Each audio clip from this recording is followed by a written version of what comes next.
Well, looky here, everybody. It's another episode of the Look Out Sir 40k podcast, episode 55, in fact, which is obviously a fantastic episode to get around to. Always excited to make it into a number that is both the same at the start and the finish. I mean, obviously, when I was in single digits, I was, absolutely thrilled.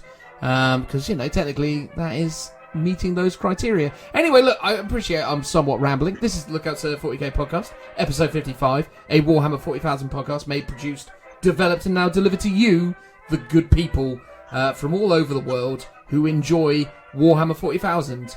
And joining me as ever is my good buddy Phil. Happy 9th edition launch day, Phil. Whoop whoop. It Whoop, is whoop. here. Get the party hats on.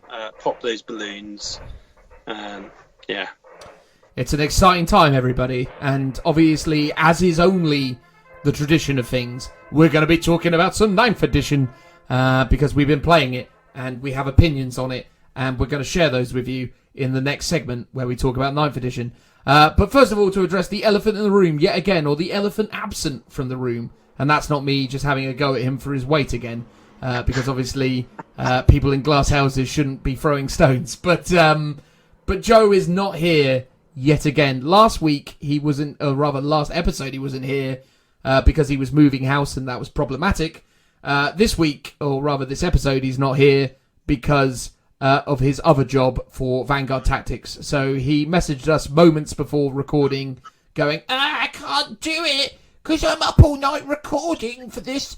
Whatever it is they're doing. So anything you're seeing Vanguard Tactics do at the moment is directly at the expense of Joe being here, prattling along with me and Phil. So, feel free to go over there and tell him off for his terrible behaviour. Naughty sure. Joe. Leave some comments to say, go back to Look Out Sir, your boys need you. Exactly. But instead, because we used to have the famous The Joe Show, but now we've got the No Joe Show, because he's not around. Well, he somewhat reassures us that he will try and come back from the next episode onwards.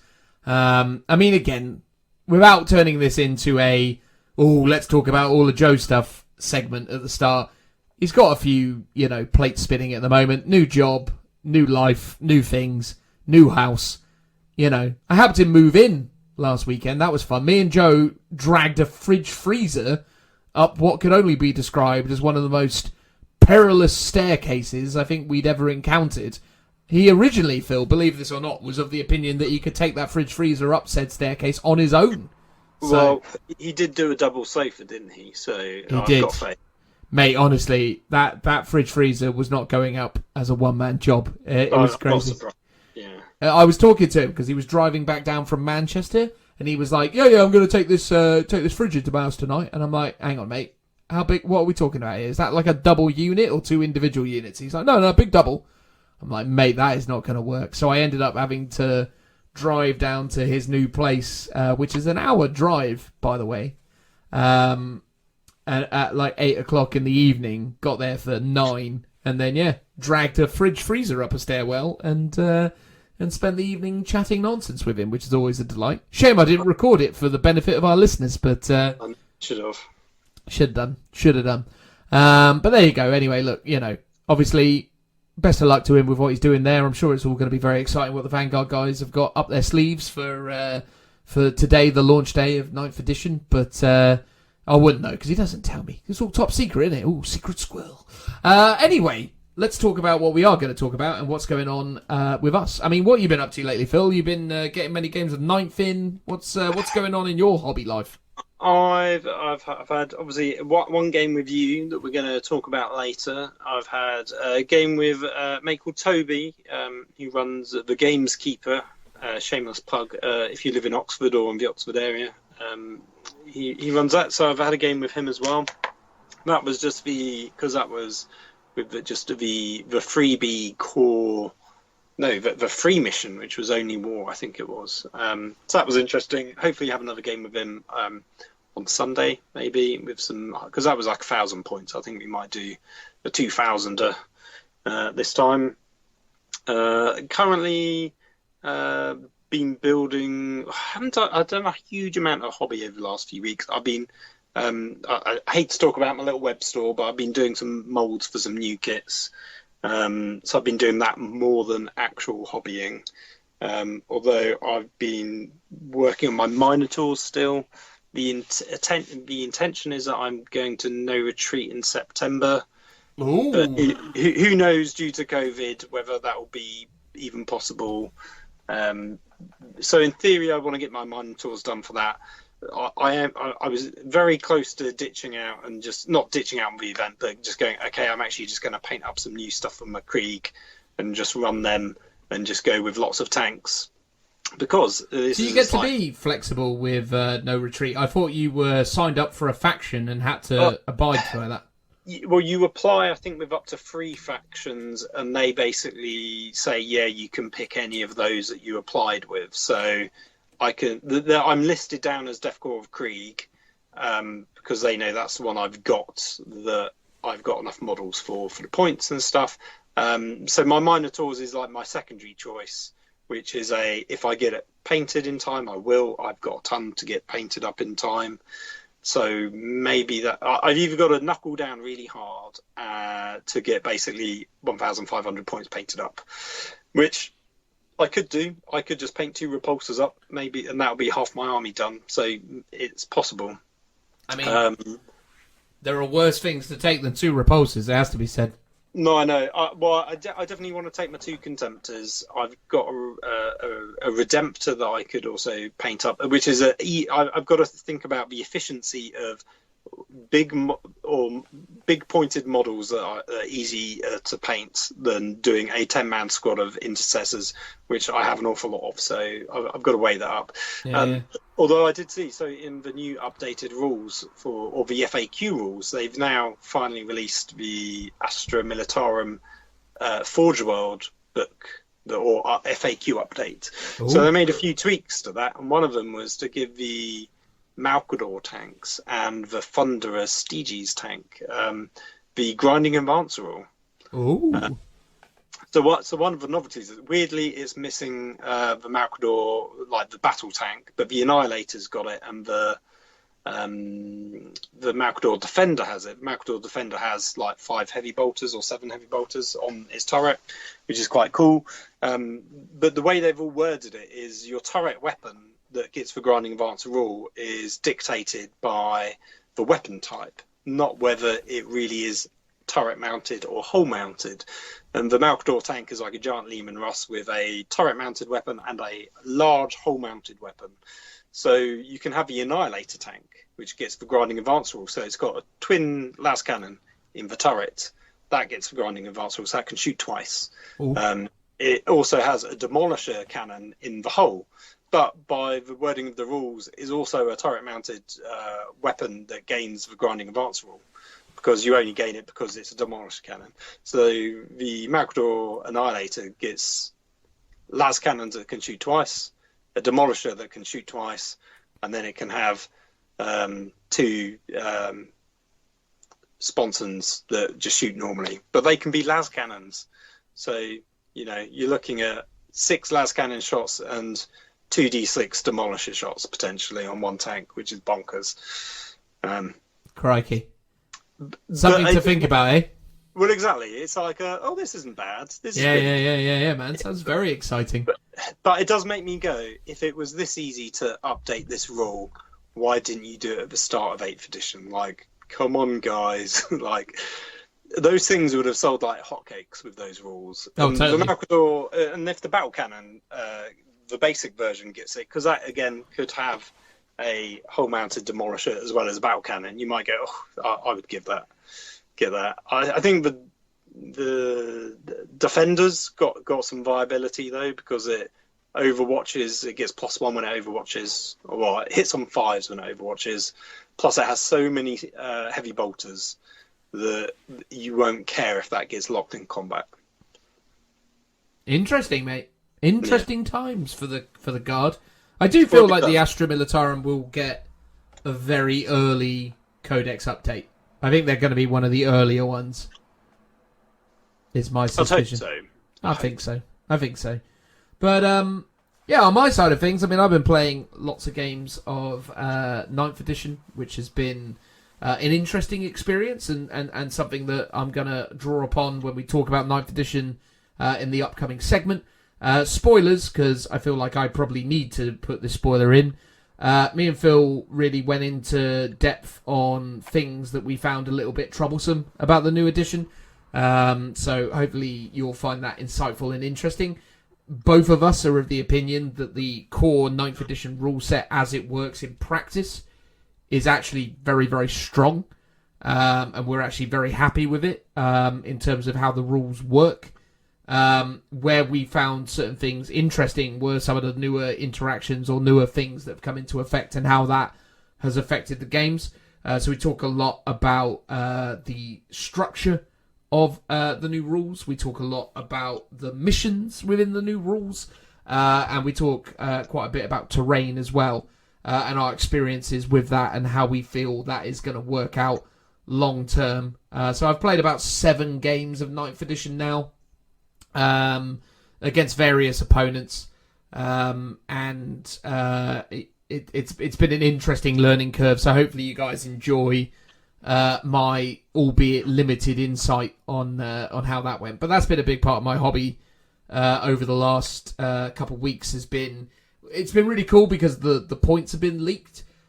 So I've been able to start building army lists again. I have to be honest, with obviously the final days of 8th edition.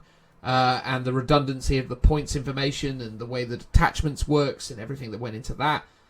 It was like losing my right arm for the last few weeks or even a month, because all of a sudden I couldn't just sit on Battlescribe and and theory craft armies, because that's a big part of the hobby for me, is just sitting in bed or whatever, just tapping away on my phone, building army lists and thinking about builds and thinking about counters to those builds and coming up with theories and methodologies around how that will interact in game and what I need those things to do.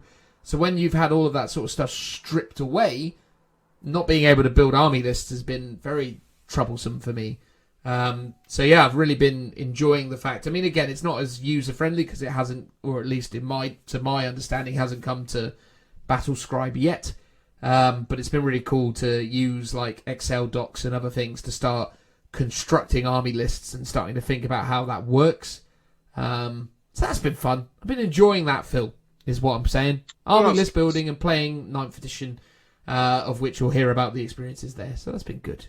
But as is tradition in the opening segment of our podcast now, we like to call out the nice people that have given us 5-star reviews.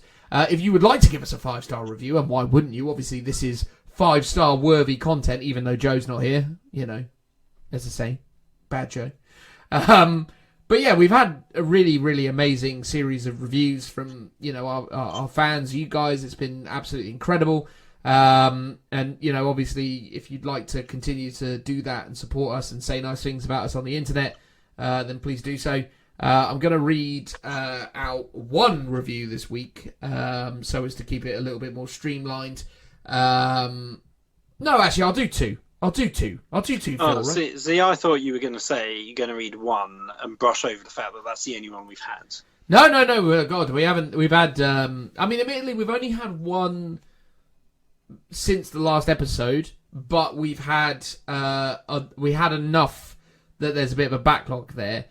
So once I read these two, there's the one that happened this week, and then there's an opening. So obviously, if you want to get your name and your comments read out. Now's the time to strike, because if you wanna publicly slag off Joe when he probably won't be around to hear it, now's your chance. Exactly. See, I can't remember if we actually read out this one. So I'm gonna err on the side of caution and not start with this one. I'm gonna start with the ramblings of free fine 40k gents, albeit there's only 2 of us now, so the viability of that statement is, is what it is. So, the rambling of free fine 40k gents. 5 stars from BWFC Adam _Adam. So, BWFC _Adam via Apple Podcast in Great Britain, which is obviously where we occupy. I like chicken. I like liver. Meow mix, please deliver. Dan, wouldn't you say Joe says, "Oh God, yes, just a smidge too much." Phil, as you were, top stuff, gents.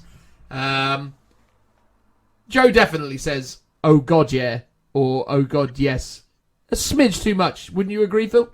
It is his catchphrase, so I think he's allowed to say it, but he says it enough that it is his catchphrase. So, yes. Yes, there we go. But there you go. So a lovely 5-star review there from BWFC_Adam. Thank you for pointing out, Joe's foibles. And also, massive thank you for not having pointed out the silly things that I say over and over again. When I'm editing this, I'm always a bit frustrated by the fact that there is this compulsion to respond to people by saying the same word twice. But bizarrely, you become more aware of that as a kind of rhythmic pattern that most people deliver in spoken dialogue between people. Like there's this weird kind of like almost like pausing mental process where you go, yes, to just sort of then get back up to speed.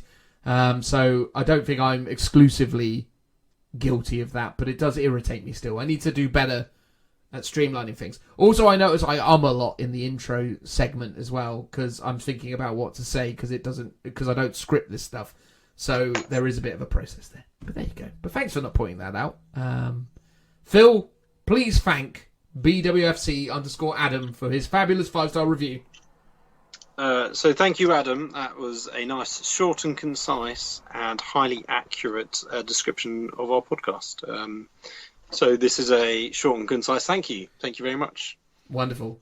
Equally from myself, mate. Thanks so much. Sorry Joe's not here to do the traditional thank yous. Maybe I'll get him to do one special and then post it to you. Post his words, as if that was even possible. So there you go. And then this next one, I mean, obviously I'm especially happy with this one because it calls me out. I think this is obviously from that time where I was complaining that no one really gives me any love because obviously I'm just the guy that won't stop talking. But there we go. Look, great work, Dan and friends. 5 stars, everybody. 5 stars. Great work, Dan and his friends. And this is from Galty1 via Apple Podcast, Great Britain. So, new listeners and I must say this is a great podcast. Dan's witty rambling with his fellow friends is a fun take on the 40k universe. Have you guys ever played Necromunda? And would you do an episode on this? All the best. Lots of love. Dan's mum. Kiss. So there you go. There you are. My mother is clearly, taken to the internet under the identity of Galty1 and is leaving me 5-star reviews. So, obviously, thanks, Mum. Love you loads. Appreciate it. I was going to say, if they didn't sign off with Dan's mum, I was going to suggest it probably was your mum. Well, potentially. Although, again, my mum doesn't like this show. She's only ever showered me in hatred, She's the sort of woman that, when I go home, she puts me in a headlock and, gives me a noogie and calls me a dweeb and then, and then smacks me on the bottom. It's a whole horrible kind of, emasculating event. So you're basically saying your real mum would leave a 1-star review? My real mum, yeah, absolutely. Absolutely. Well, it's worse than that. She just shuns my every existence. Yeah, well, that's not good. No, exactly. But I think I carry it well. I think I haven't allowed it to massively mentally scar me, so that's something of a positive. I mean, sure. You're not getting that vibe, right? You wouldn't assume that I'm one of these broken people starved for attention who takes to the internet. No, I know. The basically needs to create an entire podcast that they produce and edit themselves, just so people are forced to listen to you. Exactly. I mean, this is the height of healthy, I believe. Yeah, for sure. But there you go. Anyway, so Phil, why don't you say thank you to Galty1 via Apple Podcasts from Great Britain for his fabulous review of my show. So thank you, Dan's mum, whether you are his real mum or not. Thank you very much for your kind words. In terms of Necromunda, I own a box set of it. It is still a box that has not really been opened that much. I think a lot of us talk about playing Necromunda, but we just never get around to actually playing it.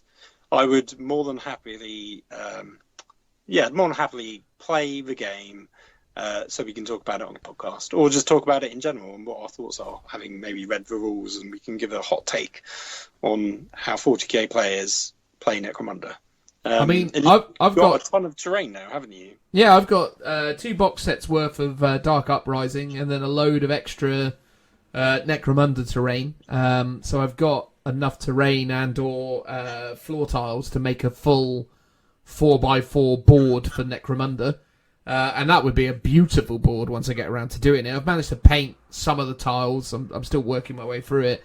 The aspiration was that we would use this for some of those smaller, 1,000-point 40k 9th edition games, because it seemed like a good way to go. But obviously playing Necromunda on that setup is also a totally valid strategy. I do own 2 lots of Enforcers, 2 lots of whatever the guys with the, who like blood are called. Yeah, I wouldn't say it's the grind cult, but it's not quite that. Yeah, something like that. And then I've also got an Escher gang as well, so I own the Escher gang sprues. Although, to be fair, I probably would have preferred to have done the Goliath, but Tim called dibs on Goliath, so I ended up with the Escher. So I've got the Goliath. Well, I've got both, but Goliath is like the gang of my choosing, I think. Yeah. I think I'd do the Enforcers, because they look really cool. With the shields, especially. There's something quite awesome about them. Yeah. So maybe Necromunda. We could try, but then, as is always with these things, it's always difficult. Things always come along. It's all 9th edition right now, isn't it? That's the problem. Well, that's true. But anyway, thanks, Mum. Cheers for the great review. Love you loads, is what I was trying to say. Words. The sincerity is striking. Anyway, look, let's get on with this. So we're going to talk about 9th edition. You know how that's going to go because we already said about it. And then we're going to follow up by talking about the new Custodes rules. Simple enough, right? Phil, any final thoughts, or shall we just get on with it? We're also at some point talking about the game of 9th edition that we had between ourselves. Yeah, that's in the whole 9th edition chat, mate. Oh, it is. It's part of that. I can remember if it was a separate segment. No, we just talk about 9th edition for 2 hours, and in there is some examples from the game that we played. So some good nuggets. Some good little bits of information. In fact, actually, we then use that game as the basis of conversations as well around Custodes, because I played Custodes, didn't I? Yeah. So there's a lot of reference to the game me and Phil played, because we were excited, because we got to play a game for the first time in 4 months, which is unheard of, really, for me and Phil. Normally we would get at least 1 game in a month, but yeah, it took a while this time around, but that's COVID for you. Oh boy. Anyway, cool. Let's get on with it. Transitional noise. Woo!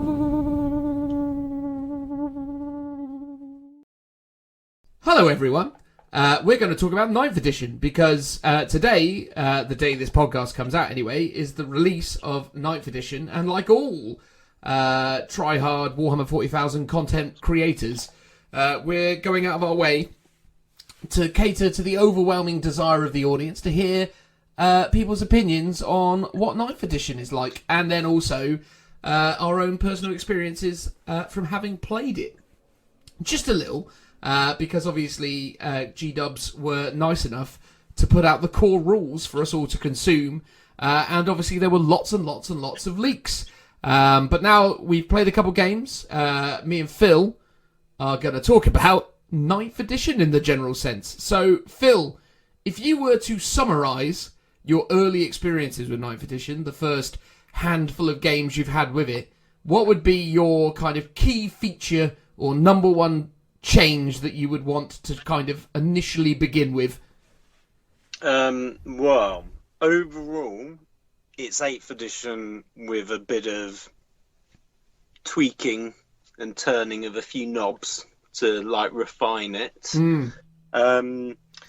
I think in terms of rules, I don't know, there's a few. I think everyone's going to talk about terrain being a big change, which it is, but at the same time it isn't in other respects, but mostly it is.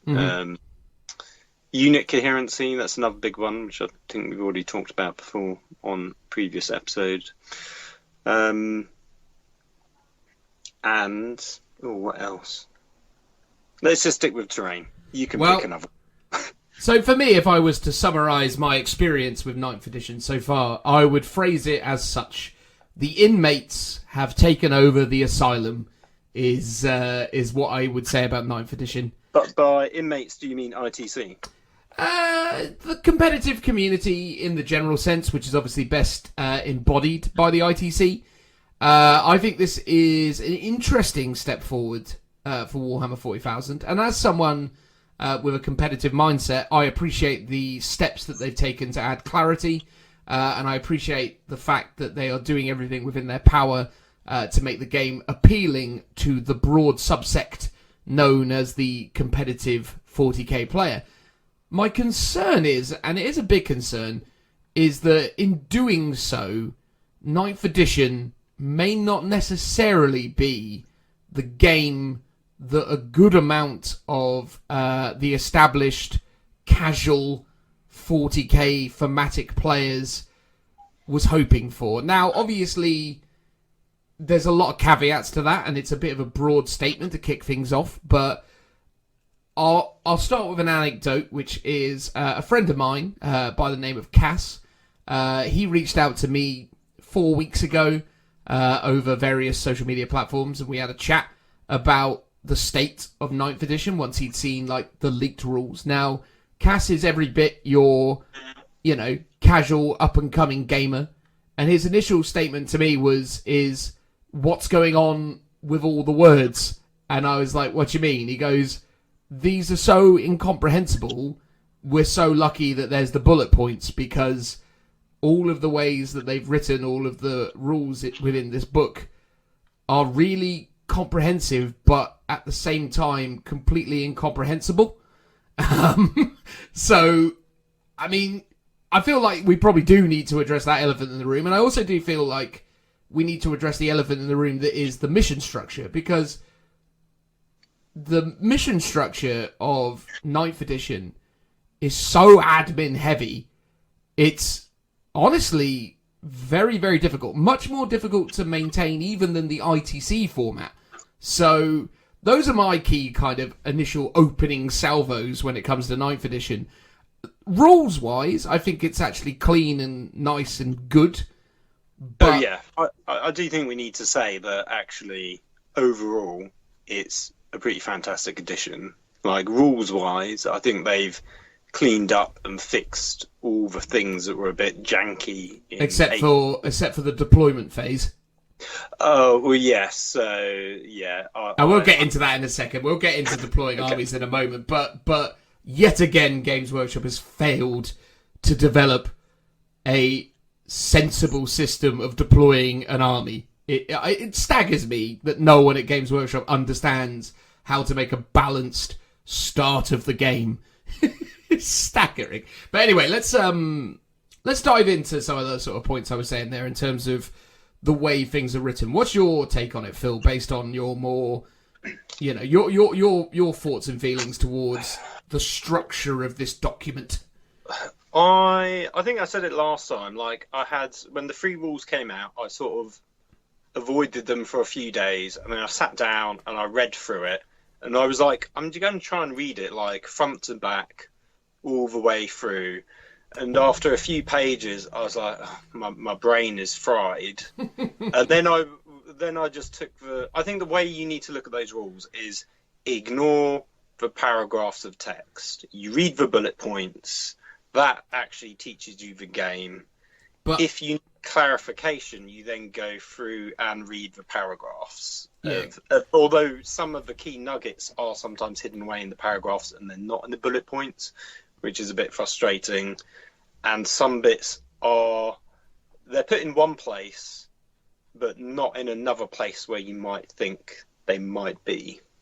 Because I think they're trying to keep things as clean and minimal as possible.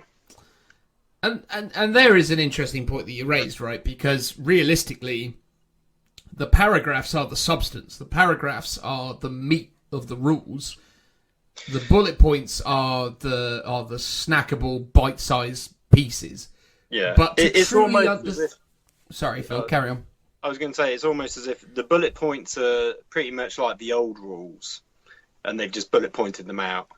And then all the other bits of text is like the rules lawyering that they have to be very carefully worded to kind of counter any, not even shenanigans, but someone that might come along and be like, oh, well, they've used an or rather than an and, so I can then do this and this. Or, where people come along and really nitpick the language that they've used. So they've tried to be really succinct as possible.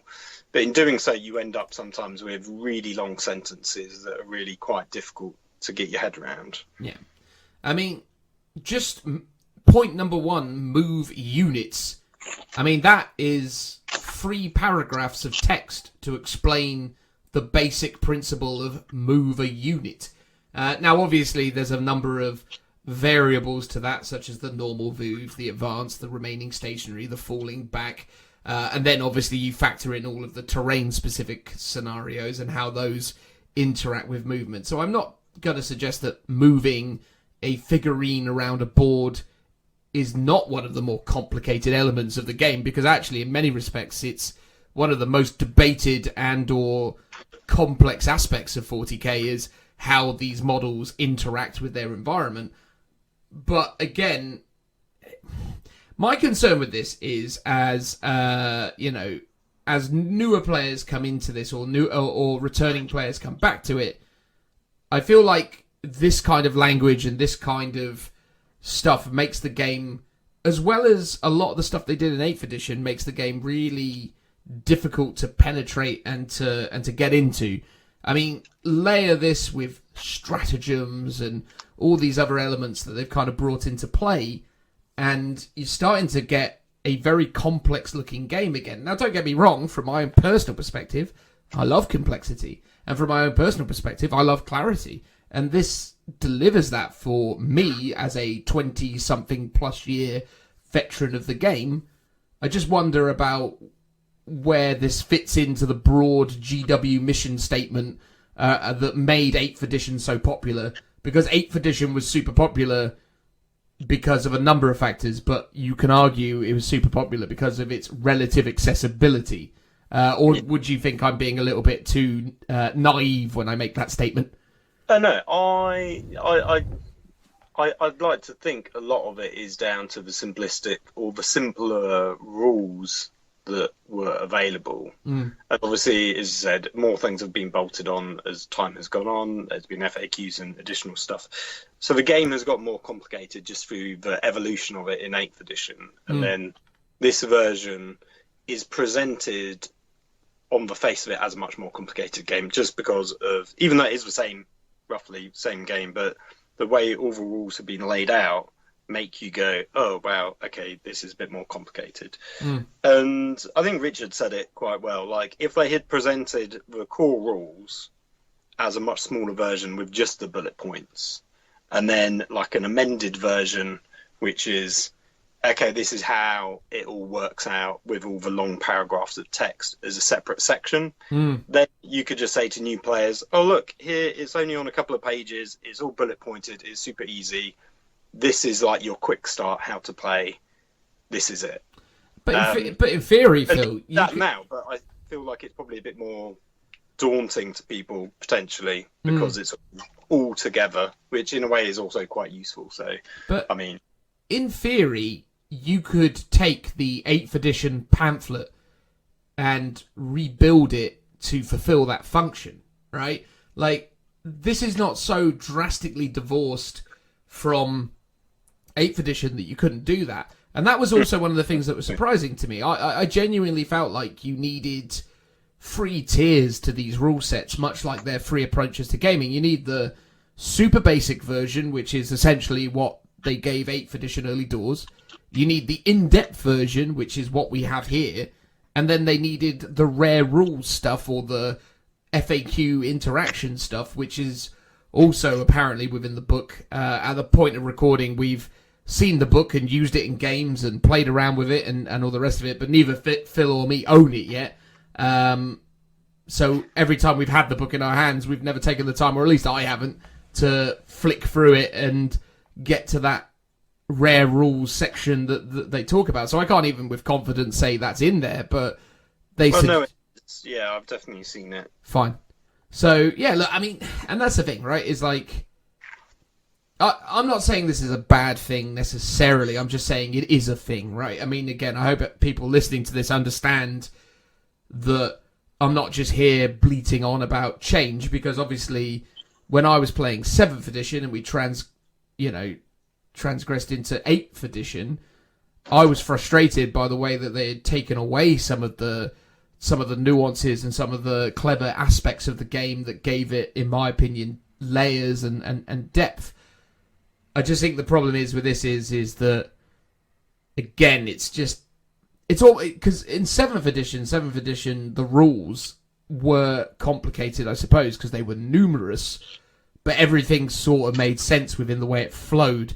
They were still using some broad language to describe certain interactions, which were open to exploitation, obviously, by pro players, but could be understood by the general masses. Whereas this one, they've really dialed into this specific type of language. But that's my take on it, I suppose. But, yeah. And then, I mean, you talked about terrain from the outset, right? Because, I mean, that's an interesting interaction as well, right? Because, obviously, that's also another thing that obviously has come at the expense of the ITC involvement and the whole dynamic that has taken place with, needing to block line of sight to create a more balanced and more competitive gaming system.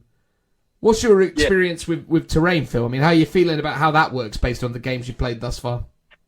Well, in the game, like the very first game that I played, I didn't, I did that at the local sort of store. We picked out some of the categories and gave it, the categories of what they're meant to be, but then I actually missed a few things. So it was only much later, and I think, again, Richard pointed it out, we were talking about all different terrain categories, and vehicles still don't get any benefit of cover, with the exception of blocking line of sight. So as someone that uses vehicles in 8th edition, you go, oh, well, I don't get anything unless there's a very niche example where I'm inside a building, like inside a ruin, and I'm 50% obscured. I can then get +1 to my save. And it's like now you can't even get that. If you're in the building, you can be shot at, but you don't get the benefit of cover because only infantry, beasts, and swarms get them. Mm-hmm. So what buildings now do is they obscure line of sight until you're in that ruin, and then it sort of gets opened up so you can be seen and you can see other people. You still use true line of sight though, so if there's windows you still need to be able to shoot out of them, so that's good. I sort of like the obscured rule. I think it's a neater version of the ITC rule, which was ground floor blocks line of sight. So I think terrain's gotten better. It's a bit odd that vehicles can't get cover saves, but maybe it makes sense. Maybe they're trying to minimize the number of things with like a 2-up save, for example. Like vehicles are already pretty good. Do they really need +1 to their armor save? I mean, people will say yes, people will say no. I mean, if they're trying to make vehicles not dominate the game, then not being able to get a 2-up save probably makes sense. Yeah. Is people will just, be like, I've got a vehicle, it's next to some cover, now I'm a 2-up save. But what I did find, you get some odd examples. So, for example, crates or Minotaur containers, they only block line of sight. Oh, no, they don't block line of sight. Well, craters don't block line of sight if you're on them, and you don't get cover saves if you're on them. If you're on top, you don't get a cover save. If you're within 3 inches, you get a +1 to your save, but that's only if it can't see you. So if you're in front of the container and being shot at from the front, and the container's behind you, you won't get cover save.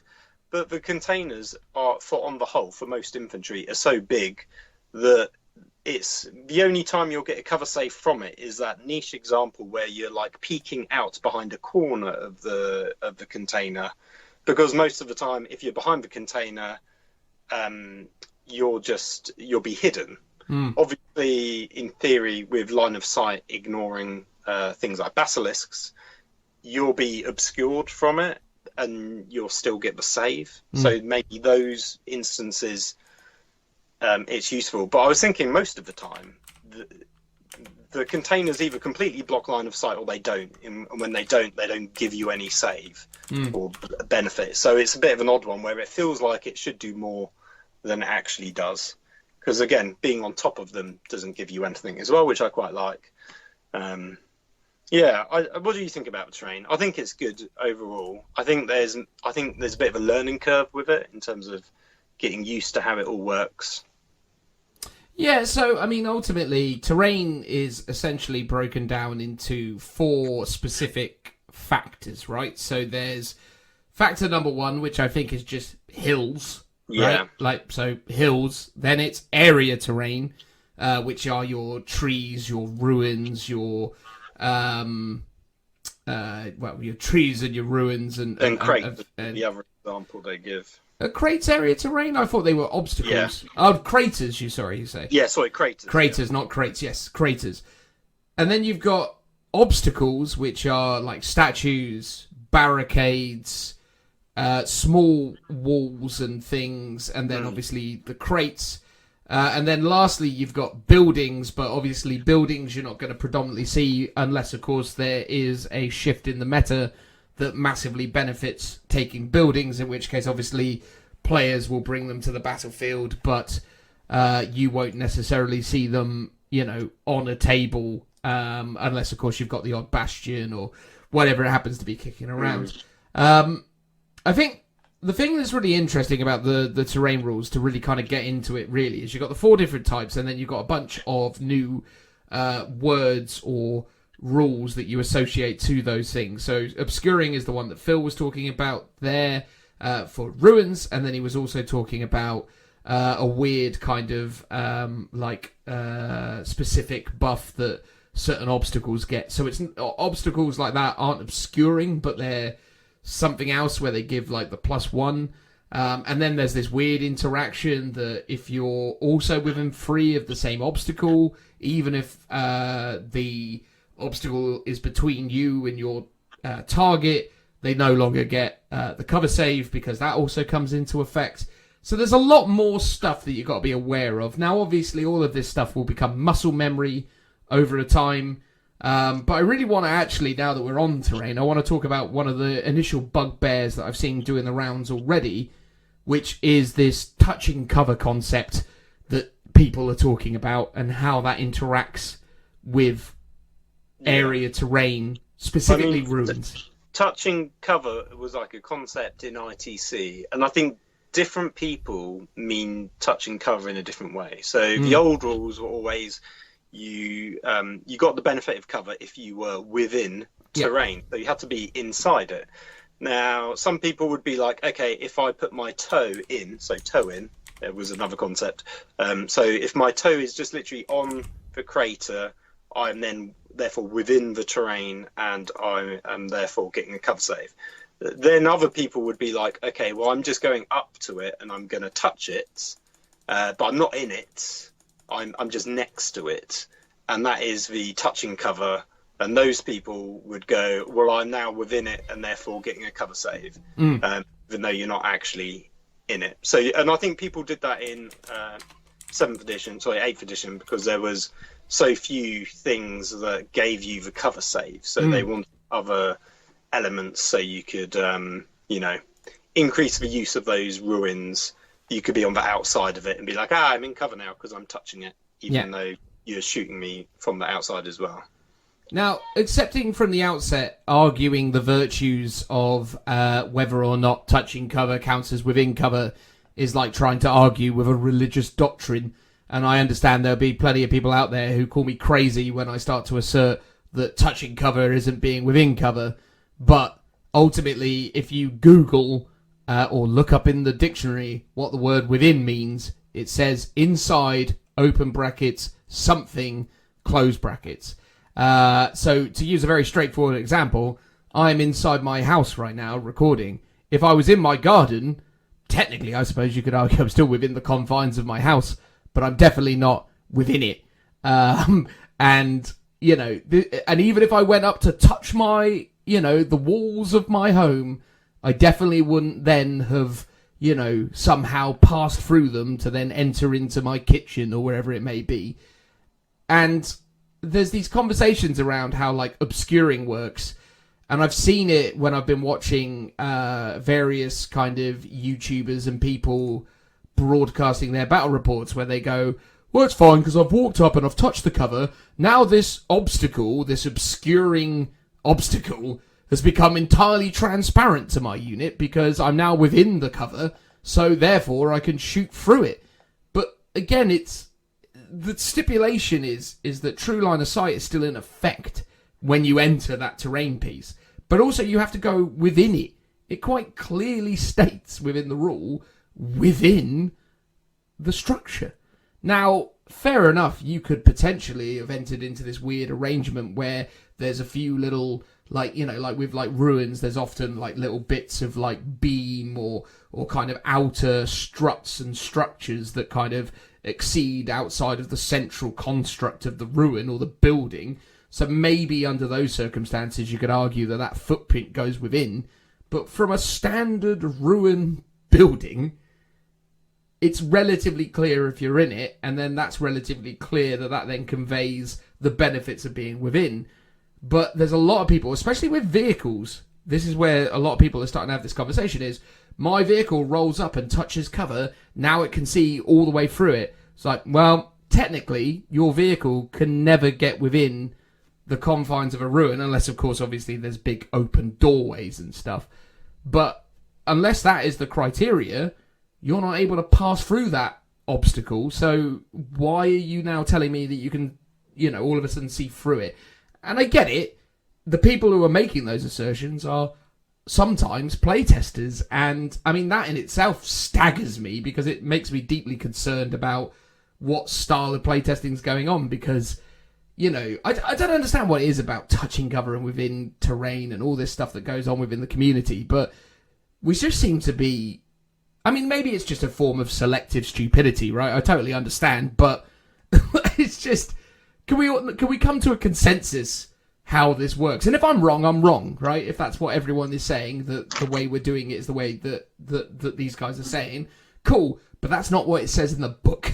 So yeah, I mean, I think there are, in the defence of some people, they're doing it correctly, but they're calling it touching cover. So they will be on the inside and they'll be within the footprint of the building, and they'll be like, okay, great, I'm touching cover now. But like you said, there will be others that will be kind of getting it wrong, and they'll be doing the old 8th edition style of touching cover where they're literally on the outside, but they're now up against the outside wall.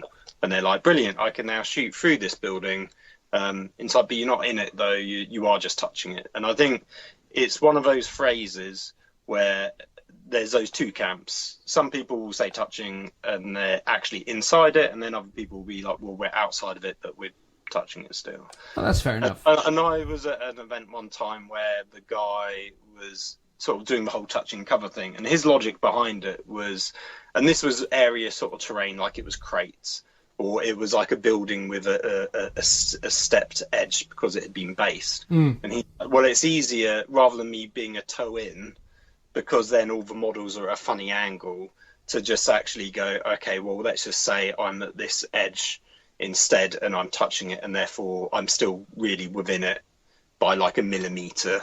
But then all the models would, wobbly model syndroming it sort of in a way. And I was like, well, yeah, but, by doing that, you're actually moving further than you would, and you're trying to charge me in a turn's time. So actually that half an inch might make a bit of a deal breaker. So could you shuffle them back? I know it's annoying, but I'd rather we play it that way sort of thing. And he was fine with that.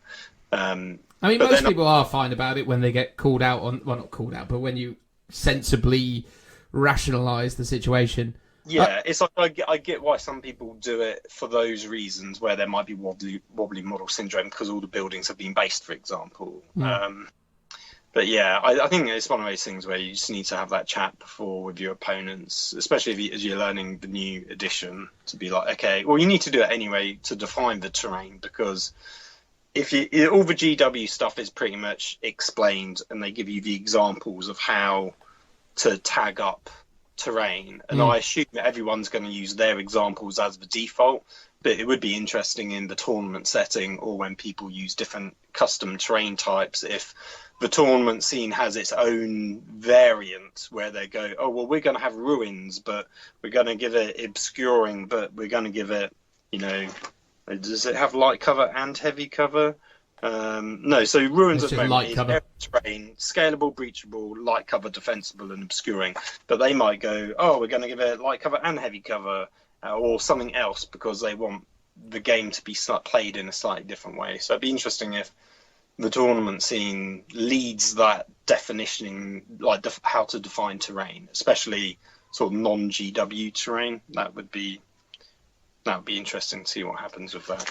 Yeah, I mean, obviously the good thing about the system is you can apply the relevant keywords that you want to see and how those interact. But yeah, look, the obscuring rule is relatively straightforward as it concerns this situation. Models that are on or within this terrain feature can be seen and targeted normally. So the stipulation there is normally, and also the word within. So normally still means that you still need to be able to see them. So just because you're within a ruin doesn't mean that you automatically get seen regardless, because there could still be a physical wall between you and the miniature, or rather the attacker and the defender, or whatever you want to say in this instance, which is blocking line of sight. And in that instance, then you still wouldn't be able to shoot at them. And then ultimately the word on or within, as far as I'm concerned, are very, very clear. And that doesn't include touching cover.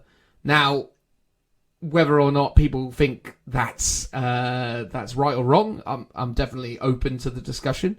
But I think a lot of people have certainly tried to use that in a favourable way to make up for certain frailties or certain issues that maybe their armies were facing early doors, or it's definitely been seen to be beneficial to vehicles to allow this touching cover to count as within cover, because then you can essentially roll up a Lehman Russ command tank to the side of a building, and then all of a sudden that building becomes entirely invisible. Yeah, I mean, in theory, they could poke their barrel through the window and then be like, "I'm now within it," and I guess that's technically how you can get around it.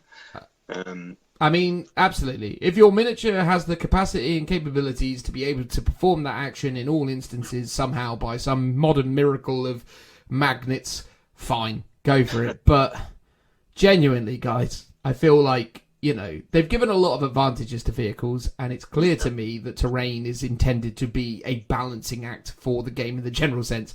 So let's not just jump to, tailoring the rules to suit our own specific agenda because we want our vehicles to be even better.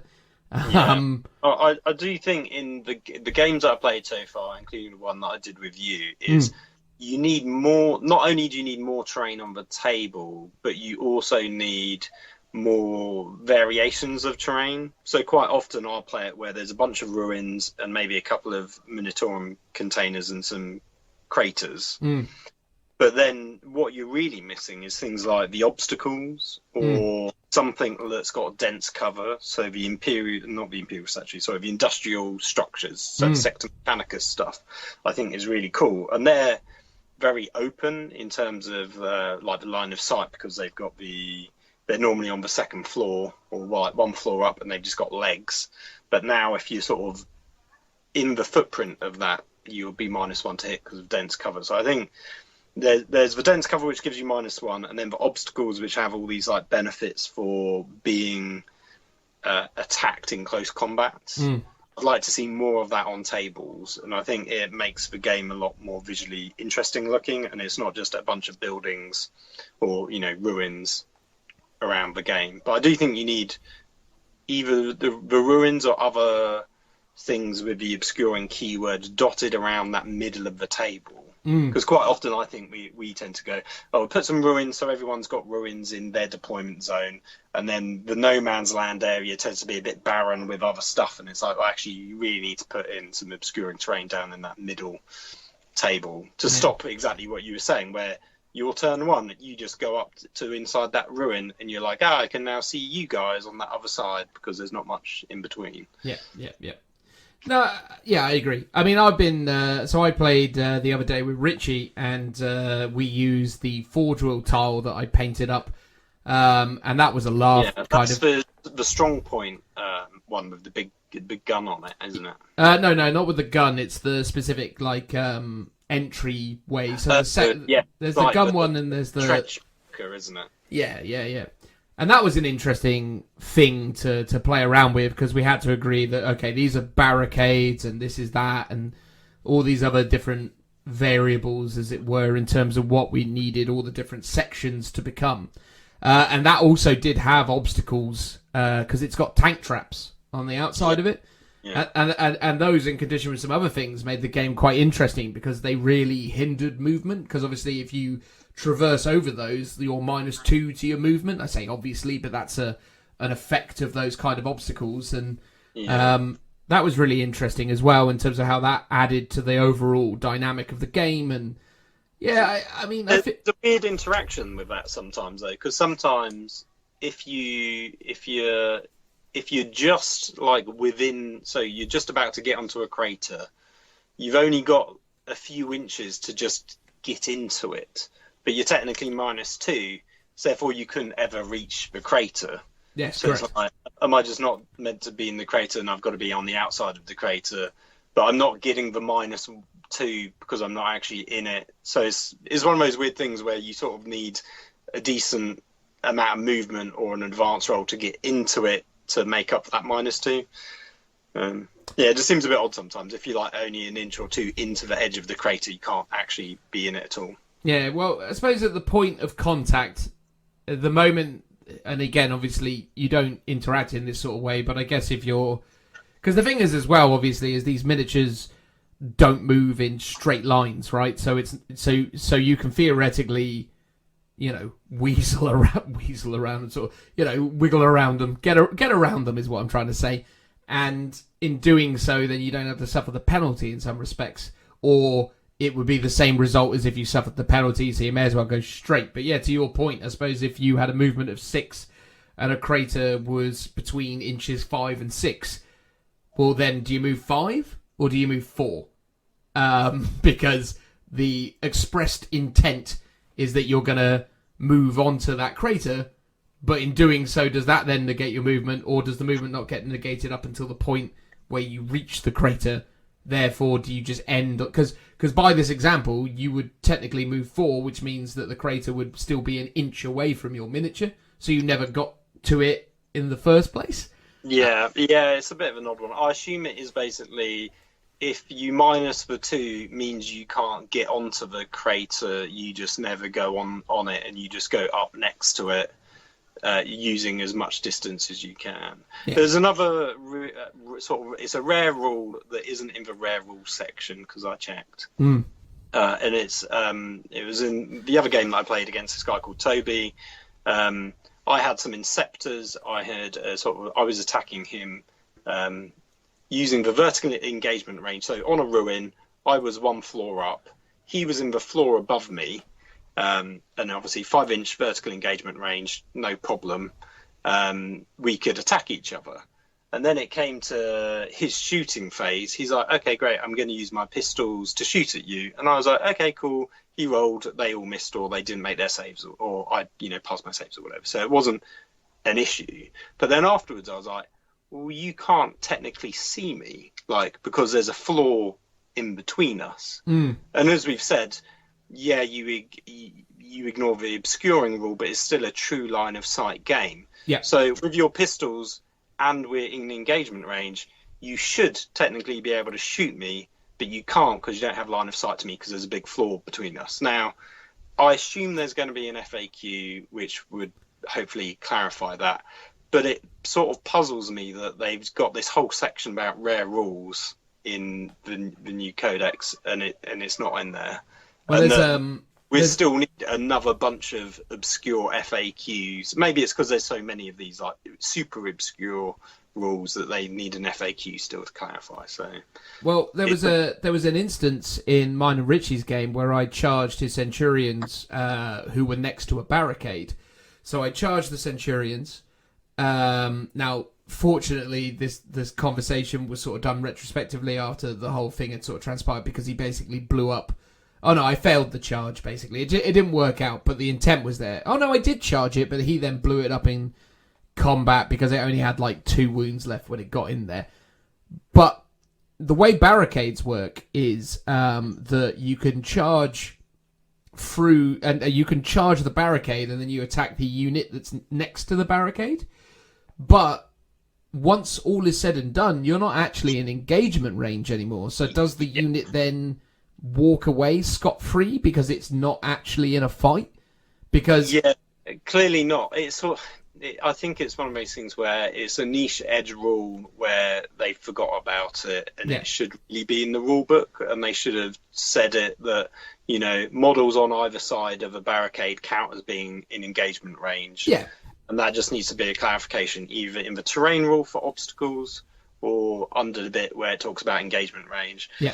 So it's like they've gone to so much extra effort to define every like niche word or like edge case that when you do then find that there are stuff still missing, you're like, oh man, like, why is this not in here?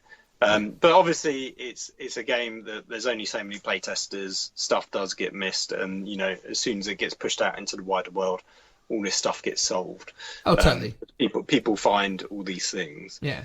I mean, mine and Richie's ruling, had it needed to come into effect, would have been, well, clearly they are in engagement range, because otherwise how did they fight? You know? Yeah. So it was like, yeah, clearly the intent is this, but, you know, well, not clearly, but that's how we interpreted it. So there you go. Look, terrain is an interesting load of fun. There's also like the whole defensible thing. So when you're getting charged through like defensible terrain, you can take actions in terms of, you can increase your ballistic skill for the purposes of Overwatch. You can add +1 to your attacks, I think, or +1 to your to hit rolls. Yeah, +1 to hit. Yeah. So there's some interesting new nuances that go on between the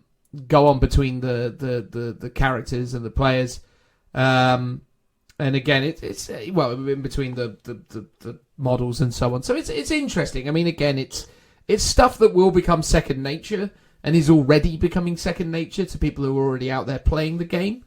How do you feel that?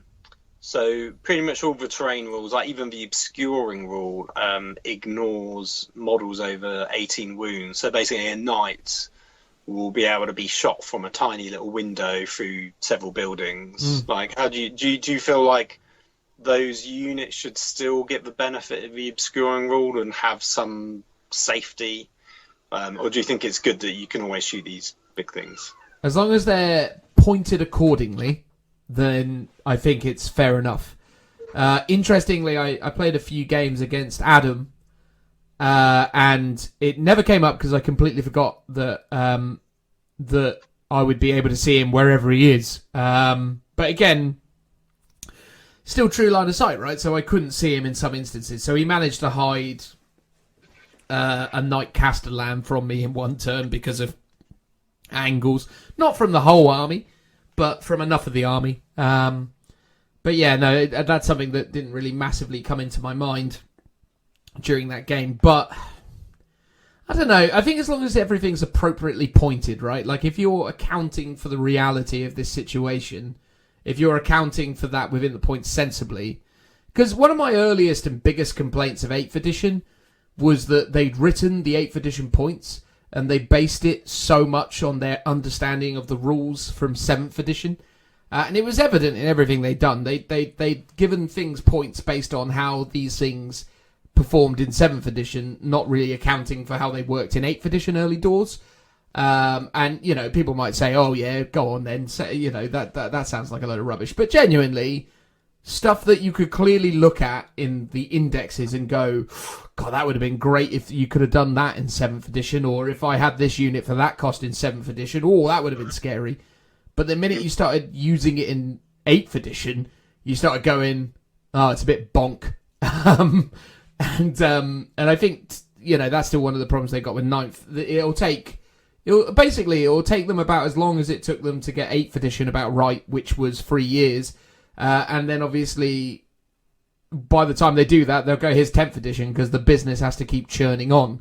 Yeah, I wonder with the points. So you've got two options. One of them is the points are adjusted, like as of now, like we're using the old 8th edition codexes, and that's what they've play tested. And then each time a codex comes out, those points will adjust to reflect whatever new rules they might have in that codex. In which case, they've had to playtest twice. They've had to playtest the 8th edition codexes and units, along with the 8th edition codexes and units, and then the new 9th edition codexes and points as well. Or these points reflect how they will be in their new codex whenever that appears, and however those units might be. So, and I wonder if that's what they've done, because then they'd only need to playtest stuff once.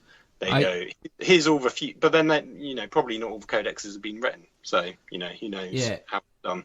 I think early doors, if anyone out there is planning on running Space Marines or planning on running Necrons or any of the stuff that we can suspect will have books very early, I think you need to look at the points as they are now with a huge grain of salt and start to kind of think about where they're going. Now, obviously, Marines are going to get a massive, massive power up when their codexes come out. I still absolutely believe that all the supplements are going to get rewritten. In fact, my prediction at the moment is that they will get rid of the supplements altogether for this release. I think they'll just go, here's the 9th edition codex. By the way, the supplements don't work with it. Move on. Well, they've already... I don't know if they've officially said it, but there's definitely somewhere, maybe it's it's just in the Grand Tournament pack, isn't it, where they've said the Vigilus specialist attachments do not work. You can't use them. The GT Tournament pack, which I think is fine, because a lot of it is narrative. But then maybe they've said that because potentially they just take those specialist attachments and they just re-release them in whatever new codex there is. Yeah, but here's the thing, Phil. They can't, in all good faith, continue printing and selling the supplements for Space Marines. They just can't do it anymore, or at least they won't. Available? They are still now, because obviously they're going to milk it while people are thinking, I'll get my supplements now for my new Marine army, yay! But here's the thing, right? The supplements have a lot of rules that have been FAQ'd to high heaven, and also they've got rules for systems and gameplay that doesn't exist within 9th edition. They've got a whole segment on Maelstrom. Maelstrom isn't in 9th edition. Yeah, so, I suspect Maelstrom will come out as a separate, a bit like the chapter approved Grand Tournament pack. There'll be a special pack that will be just for Maelstrom missions. I totally disagree. Maelstrom is dead. Oh, no, I think, well, I don't know. If it I totally disagree. And the reason I disagree with you, Phil, is in order to support Maelstrom, they got to keep producing Maelstrom cards. They're not going to keep producing Maelstrom cards. Well, that's a great way, moneymaker, surely. Well, they're going to keep going, they'll change it for the Conquest system. They'll go, here's your upgrades, here's your command phase upgrades, here's your this stuff upgrade. Maelstrom's dead, mate. It's not in the 9th edition rulebook. It's not in chapter approved. It's not in 9th edition. I think this is sort of one of the sort of disappointing things with the initial release of 9th, because basically you've got your standard games, which will either be the match play sort of book missions, like big rule book, or the Grand Tournament pack. Or you've got Crusade. It doesn't really feel like there's anything in between. Obviously, you've got the open war. I didn't really like the open war. It's like, given the choice, I'd rather play match play. I think match play is very fun, and it still is quite tactical, especially the last iteration of Maelstrom, where you could customize your deck and stuff. I really enjoyed like that kind of mini game that you could do, where you go, okay, I'm up against an opponent that's got Psychers. or no psychers, I'm not going to take the card that says you've got to kill psychers or flyers or whatever it might be. And it feels like they've instead replaced that with the secondaries, which I'm not as much of a fan of. No. But they're going to do army specific secondaries as well, which will come in the card form. Yes. Well, yeah, that might be useful. It would be useful, totally. But look, here's the thing. That's why the supplements are dying, because they've got rules in them that are irrelevant. Plus, also, guaranteed, they are not keeping combat doctrines or tactical doctrines for Space Marines the same as they are now. Like, they'll still have them in some way, shape, or form, but they are not. I think. Do you mean the basic like -1 AP in the heavy? Or... Yeah. So Devastator, tactical, and combat doctrine, assault doctrine, are going to change. Guaranteed. I don't think that. Weirdly, I don't think they're too powerful. It's not, but they're powerful enough. And I think the thing is that I think likely you're going to end up in a situation where they become like they were in the 7th edition Marine book, which is you have the choice to trigger this once per game, and specific chapters have the capability of triggering one twice, but if you do that, then you probably lose the ability to do it 3 times. So like the idea that you could go, here's the tactical doctrine, here's the tactical doctrine again, I'm out of doctrines. Whereas if you just went, I'm in Devastator, now I'm in tactical, now I'm in assault, something like that. You know what I mean? Like they'll. The thing is with the doctrine system is again, it's just layers on layers, and then when you add in the super doctrines and you add in all the other nonsense, it's like it's cool, but it. I mean, again, I appreciate I sound like the biggest tin hat theorist in the world right now, but you know, come back and listen to this in 6 months' time and tell me I'm wrong. That's essentially what I would say on that one. Yeah, I kind of hope they keep it. Yes, it adds a level of complexity, but I think once you've done it a few times, you kind of get your head around it. Can I also say that they've updated in the FAQ, so the chapter-specific supplements of White Scars is now infinitely more better, because obviously their main chapter tactic is to advance and charge, and then I think there was an additional one which was like bikers could move and advance and still fire heavy weapons or rapid fire weapons. Yeah. But now they've basically done that for the whole for everything now, if I'm not mistaken. Or I can, what was it?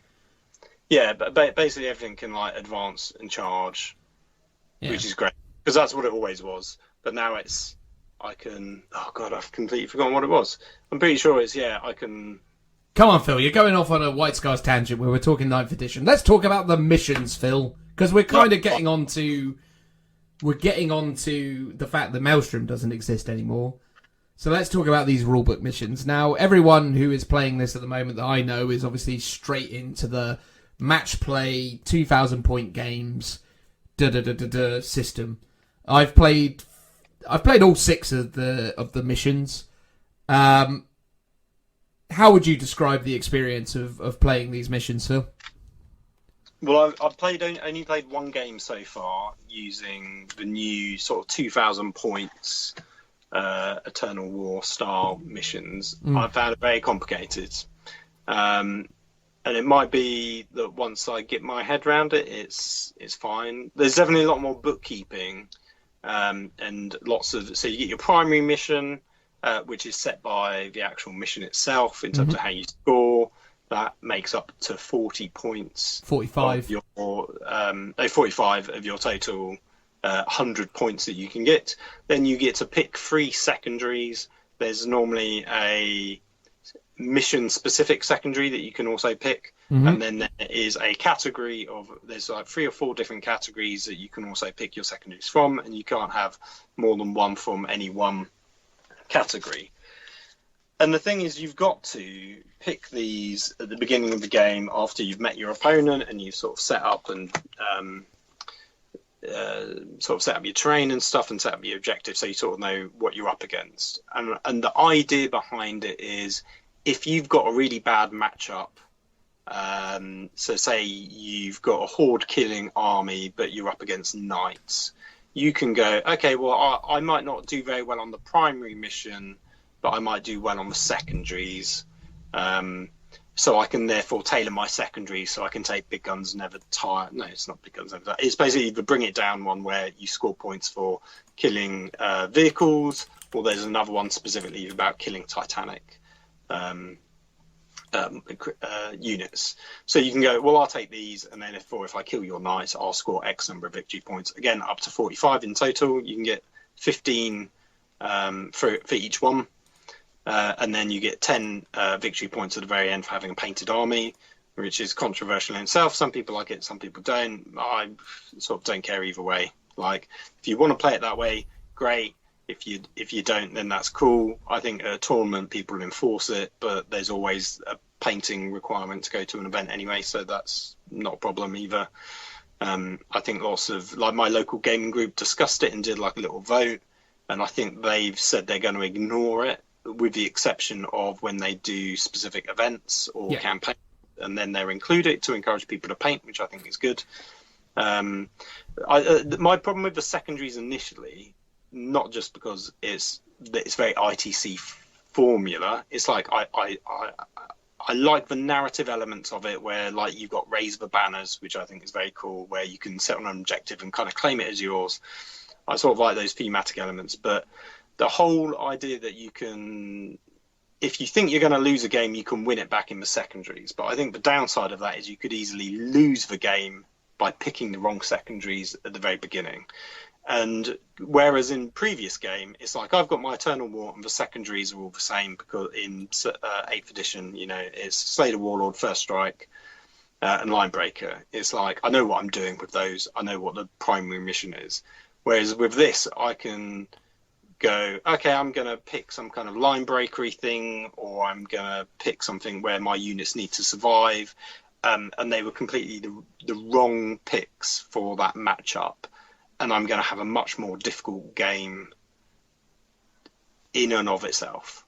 And I think a lot of people might enjoy that, because it basically requires you to be very good at the game to get good at instantly seeing your opponent, the terrain, and going, I'm going to pick this, this, and this secondary.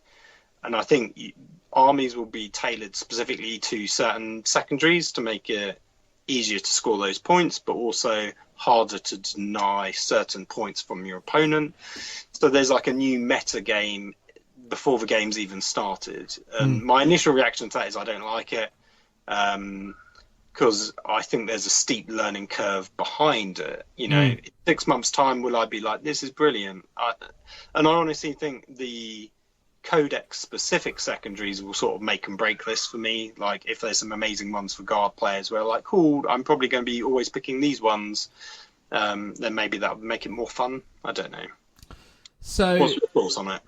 So my thoughts on it are that a lot could have been done to streamline this experience. Nothing works the same in these missions, right? So some points are scored in your command phase, some points are scored at the end of your turn, some points are scored at the end of the battle round. And also they're all weirdly pointed. I'm in free table quarters. Cool, that's worth 2 points, but don't forget, if you're in 4, it's worth 3. Okay. And you score that at the end of your turn. Right, okay, that's cool.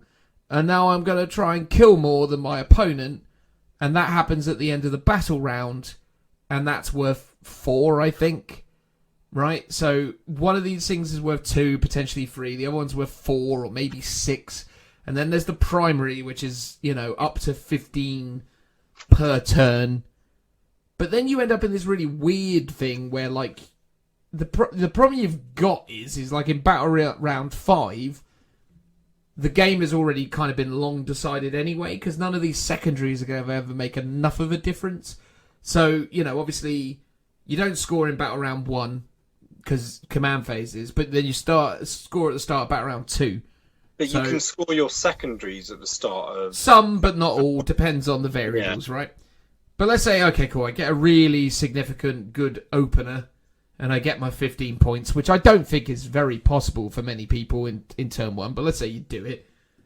And then turn 2, or turn 3, sorry, I get like 10. And then turn 4, I get another like 10 or whatever. And then, but at that point, it's weird, because then in turn 5, obviously I could still get 10, but then that then nets out to only being worth 5 anyway. Have I done the maths right there? No, it would actually count as 10 in that instance, because I've gone 15, 10, 10, 10. But the point is like, it's just a bit weird how it's all structured, and the fact they've put these arbitrary caps on things. Not arbitrary, because they've obviously built it around this 100-point total. Well, it's odd that some secondaries can't physically score max points. So there's like Play the Warlord one, which is just worth 6 points. Yeah. What was interesting, because I've seen the tournament pack, because there's a store copy live, and they've got different secondary objectives. But most of them are the same.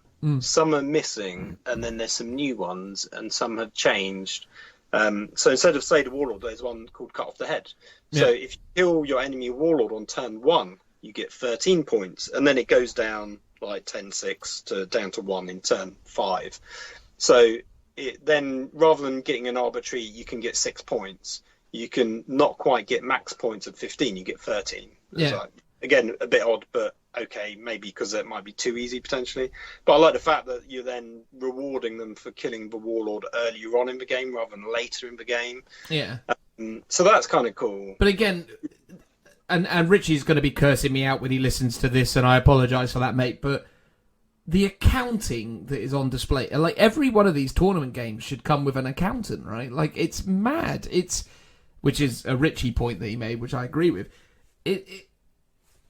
It's just bizarre, and it's like, right, okay, cool. Why is there no... The thing is, right, like, I know a lot of the Americans, and I know a lot of the ITC crowd, and a lot of the tournament players didn't like the Eternal War missions because they were too low point scoring. And they didn't like that the game was decided by Line Breaker or First Blood or all these other bits and pieces. And I agree with First Blood to an extent. I felt like it was a very Hail Mary decision that created a lot First of weird Strike variables. was better than First Blood. 100%. But, you know, it set the tempo early doors. Either you got it or you didn't. So you knew you were either chasing it or you knew that you were that you had it. And that was good, but the thing was with Eternal War missions or even Maelstrom missions is you could make clever tactical decisions and also, you know, clever tactical plays to make up those margins. And I liked the game of the margins. Like, I had a conversation with someone once where they were like, well, it's ridiculous because it's all about being the best general, and, you know, you can't determine that if someone just walks into your deployment zone at the end of the game. And I'm like, well, based on your argument, of course you can, because you both knew what the criteria was from the outset, and you allowed a situation to occur where someone was able to hide something for what may have been 5 turns and then miraculously arrived in your deployment zone. Like, you should have recognised and dealt with that threat. Now, you know, obviously, I don't want to come across like I'm against change. I'm not against change. I've played ITC missions. I like ITC missions. I've played these missions. I don't hate them.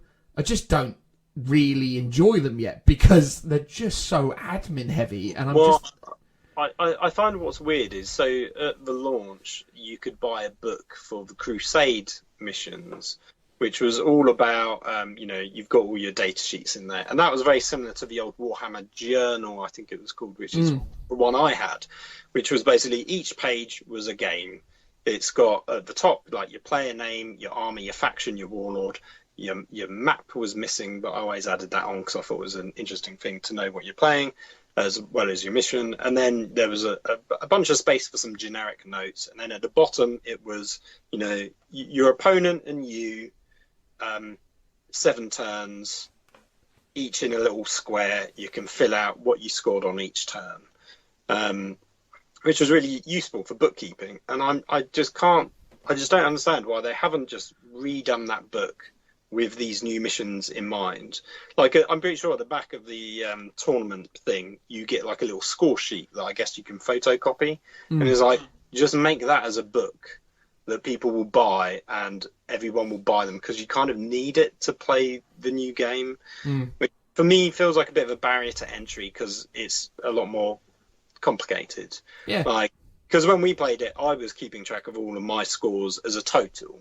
You kept yours individually for each, the primary, and the 3 secondaries, which is 4 lots of scores to keep track of, which is useful in a way because you need to make sure you max out at 15 and you're not accidentally overscoring too many potentially if you're getting your numbers wrong or whatever. And if this was in the app, and I'm sure it will be at some point, but if the Warhammer app had the ability to keep track of all of your games and your turns and all your primaries and secondaries, and there's an app out there that does it already for ITC, so I mean it should be easy for them to do as well too. At some point, if it does that, then to an extent this problem isn't a problem because it's done for you. The fact that you've got to sort of do it yourself is a bit of a pain, and the fact that, as you said, that it happens at different times.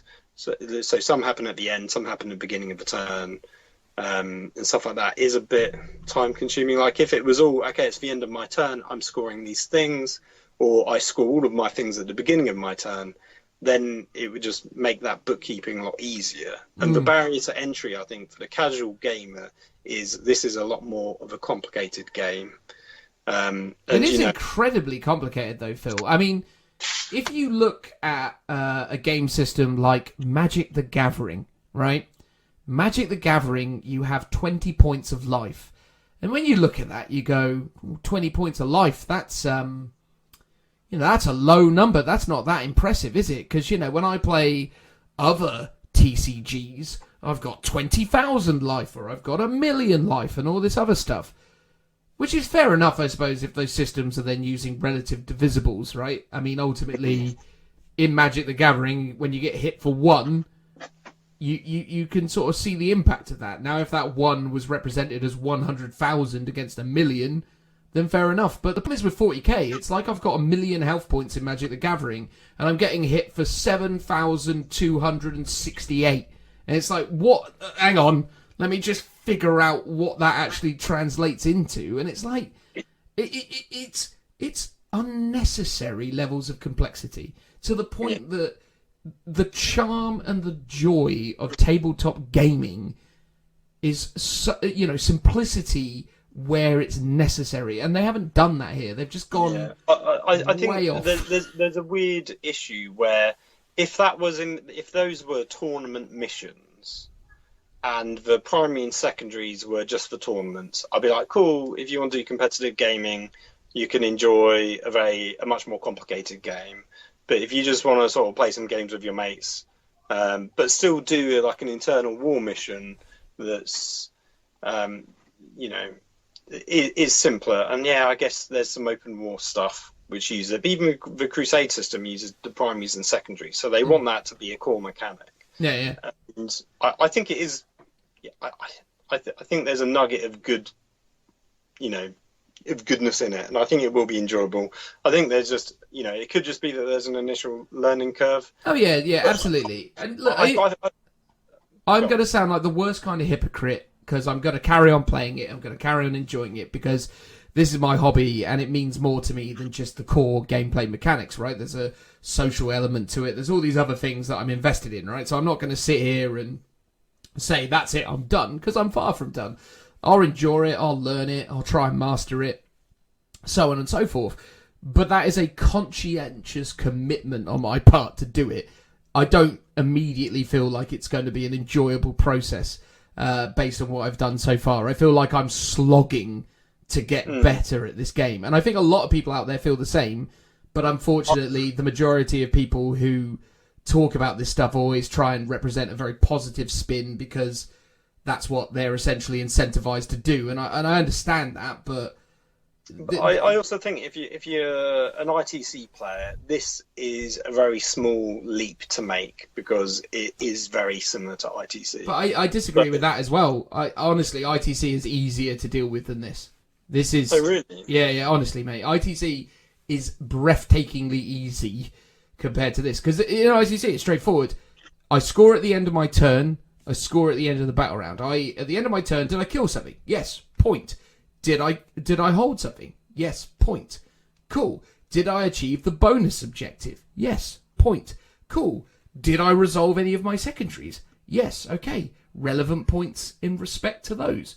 Cool. End of the battle round. Did I kill more? No. Okay. Did I hold more? Yes. Cool. Right? And then you just tally it up and you go, cool. Now, don't get me wrong. There's a lot of bookkeeping with that as well, because you've got to remember what you scored at the end of each turn, but there was a certain resolution to it, right? Because you could basically say to your opponent, right, end of the battle round, you've scored 30 points, and I've scored 20 points, or whatever the numbers would be in these instances, and then you'd park that, and you'd make a reference to yourself, right, I'm on 20, he's on 30, that's the end of the turn. Cool, next turn. Let's see what that gets. The problem is with 9th edition's missions is at the end of the turn, I don't know what's happening because I've still got to resolve my turn to affect my opponent to see what he gets at the start of his thing. Yeah, I think the element of you're often not scoring until the start of your next turn adds a sort of complicated layer to it where you're like, okay, great, I'm on it, but I'm not scoring it until my next go. So that in a way that's good because it gives your opponent a chance to like shoot you off of it, but then it sort of favors more like durable units, so that and it's changing the meta. But is that just I don't know. But there's no line in the sand, Phil. There's no line in the sand where you go, cool, this is the sequence of events where you and I have a discussion about where we're at. Because we're always talking about where we're at. Oh, it's the end of my turn, I get my points for this. It's the start of my turn, I get the points for this. It's the end of the battle round, I get points for this. You've clapped your hands 4 times, cool, you get points for that. Potentially, it would make more sense to have gone the command phase, you score your points. Yeah. Because it's the beginning of your turn. I mean, but then you've got to remember what you were trying to do last turn. And that wasn't just... a turn ago, it was kind of 2 turns ago because it was yours and your opponent's. Sincerely, Phil, when you and I play a game a few months into 9th edition, I was just going to be, do you want to play the 2019 Eternal War missions? That's going to be the reality of my situation. Or do you want to play an ITC mission? Or do you want to play Maelstrom? I mean, Maelstrom, assuming they don't make it unplayable because of certain changes, is something I'm still very keen to play with people. So... Yeah. Do you think people... Because what I found interesting is, so you got your core rulebook, Eternal War missions, and then you've also got the Grand Tournament Eternal War missions. And it feels odd that they released them at the same time, and I sort of feel like they did the core rulebook months and months in advance before they looked at the GT stuff, and that they possibly weren't meant to be released at the same time, but... now they are, and I don't know if that's like a COVID thing or just one of those things where, again, I said the secondaries are similar but very different and laid out in a different way where you're like, no consistency between this and the core rulebook. Yeah. Like, why aren't they just all the same? Like, I don't know. The GT ones are the most balanced. Why are they not in the rulebook? And you've got all these different missions as well. So what do you think people will be playing? GT missions or core rulebook missions? Well, for me, Phil, I'll just be playing Maelstrom. But, well, it depends. When I say that, I'm going to be playing that with you and everyone else, right? I mean, maybe not Joe because, he's a tryhard these days. But, it's one of those things where, I don't know. I think 99 times out of 100, I'm going to end up playing the GT missions because they're the ones that are going to be played at GTs. Well, exactly, yeah. I think most people will be playing them because they want to practice for events. Oh, also, one thing we've not talked about, obviously, deployment, but also how do you feel like each mission has a fixed deployment map? Well, fixed deployment, I'm not necessarily dead against. I think ultimately having missions come with predetermined layouts is an important aspect of achieving balance for those. But any notion of somewhat balance, I believe, has been undermined by the way that they've determined to do setup, so deployment and determining who goes first. So, I mean, Phil, correct me if I'm wrong, but the broad strokes of this, we roll off, and then the winner of that roll-off determines whether or not they wish to be the attacker or the defender. If you're the attacker, you deploy in deployment zone A because you are player A, and then if you're the defender, irritatingly, you become player B, and it's very difficult, by the way, to find the language that expresses whether being player A makes you the attacker or not. But it is in there. I think in the core rule book, I don't think it's either. When we played the game, we couldn't really find it. Yeah. I've since seen in the GT pack, because I got to have a look through it. You roll off to determine the attacker or the defender. You then choose the deployment zone, so the defender selects one of the deployment zones. Oh, you actually get to choose it. I thought it was fixed, or at least it was within the missions in the rulebook. Yeah, so I don't know if this is a change from the GT bit or if the core rulebook. I mean, it makes sense that you should be allowed to pick it, right? I mean, yeah, that's a sensible move in the right direction. Because we were using a store copy of the book, so when we were looking through the core rule book, it might be we just didn't see it there, but we didn't clock it. Yeah. Well, irrespective, right? So you get your deployment zone, and then if you're the defender, you get to place the first unit, right? Yeah, so before that, you got to declare all your reserves and what goes in transport. Correct, and yes. if you're using any stratagems to sort of deep strike or outflank, you have to sort of declare all of this now in secret. So another fiddly thing you need to do, you technically got to write down all the units that you're going to have deep striking, and then you reveal them at the same time. So there's no strategic shenanigans by going, oh, I know what he's doing, I'm going to deep strike some stuff as well. So again, that's another level of okay, right, so if you're in a tournament and you're short for time, are you really going to write stuff down, or are you just going to have a pre-written list that you're going to do every game and just be like, look, here it is, it's on my sheet. But then you deploy armies and you alternate, starting with the defender. Yeah. So you go, I go, so on and so forth. And then, like the start of 8th edition. Like at the start of 8th edition. However, unlike in 8th edition, the person who deploys first doesn't automatically go first. The person who deploys first receives no tactical benefit whatsoever.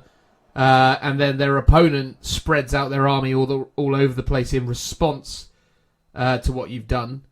And then the person who has control over who goes first or second is then determined with a dice roll or a roll-off between both players. Yeah. And there is no seize the initiative anymore. So in terms of... So you must be happy about that. I'm always happy about the removal of seize the initiative, but I am continuously... And again, I appreciate I've been quite negative about this so far. And don't get me wrong, guys. Let me just clarify this one more time for people getting on, the bad side of me so far, or rather starting to get annoyed with me and my negativity. I'm very happy with a lot of the rules changes they've made with this game. I'm very happy with the clarifications they've added. We're just focusing on the stuff that I suppose is a bit weird and we're not thrilled to bits with. Which at the moment is the missions and...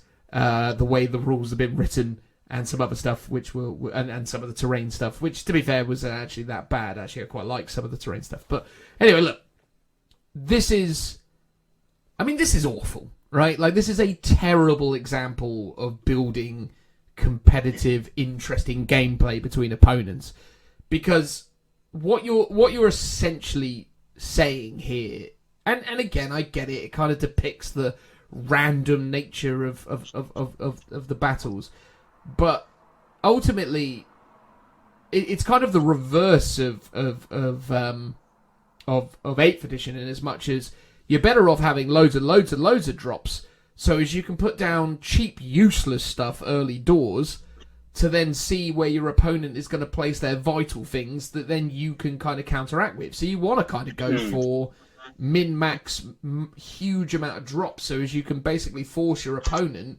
into showing their hand. And then, for sure.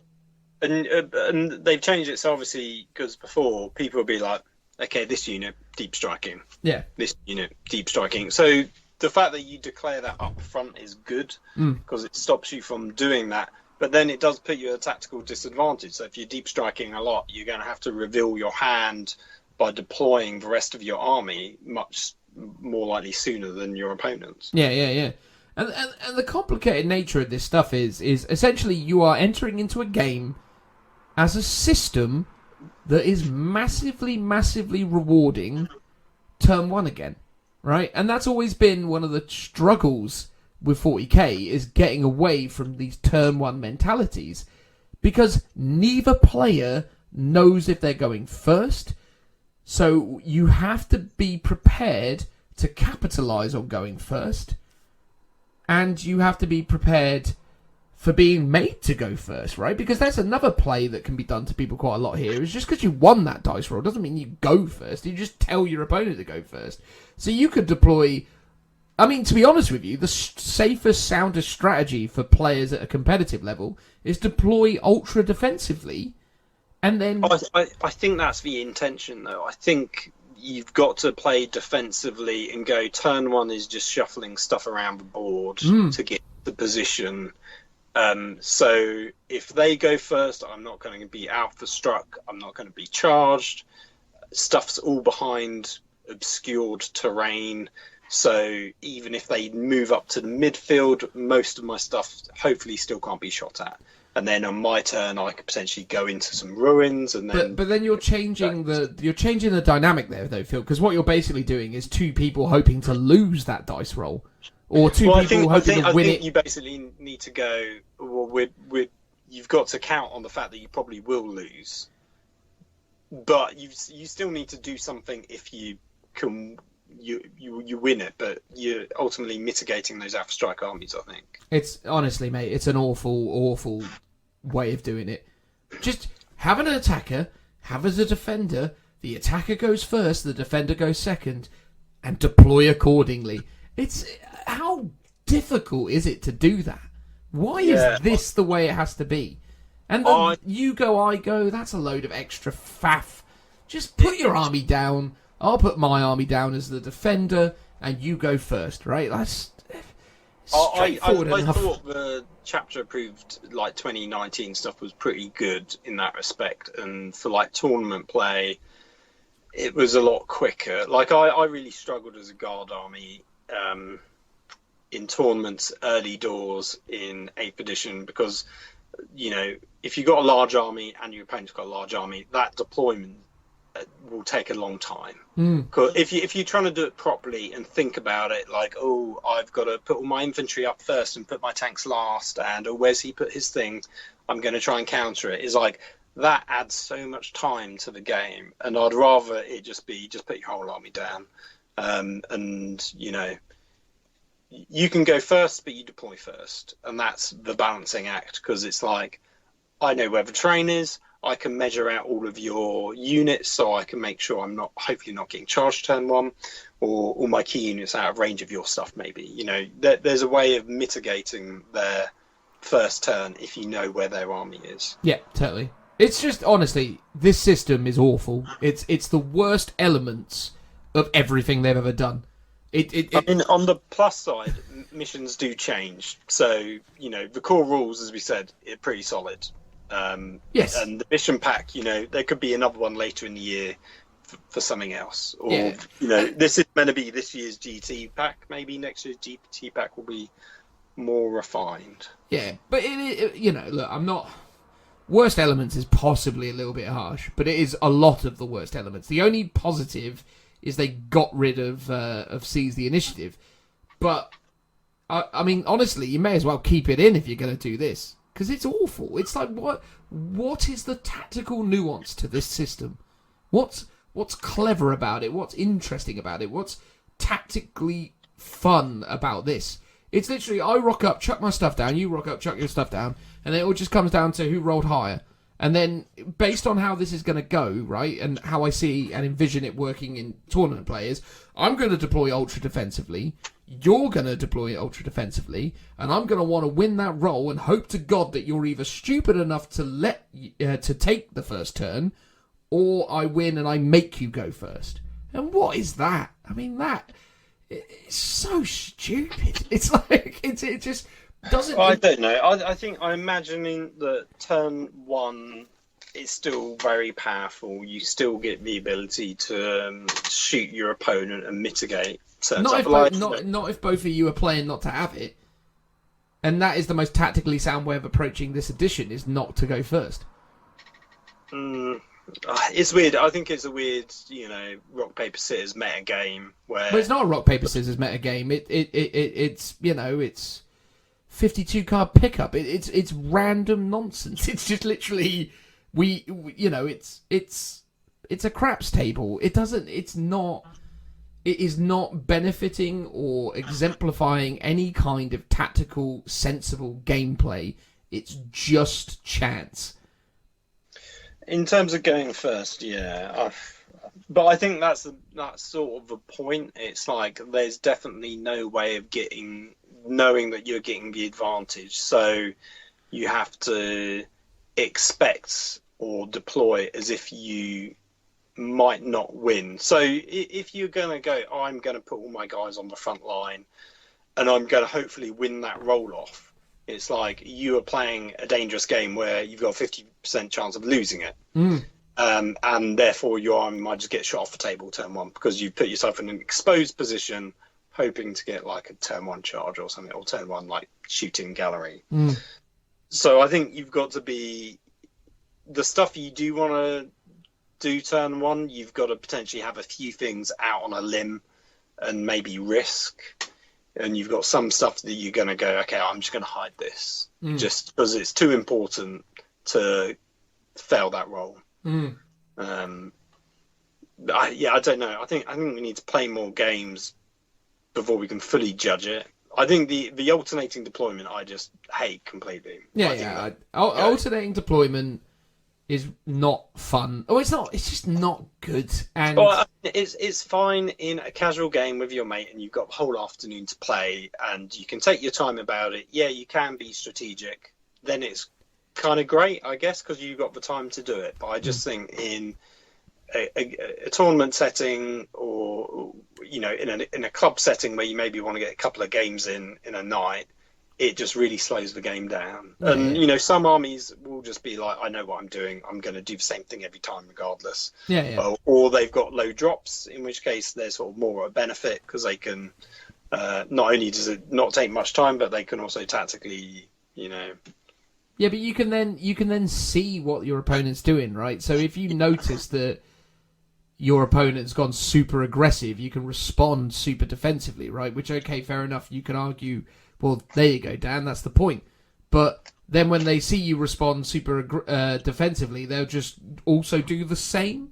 So, yeah, okay, they'll have to have put out like a rubbish unit at the start just to see where it goes. Like, flyers are still invaluable for this stuff, right? Because flyers always go broadly in the same place, which is in the corners, because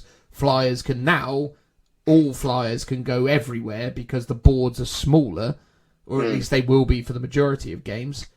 So you just go, okay, cool, well, there's my flyer, what are you going to do? And then you can see what they're doing, and it just becomes that thing where it's like, and at the end of it doesn't matter what you did, because it comes down to the dice roll and then what your opponent decides. And I don't know, man, I just sort of think we were getting there with 2019. 2019 still had its issues, and I'm talking about chapter approved 2019. It still had its issues because they still had this whole you decide whether you go first or second mechanic that, again, I beggars belief. But credit where credit's due to the ITC mission pack of 2019. It was pretty much spot on. Like, you deploy your army, I deploy my army, you deployed your army first, so you're going first. Cool. Like, well done. Yeah, I think that is generally perceived as the right way of doing it. Yeah. It might not be the most balanced because, yes, people do get like an advantage.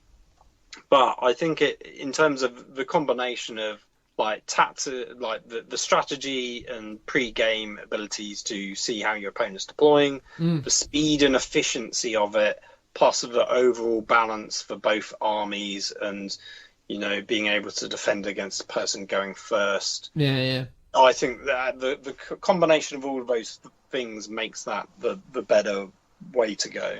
Yeah. But again, right? I mean, yeah, with the mission structure, the way it works, everything that goes into it, right? You gotta have your notepad to write down all the stuff that you've secretly put into whatever early doors. You got to write down all your secondaries, or maybe you'll get cards to go with those. You've got to assign all your psychic powers, all your warlord traits, all your relics. Then you got to, Well, you do all of that. Well, you do your relics and your warlord traits and psychic powers. You do that on your army list now. Oh yeah, for tournament play and so on, right? But you've got it all jotted down, right? You go, okay, cool. There's all my stuff there, and then you got to get like an abacus to keep track of what you're doing with mission points. And I am genuinely considering buying an abacus to play 9th edition. If you, and I'm not joking, that's not me being funny for the sake of it. It's one of the ways I'm considering making sense of this edition, because what you need is, because I've seen people do it before for wound trackers, you need a knitting counter, which is a small cylinder where you get 10s and 1s that you just twist around so you can go up to like 100 or something. Yeah. You only need to go up to 45 in one and 15 in the others. Get 4 that are different colours, 1 for your primary and then 1 for each of your secondaries, and then you're done. And then you just need to, if you had, for example, cards for your secondaries, you can put them next to the counter so you can see what they are. They're easy to turn. They're not dice that are going to accidentally get knocked and then you're going to forget what score you're on. Yeah. Nice and easy to count on. Yeah, I'm really glad in a lot of ways that the tournament scene isn't going to be about for a little while. I mean, admittedly, obviously, some people have started to do tournaments again, and say what you will about those, but I'm kind of glad in a way, because it gives us a chance to sort of hope that by the time we get back to it proper in like 2021, maybe they will have fixed all this or come up with a better solution to it. Or like I said, if they had, because normally chapter approved comes out in December, right? Yeah, which is not going to be the case anymore. Well, no, because we've got it now. But it's odd that we're getting in the middle of the year, not the beginning of the year. It might be, come January, they'd be like, here's the new book. But I doubt, because they like summer releases, so they'll probably do that. But what they could have done is they could have just given us our core rule book, missions. People have got to play that for these 6 months. Or not even that, maybe 3 or 4 months, and that would have informed how the chapter approved come December would have been, and they could have gone, actually the feedback for this is a bit rubbish. Instead they've sort of doubled down. But the feedback won't be rubbish, because the majority of people are heavily incentivized to say it's good, right? That's the truth of it, right? Like, if you're wanting to get into bed with Games Workshop, which 99% of the people doing what we're doing here are interested in, they ain't saying what we're saying. They're saying, isn't it great? I think there's a lot of people... No, come on, mate. Come on now. Have you seen the 9th edition coverage? It's all positive. No. What I've seen is a lot of people say, we have a bigger picture. We know what's coming down the line. I think maybe these missions specifically aren't as user-friendly as the older ones. Maybe they're fine to play once you get into them, or they're better to play once you've got the Codex-specific secondaries, or maybe there's a whole other mission pack coming down the line and different ways to play that will actually go, if these aren't for you, there's other things like Maelstrom or more old-style chapter-approved Eternal War missions like 8th edition stuff. Like, maybe they're be other ways of doing it beyond this. Yeah, and look, here's the thing, Phil, right? I'm not here saying that... I am here saying that I don't think it's very good, but I'm not saying that I'm not going to play it and I'm not going to endure it and I'm not going to put up with it and figure out a way around it. But it's worrying. It's worrying that we've traded in what we had for this, is what I'm saying. It's a very big leap. Huge. And it's a much more of a learning curve, I think, for players, like I said, that haven't done ITC before, like me, where it's like this is all relatively new and it's a lot more mentally taxing in terms of primaries, secondaries, how your objectives get scored, the bookkeeping involved, especially when there isn't an app that supports the bookkeeping and there's not even a book to support bookkeeping. So, yeah, I think that is a bit of a steep learning curve for people. It might be fine in time, and like a few games in, it's perfectly fine. I mean, I will say one thing is really cool that Strike Force is the smaller one, isn't it? That's the Strike Force is Strike Force is 2000, and then I think it's Incursion is the smaller one. And I like that there's Incursion missions and the other smaller size games in the main rulebook, but also in the GT pack there's Incursion as well. So, you know, potentially I'd rather do like smaller 1,000-point tournaments if that becomes a bit of a popular thing. Yeah.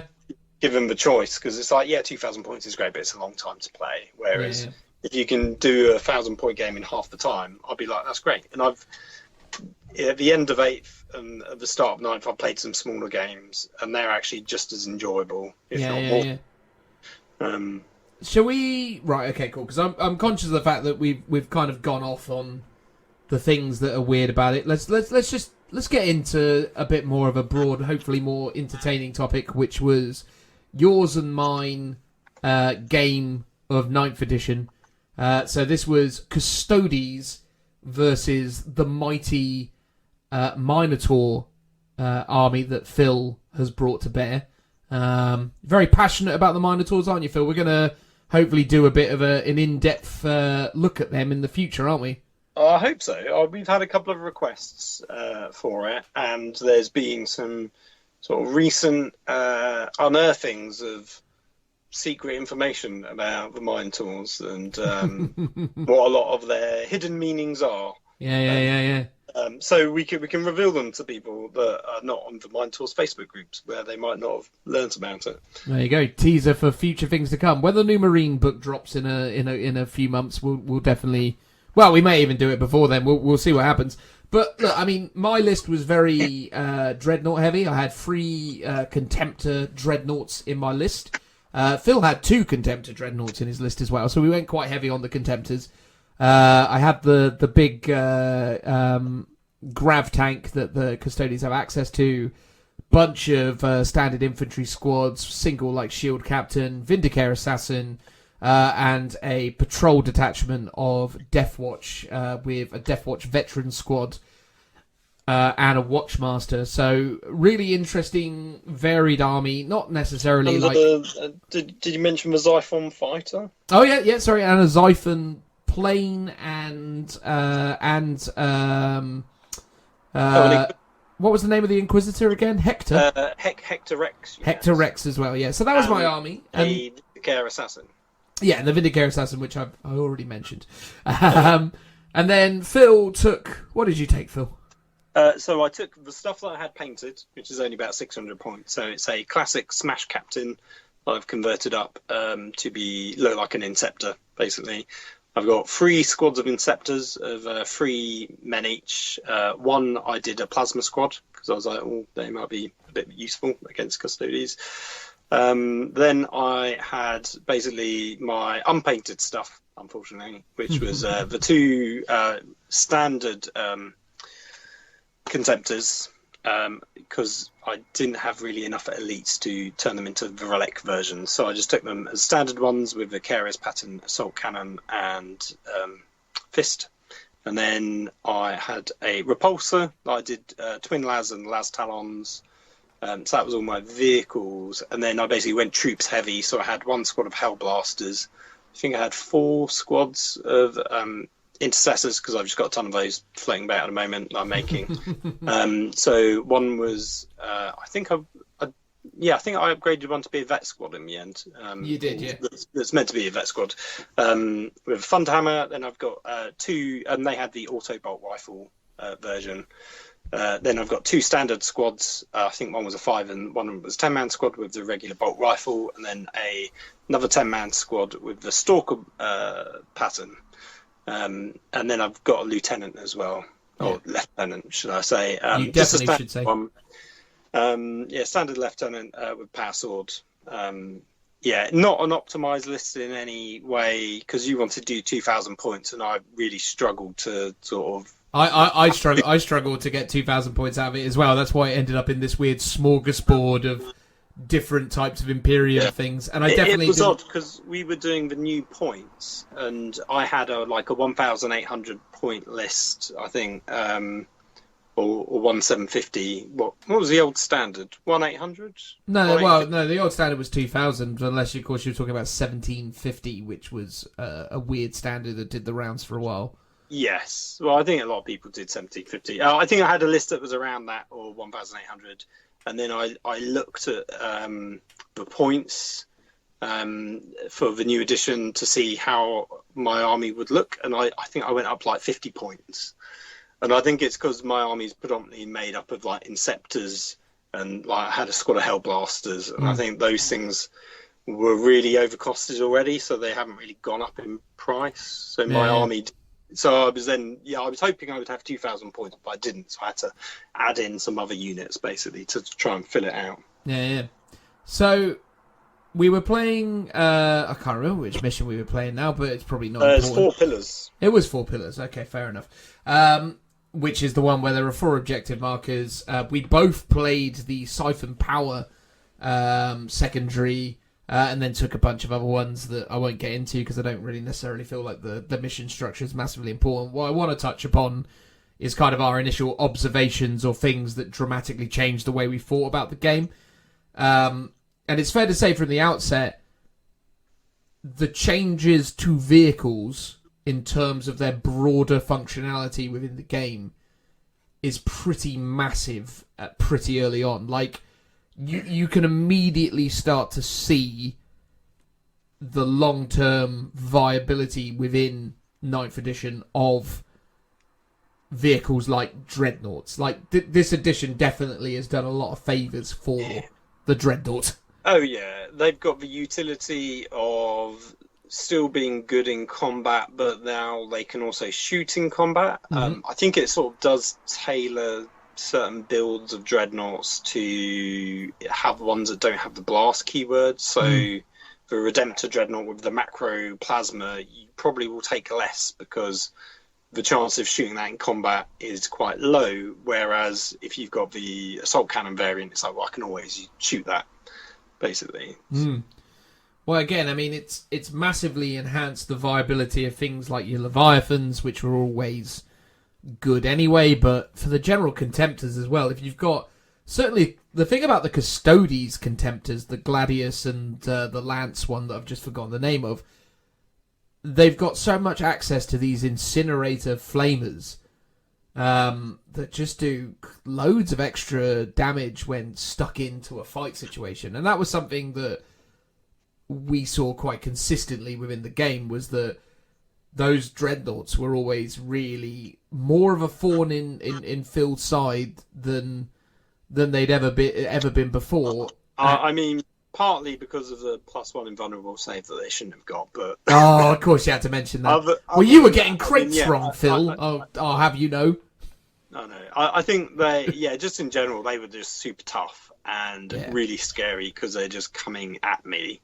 And it's like they will just flame all my infantry to death with ease. So, the Custodes ones especially are quite scary. Yeah. But even then, when we start to look at the broader range of, monsters and vehicles that fulfill that function, right? You start thinking about Wraith Lords for the Craftworld Eldari. That's an incredibly strong choice now because you can take 2 flamers on it. You can take 2 shuriken cannons. You can take 2 star cannons. You can take its sword. So it's become crazy fighty. Well, not crazy fighty, but it's become good fighty.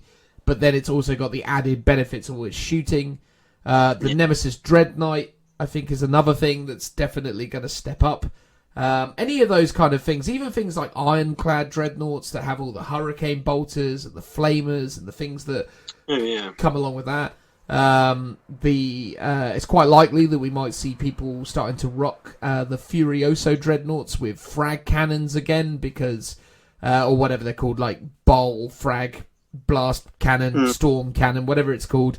But you could start to see that coming into the mix as well.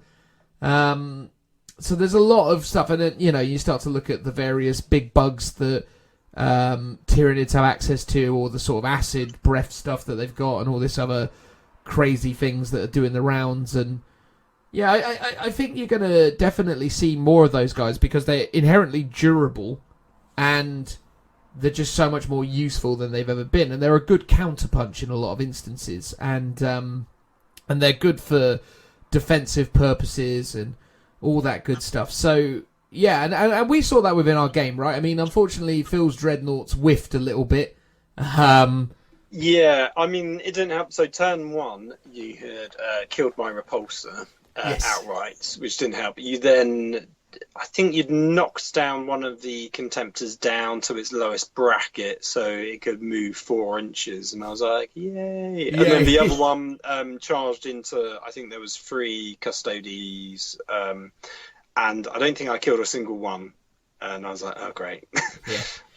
So they did all right with their... perform better, they did all right with their 3+ invuln saves for their storm shields, and then in response I was able to get a couple wounds off on Phil, and then that turned, because of the D3, I managed to roll 2 3s on the D3 wounds or damage, and then I did 6 wounds to this Contemptor Dreadnought. That was pretty funny. I think that's the thing, though, right? Is like, I think the impact that made, and also as well, I mean, it's interesting you brought up that turn 1 destruction of your repulsor, because the Xiphon hugely benefited from the fact that it didn't suffer the penalty for moving and shooting. Yeah, because obviously normally it's just a flat -1 to its ballistic seal. It's a 3-up normally, or was it a 4? 3-up normally, yeah. So historically the Xiphon would be 3-up against things with the fly keyword, because it was +1, but obviously against anything else it was hitting them on 4s. Whereas now, because it's not suffering the penalties for moving and shooting, it's hitting on 3s against everything. But if you're shooting against something with a fly keyword, you're hitting it on 2s. Yeah, which I unless assume of course that itself has minuses, but yeah, because it's a bit broken. But it's I think that's the thing. We're in this weird stage where a lot of the rules probably do need to be changed to reflect, especially with the flyers, like how they're meant to play with this new ignore the heavy when you're moving. So yeah, against the repulsor, because it's got the fly keyword, you're getting +1, and then you've kind of got an unofficial +1 because you're no negative that you'd normally be at. Yes, that was nasty. I mean, one of the things I'm starting to learn quite early on with regards to the sort of secondaries, as we were talking about before, is you start to observe that there's a lot of people out there that are thinking that obviously lots of vehicles are going to be the way forwards, but then there are secondaries that directly negatively impact having lots of vehicles or monsters or anything of that nature. Because I think it's either, I can't remember what it's called, I'm going to say big guns because that's what it used to be called, but it's probably not that anymore. But there's like a tank hunter secondary that you get 2 points for every vehicle that you kill with under 10 wounds, and 3 points for every vehicle Bring you It kill. Down. Bring It Down, that's the one. And that's the thing, isn't it, right? Because then you start thinking about how that build comes into effect, because the vehicles are super good, and then you got to start thinking to yourself, okay, well, what 3 super durable vehicles can I have that may award 3 points to my enemy but won't ever exceed 9? Or, well, best case scenario, I'll give away 9 points for the secondary, because that's also part of the weird mindset of the missions. But in terms of what I saw, because I had in my army, I had five vehicles, you immediately saw the added potential of vehicles in this edition. I mean, Phil probably would have said the same had his stuck around, but in general, I'm kind of looking forward to getting back on the old Krieg train and rocking a bunch of tanks, because you could just now more viably go, I'm just going to take a ton of tanks. Yeah. But I do think, again, there you need to sort of screen quite carefully. So you need to have specific tanks that you go, these are going to get locked in combat, and I'm cool with that. I've got Punisher Cannon on the turret, I've got Heavy Bolter Sponsons, and I'm just going to mow down whatever infantry I'm going to touch. In fact, I might go out of my way to touch stuff, because I've either got to force a unit to fall back or be stuck in combat with me, and I'm quite happy with that. And then, you know, because when they announced all the rules about how you can shoot into combat and stuff, everyone's going, yeah, this is brilliant. So it's actually not, because, so for example, if your standard Lehman Russ gets tagged, it's still not shooting, because the battle cannon has blast, and you've normally got one heavy bolter on the hull, which is not going to kill a unit that you're stuck in with. And even if you had heavy bolter sponsons, you might struggle still, because unless you're a tank commander, you're hitting on 4s normally, but you're -1 because it's a heavy weapon.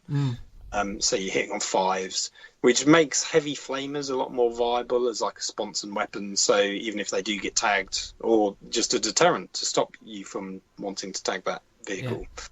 So I think with Lehman Russ's, like, sponsons are now almost essential for a lot of them. I think the way I'll probably do it is I'll have some backfield units, the battle cannons. Probably maybe one of them's a tank commander with the relic battle cannon, because I still think that's probably going to be really good. Except for the fact you're not allowed to use it in competitive games anymore. Oh yeah, God, you won't be able to, because that was a specialist detachment. So interestingly, yeah, I imagine that relic will get rolled into the new codex. Oh yeah. Because it was too good not to be, basically. Yeah. And if it isn't, I will be throwing my toys out and pram. The other, and then you're going to have more frontline vehicles like Punishers and Hellhounds to be like your vehicle screens. So Sentinels as well, I think. Not for you, but for others. I don't have Sentinels, but yeah, I think Sentinels are pretty viable. I think there's also a thing to say about, like, you need to, sometimes you want to pick weapons that either auto hit because they're flamers, or they're not heavy, because obviously you only get the penalty for shooting if it's a heavy weapon. So if you've got something that's got a high rate of fire because it's like an assault weapon, that might be quite like a better option to take.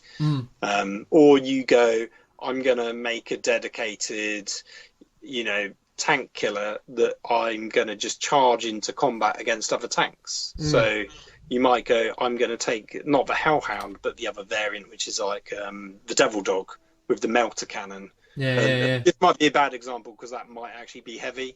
But for this purposes, let's say it's an assault weapon. You're going to be like, actually, I'm going to just charge it forwards so I'm within the half range of shooting stuff. Then I'm actually going to charge it into this tank, because either that tank now has to just shoot me with lots of heavy bolters, which won't do much, or it's got to fall back and not shoot, or it's got to stay in combat with me, in which case it's my turn next, or when it does come to my turn, I can just blast you in the face with a melter gun because it's an assault weapon. And I'm still doing lots of damage to you as efficiently as whether I was halfway across the board.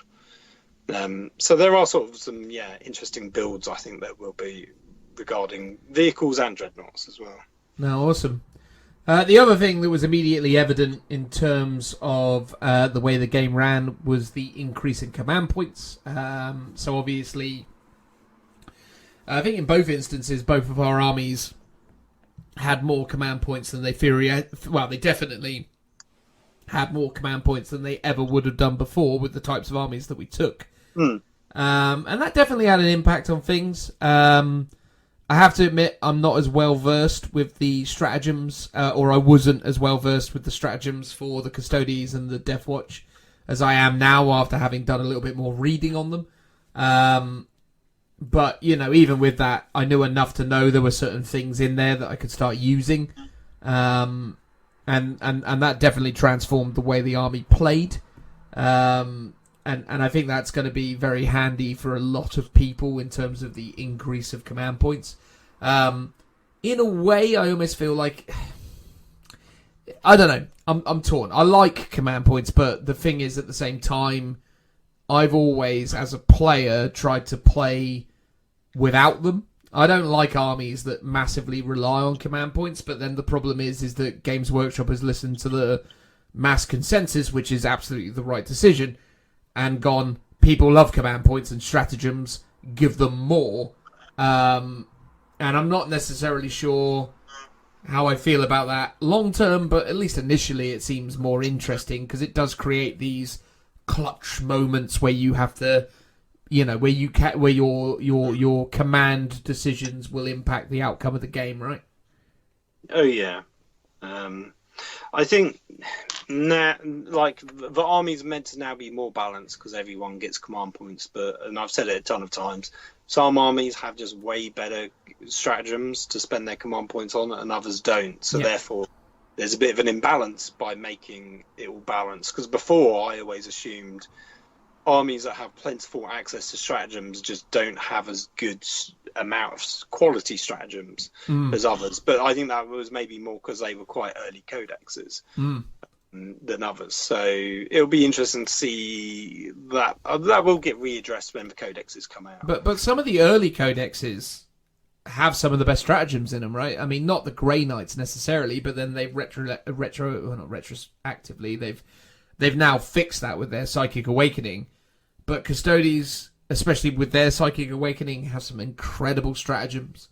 Death Guard have some incredible stratagems. Some of the best, in fact. I mean, they've got access to, like, blast weapons that, in the form of plague grenades that they can then just lob all of them. And, it's horrible.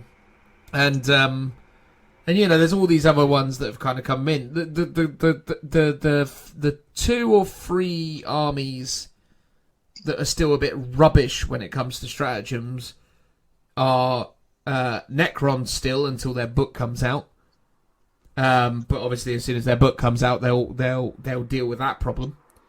Astra Militarum, obviously, because you know. Yeah. And who was the last one with the rubbish stratagems? Astra Militarum. Orcs? No, not Orcs. Orcs have got some good options, actually. I had the... it's just left my brain. Oh, Drakari. There you go. Yeah. I mean, Drakari are still arguably in the upper echelons, though, of stratagems, because they've still got access to a lot of the stuff that made Craftworlders good, but not quite as good as Craftworlders overall. But, those 3 in particular seem really weak on the stratagem front right now, because none of them got any love during Psychic Awakening, right? Like, the Astra Militarum got tank aces and some, and a bunch of new stuff for your Tempestus Sans, but the broad Astra Militarum didn't get much. Drakari didn't get anything, and neither did Necrons. So that's why they're all wallowing in, gaming purgatory at the moment, because they've just been massively let down by the Psychic Awakening. Almost as if that all 3 of those armies are going to be are going to be very early on in the 9th edition release schedule. And I mean, you've seen enough of the rumour engine to believe that Drakari are around the corner, and obviously Astra Militarum definitely need to be short thereafter, and we obviously know Necrons are gonna be coming out very soon. But yeah, no, you're right. I think, but there is still an imbalance between armies with good stratagems and armies with bad stratagems, and then there's also this weird nonsense where there are stratagems that have been written out of certain books that are in other books, and it's like, again, if you're gonna have a system, fix it, right? And I really hope that's what these books are going to do going forward: standardize, sensible, consistent language, and balance between the books in terms of the stratagems they get access to. But we'll see, won't we? We'll see. But having extra CPs is good because it has boosted certain armies, most notably the Custodes, which I was playing against you. But yeah, it's all right, isn't it? It's all right. More CPs. Yeah, it was an interesting thing where I think we talked about it a bit before, where I was like, it feels like everyone online is like, oh, you've got to build for one detachment because you want to maximise your CPs. And I sort of really don't feel like that's the case. I think a lot of people will be like, if it's 2 or 3 CPs and that allows me to take a knight or a detachment of guard that allow my knight army to be much better, because then I can score objectives, or give my Custodes, which is very low model count, a ton of models to have some better board control. I think it's a bit of a no-brainer that people will do that. It's a bit of a weird fallacy that people seem to think these 3 CP are going to win me a game because I'm going to probably just waste them on a reroll or something. Now, some armies obviously will go, okay, I need X, Y, Z stratagems to combo with certain units, and that's going to potentially be winning game strategies. But with 12 CPs, or well, it's not 12 CPs, it's 12 CPs plus 5 that you get in the game, plus, potentially you might have a way of refunding your CP still. So you can easily get, up to 17 per game. Mm. Why not throw 3 or 4 detachment, like, to gain more, to unlock stuff that's going to fill holes in your army?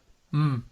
And I like that. It's a good balancing mechanic, and it sort of doesn't reward you for now doing, the old loyal 32 or whatever. Yeah. But it doesn't stop. It doesn't. It penalises you a tiny bit, but not enough to not do it if you really need it. Mm. Which I like. Yeah. No, the command point change is a welcome one. I think it is better for the construction of certain armies, but again, it just, you give to what you give to one by taking away from another, right? It's a change, but it's going to result in a different type of meta and a different type of play style. But regardless, it is what it is. I like it because it's good to have the extra points, but again, extra admin, because obviously every command phase you gain another command point, so you got to always remember that, and that's not quite muscle memory yet. And then there's exploitations within that, and I'm not meaning this in any kind of horrible way, but more just for human error. Having a resource that fluctuates like that, there's always room for mistakes and people going, oh yeah, I think I forgot to do that CP in my command phase, so I'll do that now. Yeah. And then, throughout the course of the game, maybe you net out an extra single CP than you should have got, or maybe you even lose more than you think you should have spent on all the rest of it. I mean, again, it plays both ways, but it's just, again, it's another thing to be thinking about constantly. And that's, a point that I wanted to make. But there you go, there was that. And then the last of the things that massively impacted the game was the changes to targeting characters, the Lookout Sir rule. That's been huge in my games of 9th edition so far, is getting into the new habit of how I look after my characters and the types of deployment and the types of ways that I keep these guys safe. That's been huge. Huge. Is that predominantly because you've been doing Custodes and you've got a very low model count, so it's harder to keep your characters from being targeted? It's just theoretical, right? So it's I've been actually running a Blood Ravens army more than anything else during playtesting, and it's not a particularly good army. It's just one that I think is a bit fun, and I've been running that predominantly. And that's got a handful of characters in it, and yeah, there's often occasions where I've fallen into situations where I've not safeguarded those characters enough, and they've ended up being targeted because of the way the rules work now. So yeah, again, that's a case of muscle memory in terms of how you deploy and how you do things. But I'll get there. I mean, I can't hate Lookout Sir because it's the name of our show.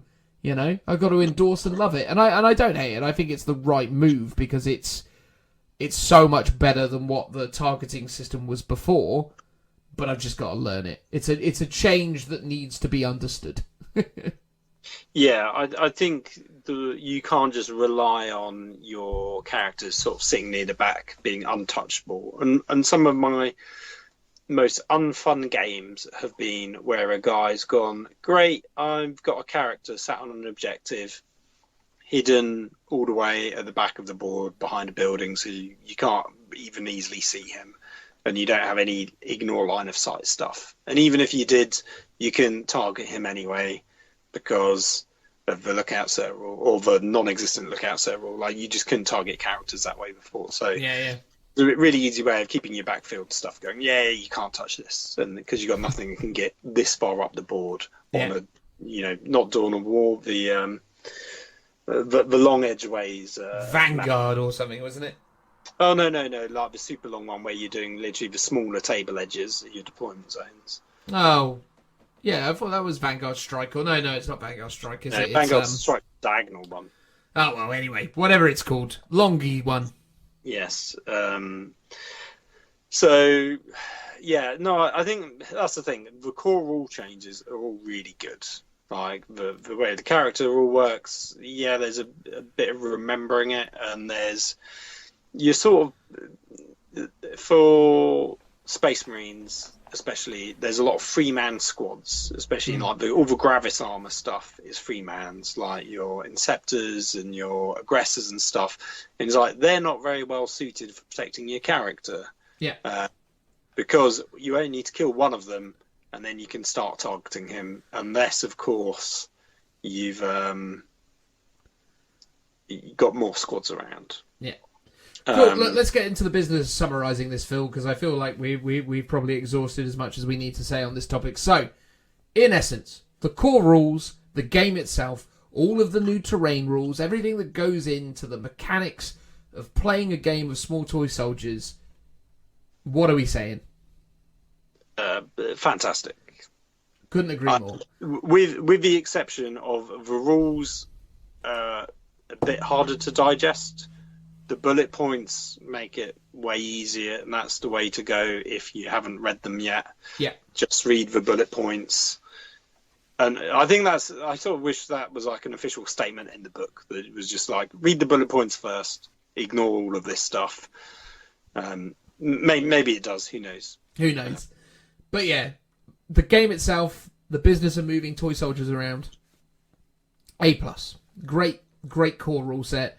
It took everything that was a bit janky about 8th edition and cleared it up. They've got rid of all of the weird loopholes and random nonsense that happened. Obviously, we're going to end up with some new ones for a little while before they clear them up, but they've got rid of 99% of the real big issues that plagued 8th edition. Sadly, sorry, Phil. Oh, no, go on. Sadly, the combat phase is still terrible, but you can't have everything. But they've made that better, though, because of the way they've changed the engagement rules and how that impacts bigger vehicles and things like that. So even that's gotten, or arguably better. Oh, yeah. I think so, for sure. Yeah. What they've done is they took any element that was a bit gamey, that wasn't very thematic, like, your conga lines of cultists going around the board that just didn't play well or didn't sit well when you go, this doesn't look very good on the board. And they've really fixed all of those problems, which I think is fantastic. 100%. So as a game, fantastic. Terrain rules take some getting used to, but really good. A step in the right direction. Very, very positive about the terrain rules. Or at least I hope that's what I said earlier. I'm fairly sure that's what I was supposed to be trying to convey. I may have been going on about the fact it's a bit complicated, but once I can see the potential with the terrain. I like the terrain rules. That much I can say. Same for you, Phil?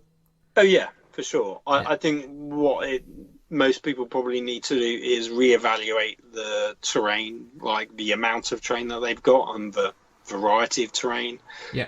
In the new rule book, they've got like examples of like how sort of dense your boards need to be. So I think that's something a lot of people probably need to like reevaluate, because if they've got very light terrain boards, it might not be as fun a game. Yeah. And then lastly, in terms of the last part of the trifactor, the triumvirate that makes up a game of 40k, the missions, I don't like them. That's basically where I can end on it. You've heard me say it tedium already. Great rules, great terrain, terrible missions. Phil? Yeah, I mean... not terrible, just not fun. Just really I mean, the tedious. thing is, I think I need to go through the core rule book once we've got it and see what other missions there are, because obviously you've got your I presume there's some open war ones in there as well, and I wonder if they'd be different. I get the impression that some of the Crusade ones are. There was definitely a Crusade mission that I saw previewed that was basically the Relic, like a real old school mission. I think a lot of them do use this newer mechanic, like with the primaries and secondaries, but I think some are a bit more old school. So maybe Crusade is where the easier to play missions are, where it's just not as admin heavy on the point scoring. I think the missions may well be amazing, and we just need to get a bunch of games in. But the initial reaction is they're a bit more convoluted and complex, and there's a lot more admin involved in terms of when you're scoring your points and making note of all those different scores. Yeah. Totally agree. It's just more complexity on top of complexity for the sake of complexity. And that's about as much as I need to say about it there. Obviously, I always open to having my mind changed, and I'm always reevaluating my stance on these things as I go along, because ultimately that's what any sane, rational person would do. But first impressions is very underwhelming when it comes to the mission structure. I think, again, it's just not a user-friendly experience, and I don't understand why they've made that part of the core rule set. Like, by all means, make the Grand Tournament pack a bit, complicated and convoluted. But, and I kind of understand why they've got to introduce those concepts within the core rules, because if there's such a core component of the gameplay for competitive play, you do need to introduce those concepts. But my overwhelming point is I don't know, horses for courses, right? It didn't feel like this needed to be in the core rulebook. I mean, I wonder how many people will be like, "Oh, I'm just going to buy the open play, or only war, or open play, like the deck of cards where you can customize your mission. It's got a twist, it's got a map. You just draw a few cards. I wonder how many people will move over to that sort of system. I don't think anyone will. Most people, or at least anyone in my kind of immediate friend group and people I play with regularly, the mindset is play the standard edition the way that the majority of people play it within the competitive community in order to be competitive. But that's my friend group. Who knows what others will do? That's what I mean. The people that are just like, I just want a game, keep it nice and simple, maybe make it a bit more narrative. People that aren't focused on going, I've got to play these missions because these are the missions that get played at tournaments. Yeah. But that's it, really, right? Good rules, good game, missions, wait and see, but not a great start for me. And as I say, I've played, to put it in context, because I know me and Phil haven't got the books in our hands yet, I've played in places with the book. I know I've played now 7 games, of 9th edition. So I played 7 games of 9th edition, and this is where I'm at 7 games in. When I'm 700 games in, I guess I might have a different perspective of it, but based on what I've played thus far, I'm trying to work out ways that I can make this make more sense to me. Essentially, I'm trying to come up with a method for how I'm going to manage the admin. And once I've cracked that code, maybe it'll get better. But that feels incredibly counterproductive, I suppose. Yeah, I think, like I said, I just need to make an app for it. Exactly. Add it into the Warhammer app, and then people will pay for that. But even that's a bit of a faff, isn't it? Because when admittedly, you can do it with the app, no worries. But then it's like across a tournament day, if you're going to do it within a tournament structure for the purposes of it, making sure the thing stays charged the whole time through. So you're going to have to... anyway, I don't know. I'm really nitpicking. Tournaments might be different. Like I'm pretty sure there's a scorecard at the back of the Grand Tournament pack. If people just follow that format and you get specific cards for scoring for each game that you play in, so you don't need to keep track yourself. You just fill it out on this piece of paper that you then hand in at the end of your game. Like, that's great. But for the casual player that like wants to play with their mates, you kind of need something like that to do the admin lifting for you. Yeah. But there you go. 9th edition, everybody.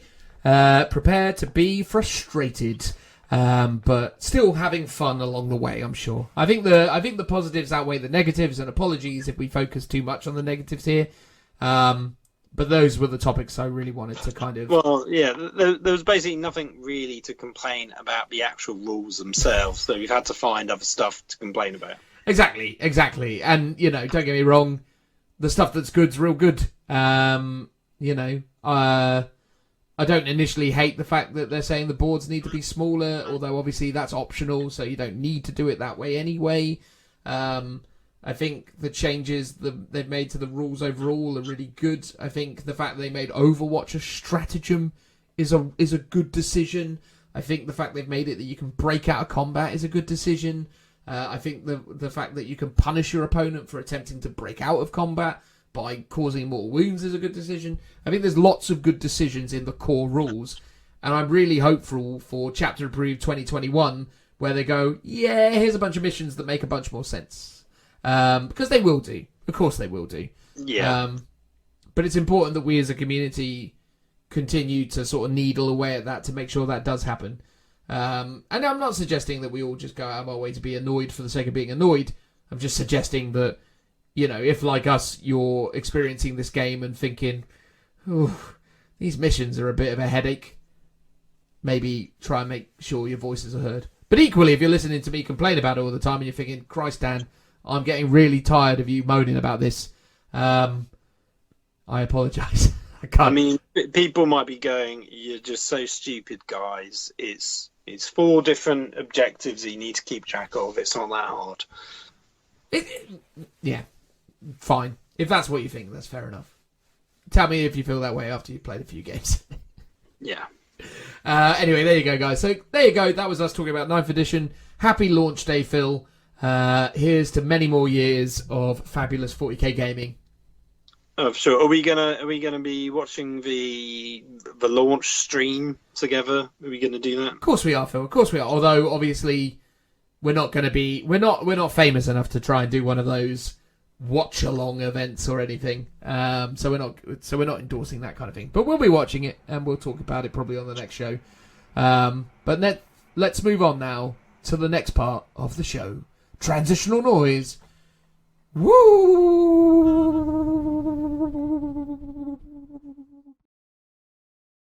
Hello, everybody. In this part of the podcast, me and Phil are going to talk about the Custodes because at this moment in time, Joe is still moving into his new abode, so he won't be joining us in this segment. But in many respects, Phil, I feel like we do our best work when it comes to talking about rules and junk when he's not about, wouldn't you?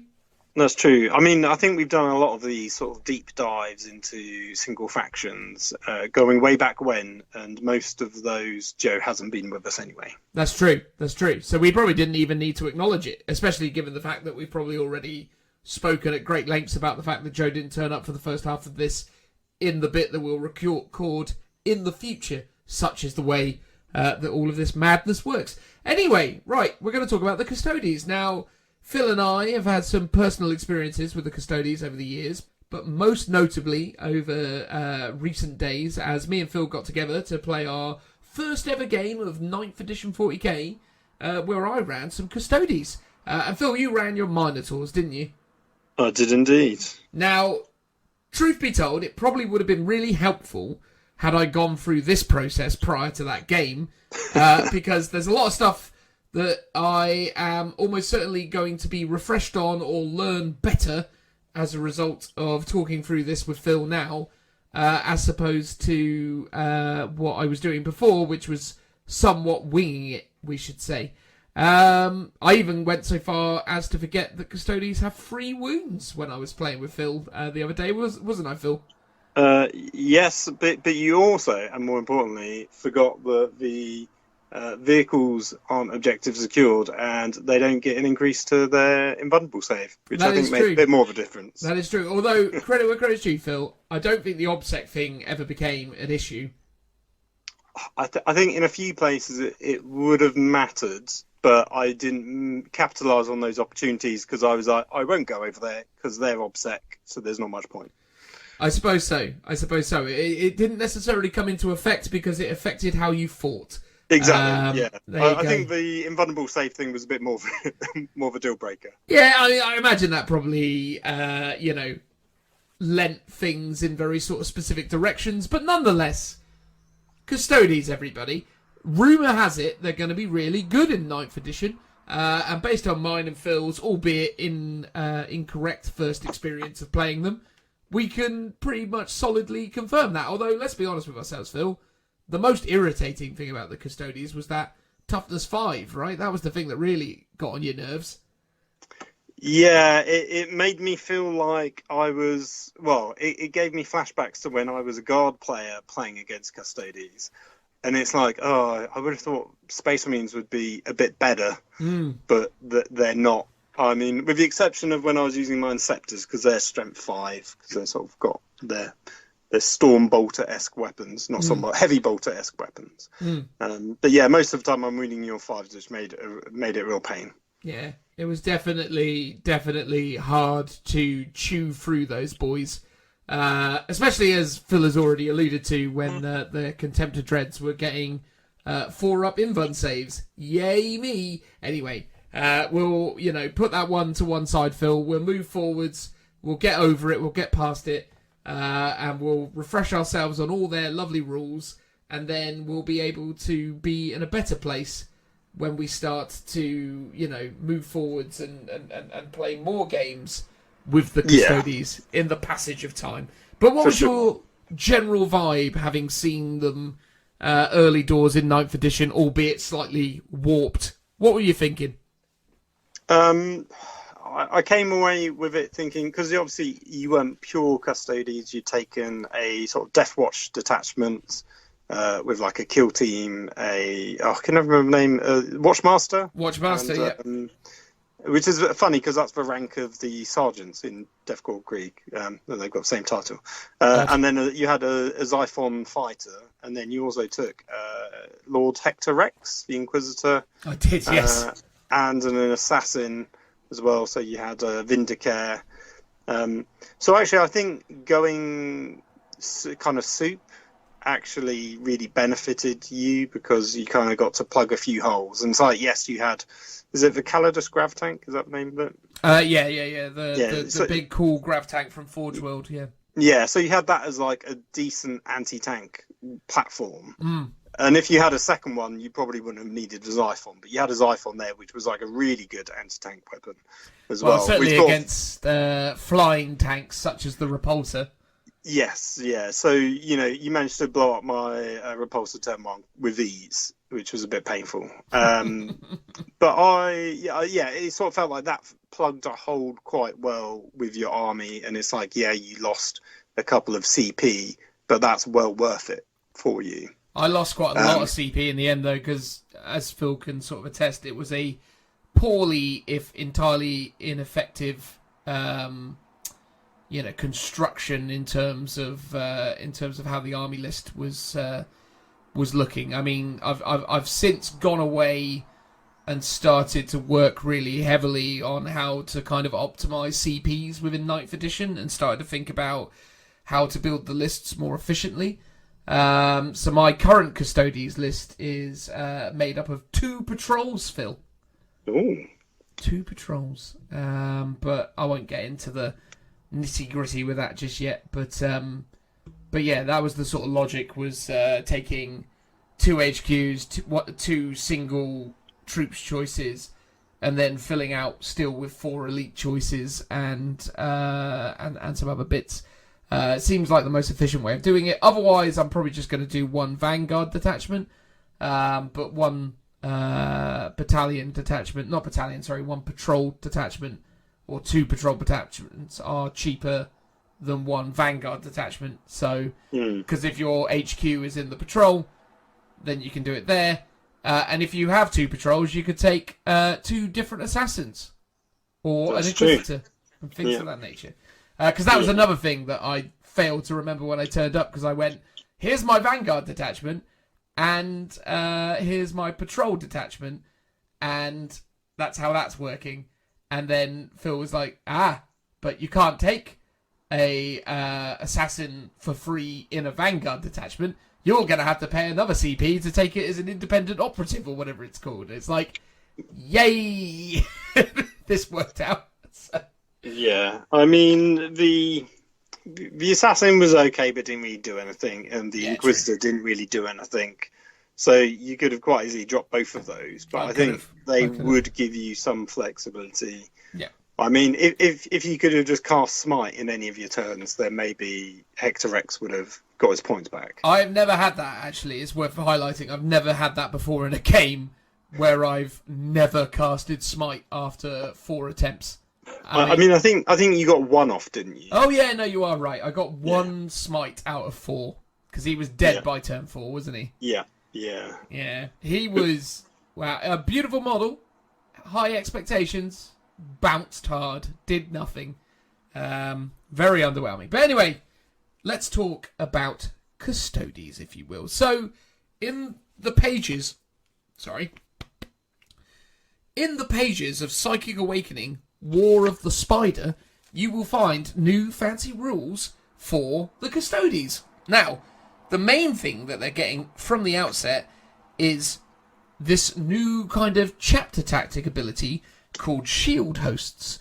So if you're not familiar with, the background, the fluff, the flavour of Custodes, essentially they gather into these things called like shield companies, something along those lines. And then when they get into bigger forces, they become part of these shield hosts. And like Space Marines and Elder and Chaos and every other faction out there, being part of these certain types of shield hosts, earns you certain abilities. So what they've done here is detailed a load of really cool, awesome, new, fantastic things that you gain access to by making your Custodes armies one of these shield hosts. So there's a load to go through. So essentially, within this document, you basically, if you're a battle-forged army, any Adeptus Custodes detachment can select a shield host ability, essentially. So each of these different detachments can be given a different type of shield host. And essentially, when you do that, you add the relevant shield host keyword. So that could be Shadow Keepers, Aquilin Shields, Dread Host, Solar Watch, or Emissaries Imperatus. So these are all the different types of shield host available to you. Each of these have their own warlord traits, their own relics, and one unique stratagem. So that's pretty exciting, because Custodes were an odd old bunch from the outset, because when you used to take Custodes back in the day, they were one of the few armies out there, like the Death Watch, I suppose. Not the Death Watch, sorry, the Death Guard, that didn't really have a lot of variety in their forces. Would you not agree, Philip? Yeah, I think anything that was sort of already a sub-faction, like Death Guard are a sub-faction of Chaos Space Marines, so it's like they didn't get one. Custodes are sort of a force onto themselves, but they are sort of in a roundabout way a sort of subset of Space Marines, but obviously not quite. But I think maybe it was just... Don't go calling them Space Marines, Phil. Well, no, exactly. They're very different, but I think the fact is that they were such a sort of small army. They were a bit overlooked in that respect. The 10,000, as they are known for, they get up to all sorts of nonsense. I mean, ultimately, Custodes have spent an awful long time hanging around the palace of the Emperor on Terra, wandering around the place and... by all accounts, dealing with some sort of nonsense that Magnus created way back when. But, we don't really talk about all that sort of nonsense here. So let's dive in, if we can, Phil, to the first of these shield hosts, which is Shadow Keepers. The Shadow Keepers, watch over the dark cells beneath the Imperial Palace. Oh, why don't you tell us about their warlord trait, Phil? So it's called Lock Warden. When resolving an attack made by a character model against this warlord, subtract 1 from the hit roll. When resolving an attack made by this warlord against an enemy character unit, subtract 1 from the saving throw, including invulnerable saves. Now, this is very familiar, because this is the one you took on our game last weekend. Indeed. So, subtracting 1 from hit rolls adds to your survivability, but the thing that makes it super awesome is obviously where you see people like Smash Captains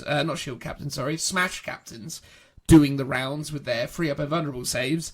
Nothing more hilarious than reducing those down to 4-ups, especially when you got that D3 damage.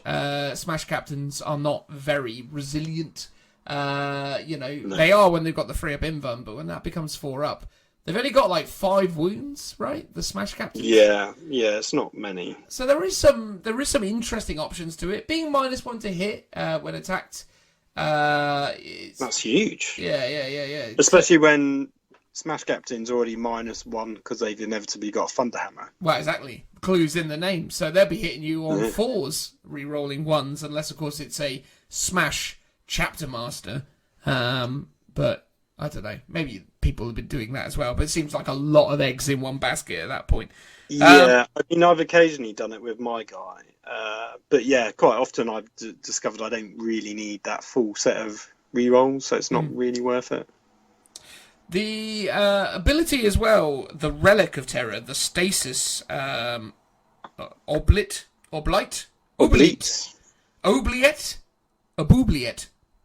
Oh, it could be Oubliette, yeah. Or it could be Oubliette. One of the two. I was sort of thinking of that. Didn't they used to refer to the Oubliettes a lot within the film Labyrinth? Quite likely. I'm sure they did. That's probably where the only frame of reference to that word could come into effect. But anyway, look, I mean, this was something that I was hoping to use on your Smash Captain as well, Phil, but you didn't let me, which is at the start of the fight phase, select one enemy character within 3 of a model with this relic. Until the end of that phase, half the attack's characteristic of the model in that unit, rounding up. And when resolving an attack made by a friendly Shadowkeeper model against that character, you can re-roll wound rolls of 1. That would have been nice, but... Yeah, well, I think because you told me about this, I was like, I'm not going near him. Because I'd actually geared my Smash Captain up to kill some vehicles. Yeah. Because that's sort of where he's a bit better, because he quite often bounces off against things with invuln saves, and then those characters just tend to kill him straight away afterwards. Fair enough. Yeah, I mean, it's definitely useful when you know that you've got something really fighty that's going to come towards you.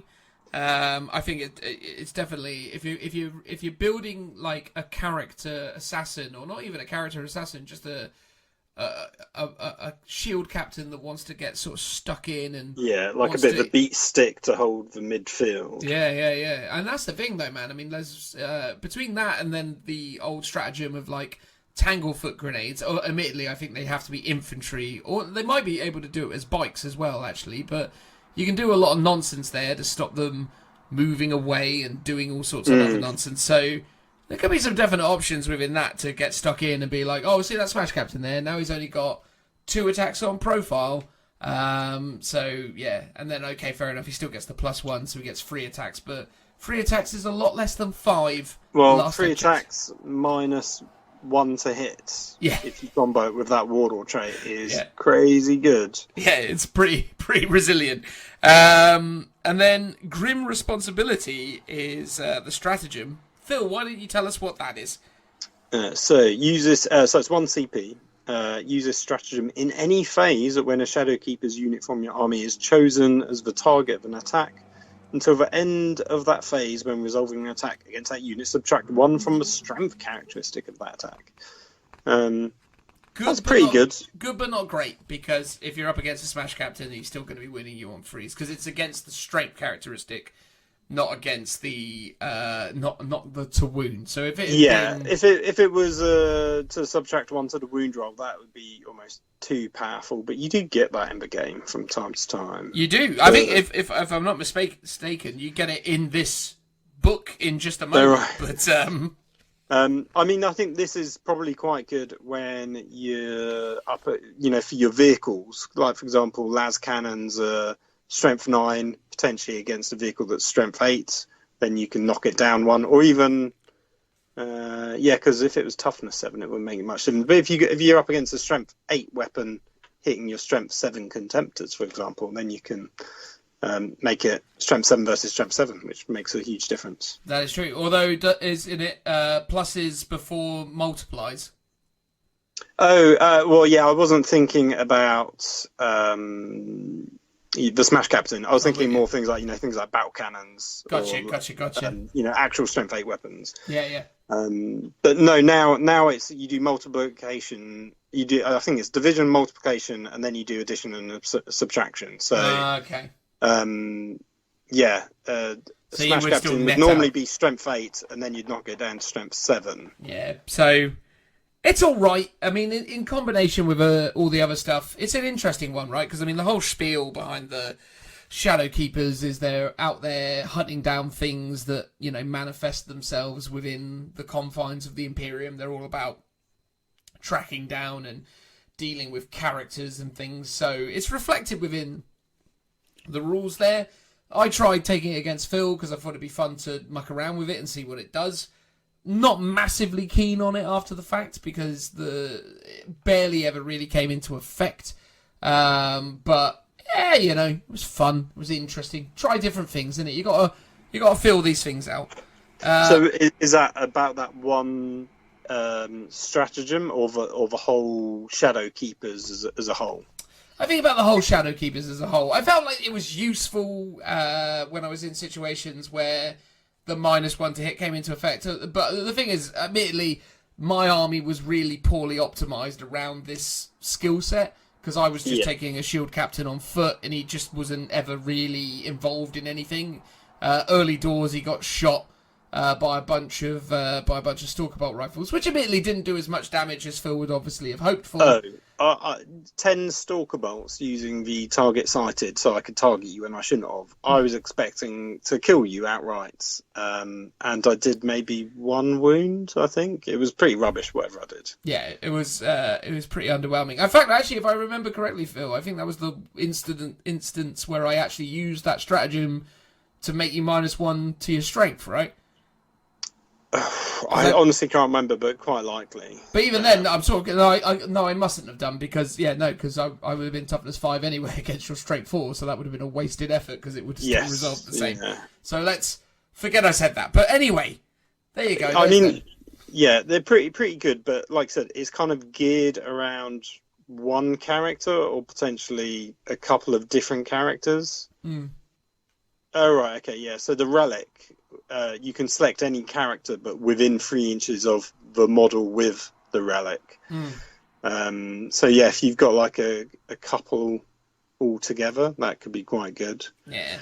I presume there's the old stratagem where you can split a squad down into individual models, but they don't gain the character keyword, do they, when that happens? What, for the Custodes?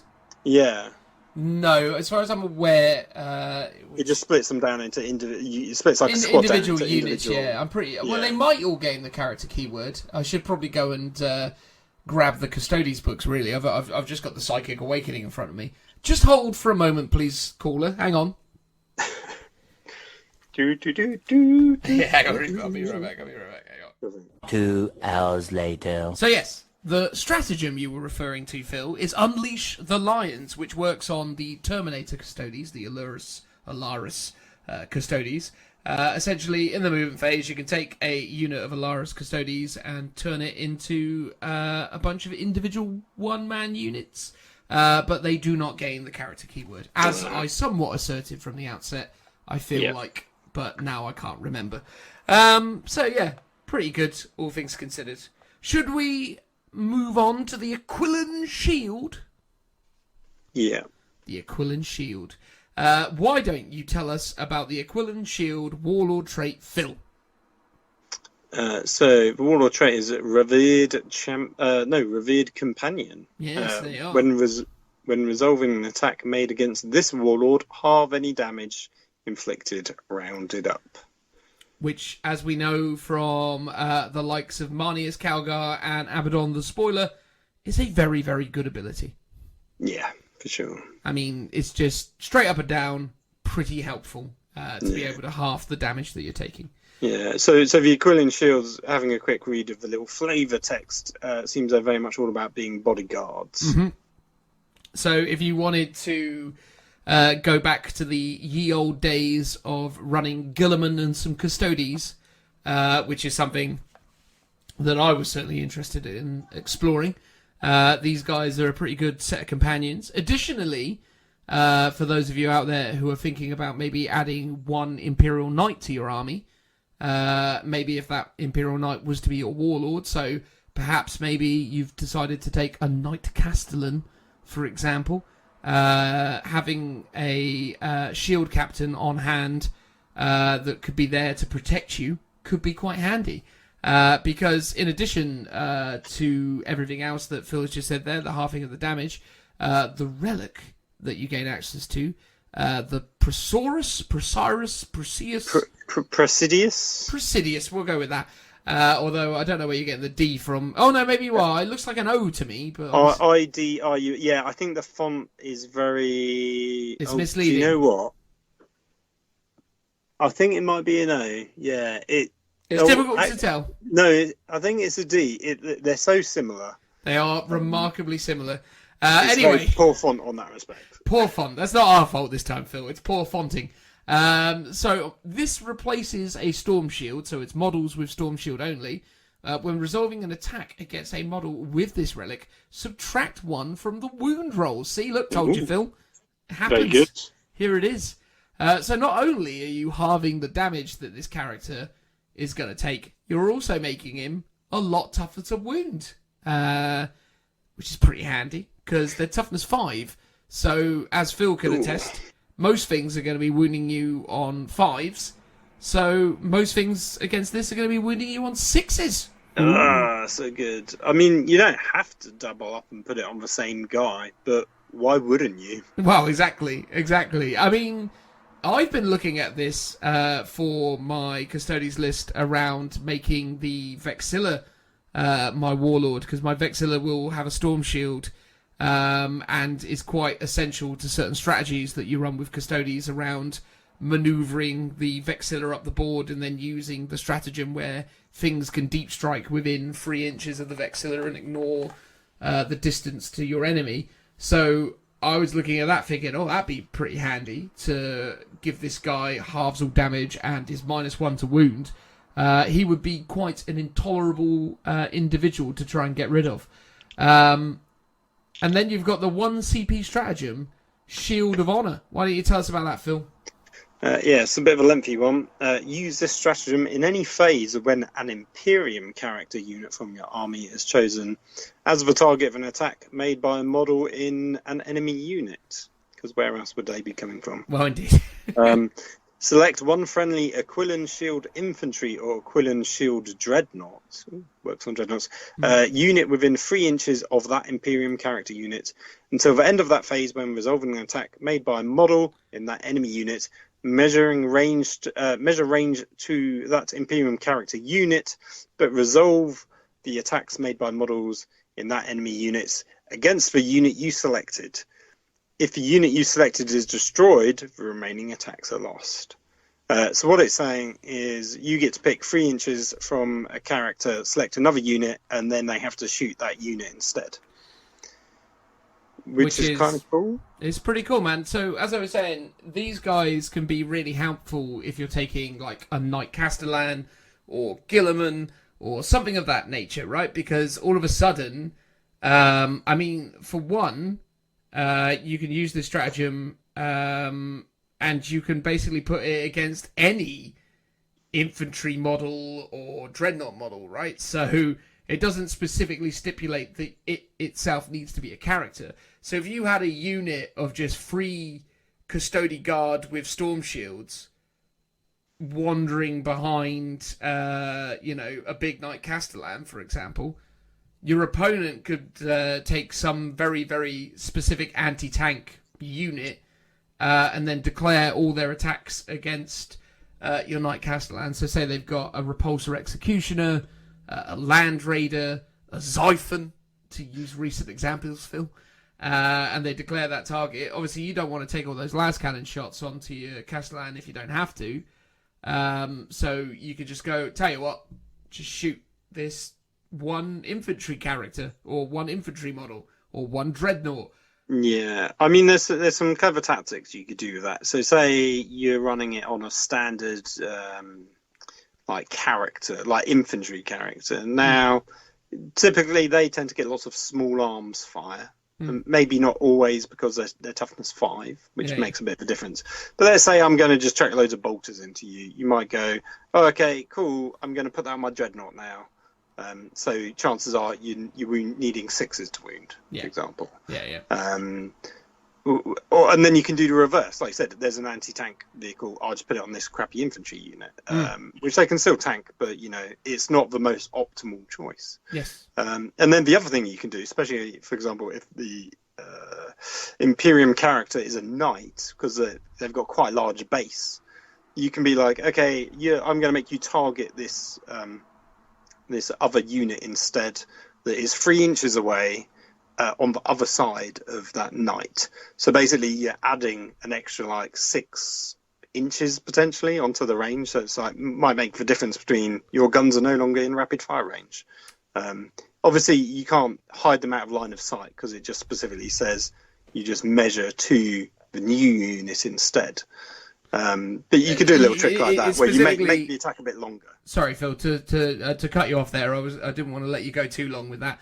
It specifically states you measure to the thing that you're shooting at, and then you resolve the attacks against. Okay. Sorry, my bad. I thought it was saying you switch it around. No. Okay, so you can't do shenanigans like that. No, you can't bamboozle someone and go, "Ha, you're out of range now." That's not. That's not cool. Well, good. Well, yeah, but look, it's one of those things. I genuinely like it. I like the warlord trait. I like the relic, and I like the ability. It's flexible. It's got options. I think it's really good. I don't want to sort of oversell it because most people have sort of looked at it and gone, "Yeah, it's all right," but there's better stuff. I genuinely think it's really cool. Anything that makes this stuff more durable, especially when we're rolling into 9th edition, where durability and being able to stay on objectives and being able to control the objectives is so important. I think having added durability to an already very durable unit is a pretty cool thing. Yeah, I mean, I guess your characters have an innate... This is an interesting thing, actually. So your character... your infantry squad has to be within 3 inches of the Imperium character. Mm-hmm. Now, under the current targeting rules, you can't target the character if that unit has 3 or more models, or there's a vehicle there, which is the dreadnought. Mm-hmm. So this might be a niche case where you might have a unit that's just got 1 or 2 models in, or you're being targeted by some stuff that can ignore the Lookout Sir, Ding Bell, because that's the name of our show. Lookout Sir, the Lookout Sir rule. Mm-hmm. So it might be that you're predominantly using this, when you're targeted by snipers or your Vindicare, for example. Mm-hmm. Because otherwise, in theory, you should be actually ignoring the rule. Yeah, I mean, you are right. It's only in, as I say, the areas where it is best is against. So again, if you've got very specific types of characters, so well, yeah. So your knight, for example, would ignore the Lookout Sir rule because it's over the 12 wounds. Yeah. Or was it 10? 12, I think. 10. Yeah, well, 10. It's over 9 wounds. As soon as you get to 10 and above, you're in trouble. Yeah. So, yeah, I mean, that's the thing, Phil. I think, yes, you are ultimately not going to be using this a lot of the time, and it's not necessarily going to complement a lot of builds, but it can be useful. And if you're looking at certain types of logics, I don't know, I think if you were thinking about running knights and custodes for whatever reason, or you were thinking about adding a Knight Castellan to a Custodes army, this is a perfectly viable build that you would strongly consider. Yeah, and also a great way to defend yourself from having to take a load of sniper shots to the face. Well, indeed, which is all good stuff. But there you go. Dread Host. What is a Dread Host, I hear you ask? Well, fundamentally, fear is a familiar weapon to the Imperium. Used to deter enemies and keep sieving populations in line. Which is interesting because I was listening to the audiobook version of the Conraz Kurz story today, and I feel relatively au fait with the way that the Imperium controls people with fear, or at least the Imperium of old. Not so much these days. But anyway, look, I mean, Dread Host is all about scaring people, I guess. And they have abilities which reflect that. Why don't you, Phil, tell us about their Warlord trait? So we have the All-Seeing Annihilator. Pretty cool name on that alone. When resolving an attack made with a melee weapon by a model in a friendly Dread Host, love that name as well, unit within 6 inches of this Warlord, an unmodified hit roll of 6 scores 1 additional hit. Yeah, it's not bad. It doesn't seem like it's a fear-related thing, but it makes sense. I imagine you'd be pretty scared if all of a sudden you were getting hit 4 times rather than 3. Yeah, that's true. I mean, yeah, so it seems like it's any model within a unit that's within 6 inches. Mm-hmm. So you don't have to pick a unit. It's a bubble. It's an aura. So that's pretty strong, actually, if you're kind of blobbing up and you're marching down the board. If you were looking at, like taking some biggish unit, I mean, yeah, it's strong, man. It's really strong. The way they apparently cause fear, I just finished reading the flavor text, they cause fear by causing total annihilation, which I suppose would be scary. But yeah, there you go. So yeah, 6s get you additional hits with a 6-inch aura. It's really good. Really, really good. Especially when you consider how many attacks Custodes get. Getting additional attacks, especially when they're D3 damage most of the time. Yeah, or even if you're doing, I think, I wouldn't be too surprised if kind of contempt to spam is a bit of a thing for Custodes, because they've got so many sweet choices. And a lot of them all have close combat abilities, so, this would be pretty good for them too. Oh, totally brilliant. Yeah. So in terms of the relic that they wield, the Adamon Immortus? Adamon Immortus. Is that what we're going with? Yeah. God, I tell you what, man, these names. It's just... I know. Tongue twisters for sure. I think they do it deliberately just for us. Honestly, well, if they do, fair play. We've made it. So models with a Castellan axe only. This relic of terror replaces the axe and has the following profile. In its shooting form, it's range 24, rapid fire 1, strength 4, -1, 2 damage. Fair enough. And then melee, it is strength plus 3, which in most instances is going to make it, in all instances, is going to make it a strength 8, unless I can think of any instances where it might go up. But strength 8, -3 AP, 2 damage. 3 damage. Wow. Who doesn't love a flat 3 damage, Dan? Mate, honestly, that is tasty. Put that on something. That is going to cause some headaches right there. Yeah. I'm just surprised that an axe has a shooting ability. Well, it's because there's a gun on top of it. Yeah. That's how the Custodes roll, man. You don't just get a sword, you get a sword with guns on. Exactly. You gotta sellotape those things together. Exactly. They're like Final Fantasy VIII Squall. Its sword's no good without a gun stuck to it. Why don't you tell us about the CP stratagem, which is weird because it's 1 or 2 CPs. Yes, it's the golden light of the Moirades, I'm going to say. Yeah, Moirades is, Moirades, Moirades, whatever that is. Yes, it's a potent vessel that teleports their passengers straight into battle, it says. So use a stratagem at the start of your charge phase. Select one Dread Host unit from your army that teleported into battle this turn for 1 CP, or up to 3 such units for 2 CP. Okay, that's pretty good. Until the end of that phase, when a charge roll is made for these units, roll 1 additional d6 and discard 1 of the dice. So I use a similar stratagem on you. It's a White Scars one, where I get to roll 3, discard 1, which is actually really strong, especially if you need to combo it with a reroll, because then you reroll all the dice. Which maybe isn't always that great, because sometimes you just want to reroll one of them. So probably would have been better in the older one, but even so, you're just upping your chances of getting the 9 that you're going to need. And the fact that for 2 CP you affect 3 units, that's a saving right there with 1 CP. That's super strong when you consider the fact that you can do it for 2 CP for 3 units. So the obviously the only stipulation there is you then need to be in a situation where you've had 3 units arrive via reserves. So you can use from the Golden Light they come. Which is a stratagem in the Custodes book, which is 1 or 3 CPs. Use this stratagem during deployment instead of placing Custodes units on the battlefield. Infantry, biker, or dreadnought unit from your army can be put in the teleportarium, and you can do 2 of those units for 3 CP.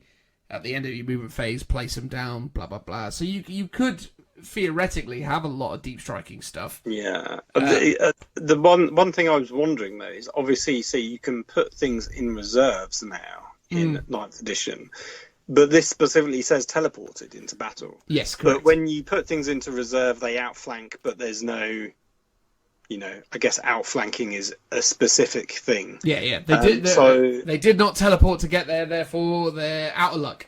Yeah, so they won't be able to do it. But this does combo really well if you're taking 3 units, and you're also taking your Warlord trait, which affects any units within 6 inches.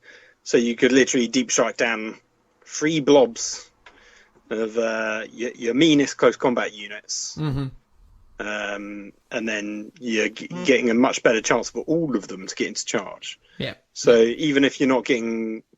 even if 1 or 2 fails, I think with 3 things charging in and +1 to dice for each one, you're definitely going to get 1 in, if not 2, if you're lucky. I mean, it's probably reasonable to assert that it's not a very realistic combination to expect to get 3 off all the time. But at the same time, the fact that you can just do it with 1 unit for 1 CP, it's no bad thing. So, I mean... Yeah, and then you can sort of power up that charge with your 1 reroll that you'll probably need to use. Yeah. So there you go. I mean, certainly scary, the Dread Host there. Terrifying, in fact. Ooh. Alright, okay, so let's move on to the Solar Watch. The Solar Watch move fast and strike hard, launching their talons sorties to eliminate those threats in or around the Sol system itself. So the Warlord trait for these fabulous fellows is called Sally Forth. Great name. Sally Forth. At the start of a movement phase, or your movement phase more specifically, add 1 to the move characteristic of all friendly Solar Watch units within 6 of this Warlord until the end of that phase. Whilst their unit is within 6 of this Warlord, models in friendly Solar Watch units that advanced can shoot with rapid-fire weapons in the following shooting phase, but must subtract 1 from the hit rolls. So now you are able to advance and fire rapid-fire weapons at -1 to hit. Yeah, so basically treat them as assault weapons. Absolutely. I'm surprised they don't just say, but then they would lose the rapid fire rule, so they can still rapid fire, and they can get closer to rapid fire because they can add 1 to the move characteristic, and they can advance. This is a fabulous set of rules for the Dawn Eagle jet bikes with Hurricane bolters, isn't it? Oh, because all of a sudden you're going to be moving. I think they move 14 standard. I've got the book here. Let me just tell you. Maybe it's 12. It's probably going to be 12. These times where I say words and then it turns out I'm wrong.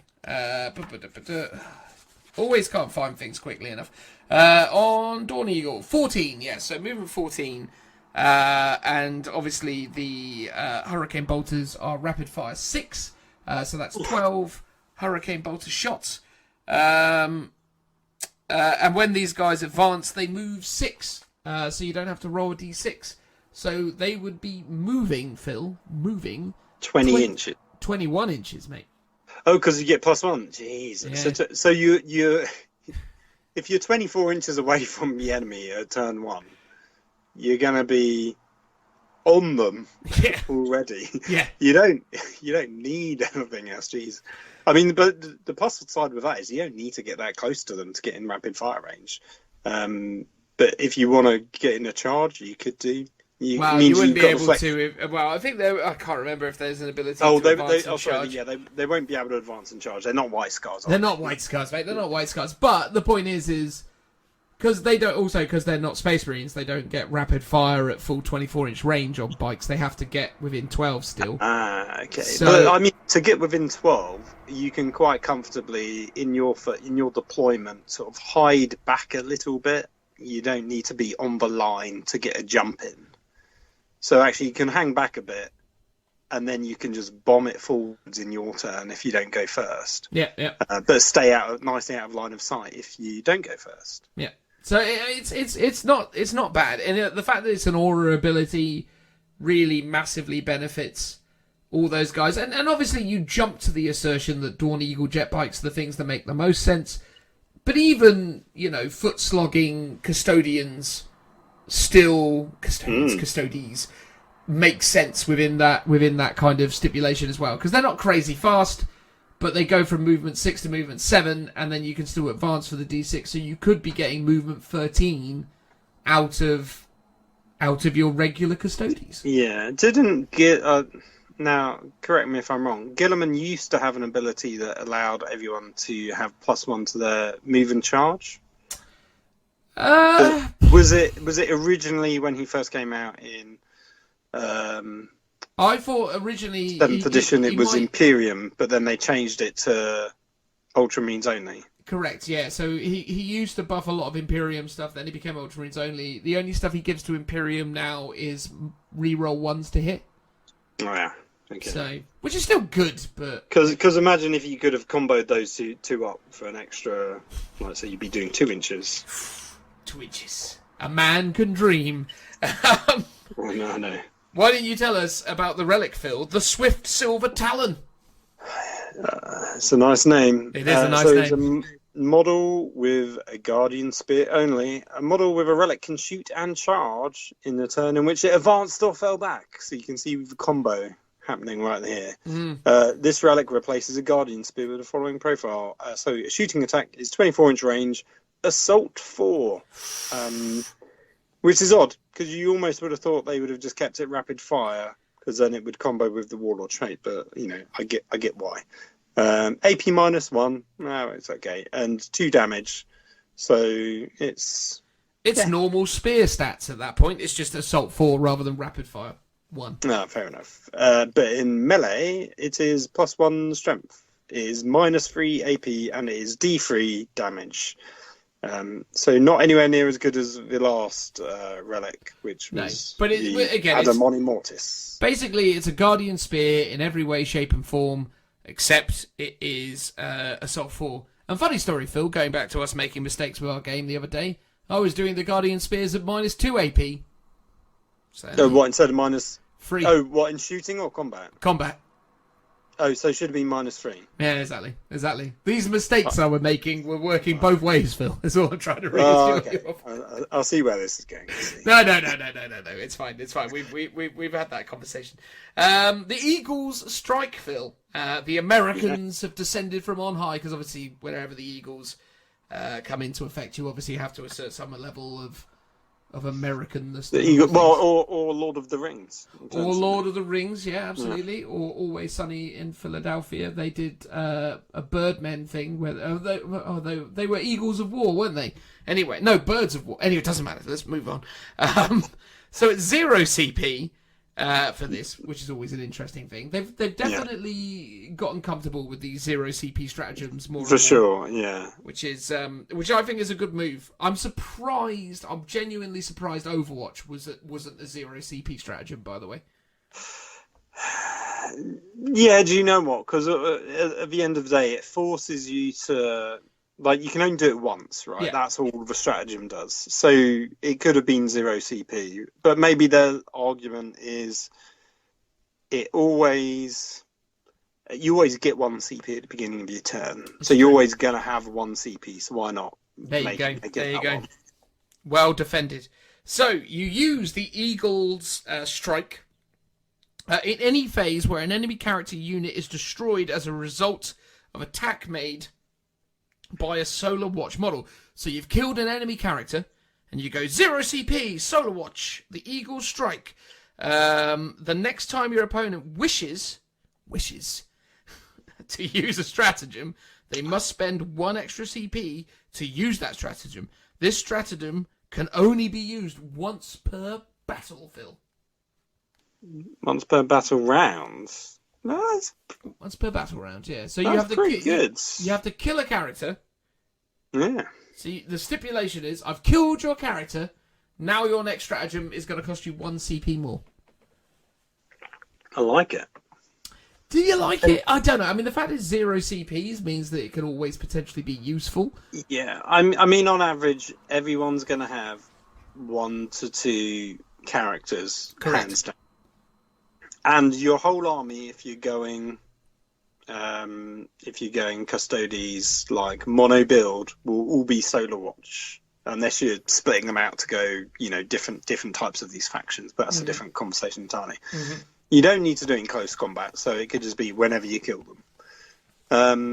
I mean, it's not bad. On average, you're likely to make your opponent cost, it's going to cost them 2 more CP if you can get 2 in.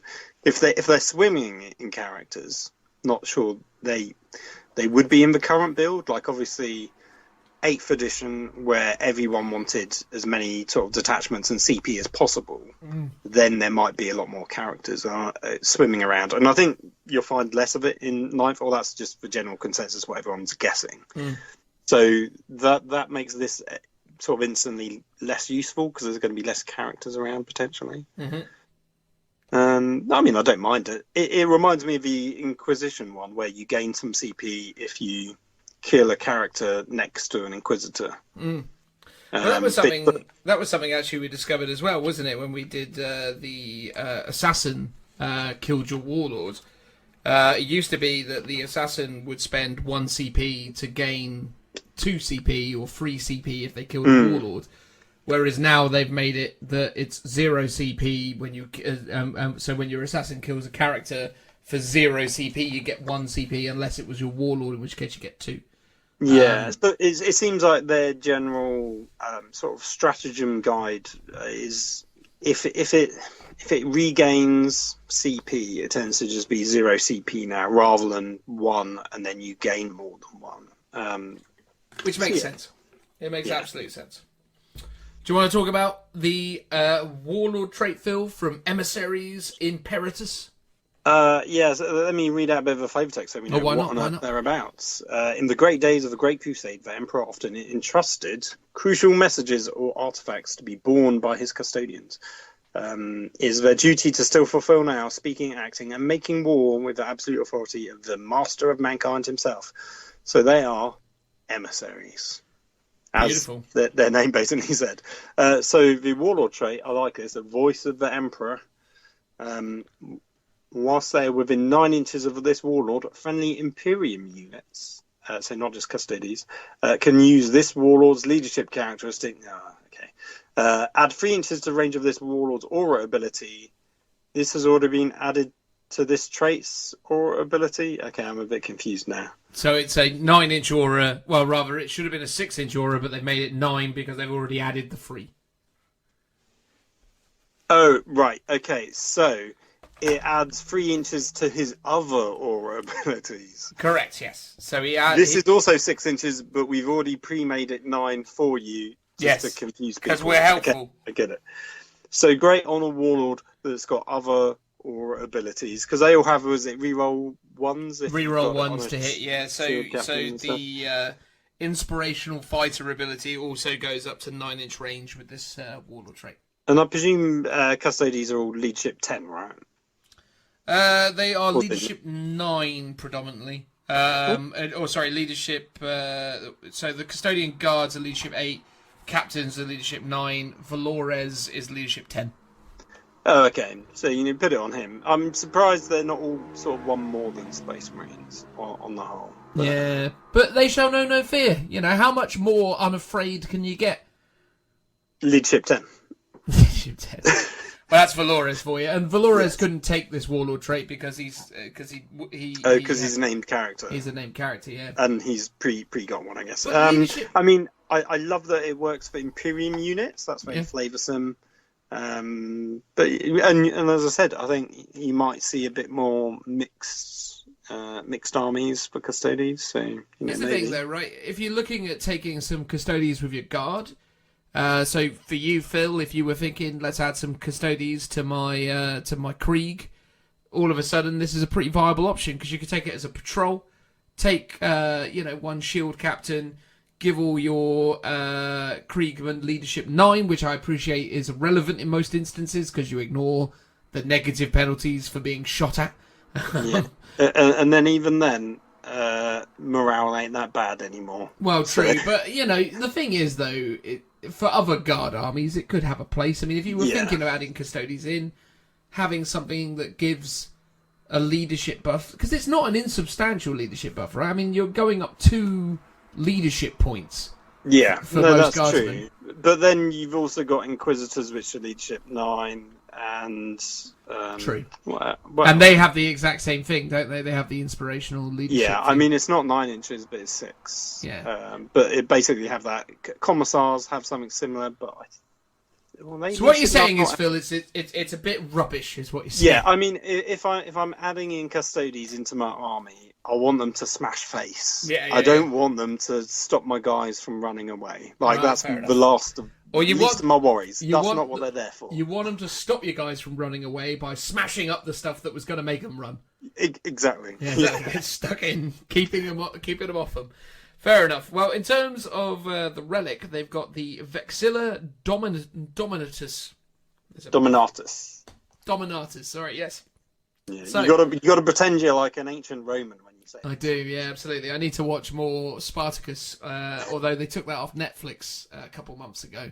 Hurt me because I was actually going through watching Spartacus again, and literally it got taken off of Netflix while I was watching it, which was really weird. No, that's the worst. So as I'm watching it, that's the only time that's ever happened to me with Netflix. I was watching it and then it just sort of stopped, and I was like, "What?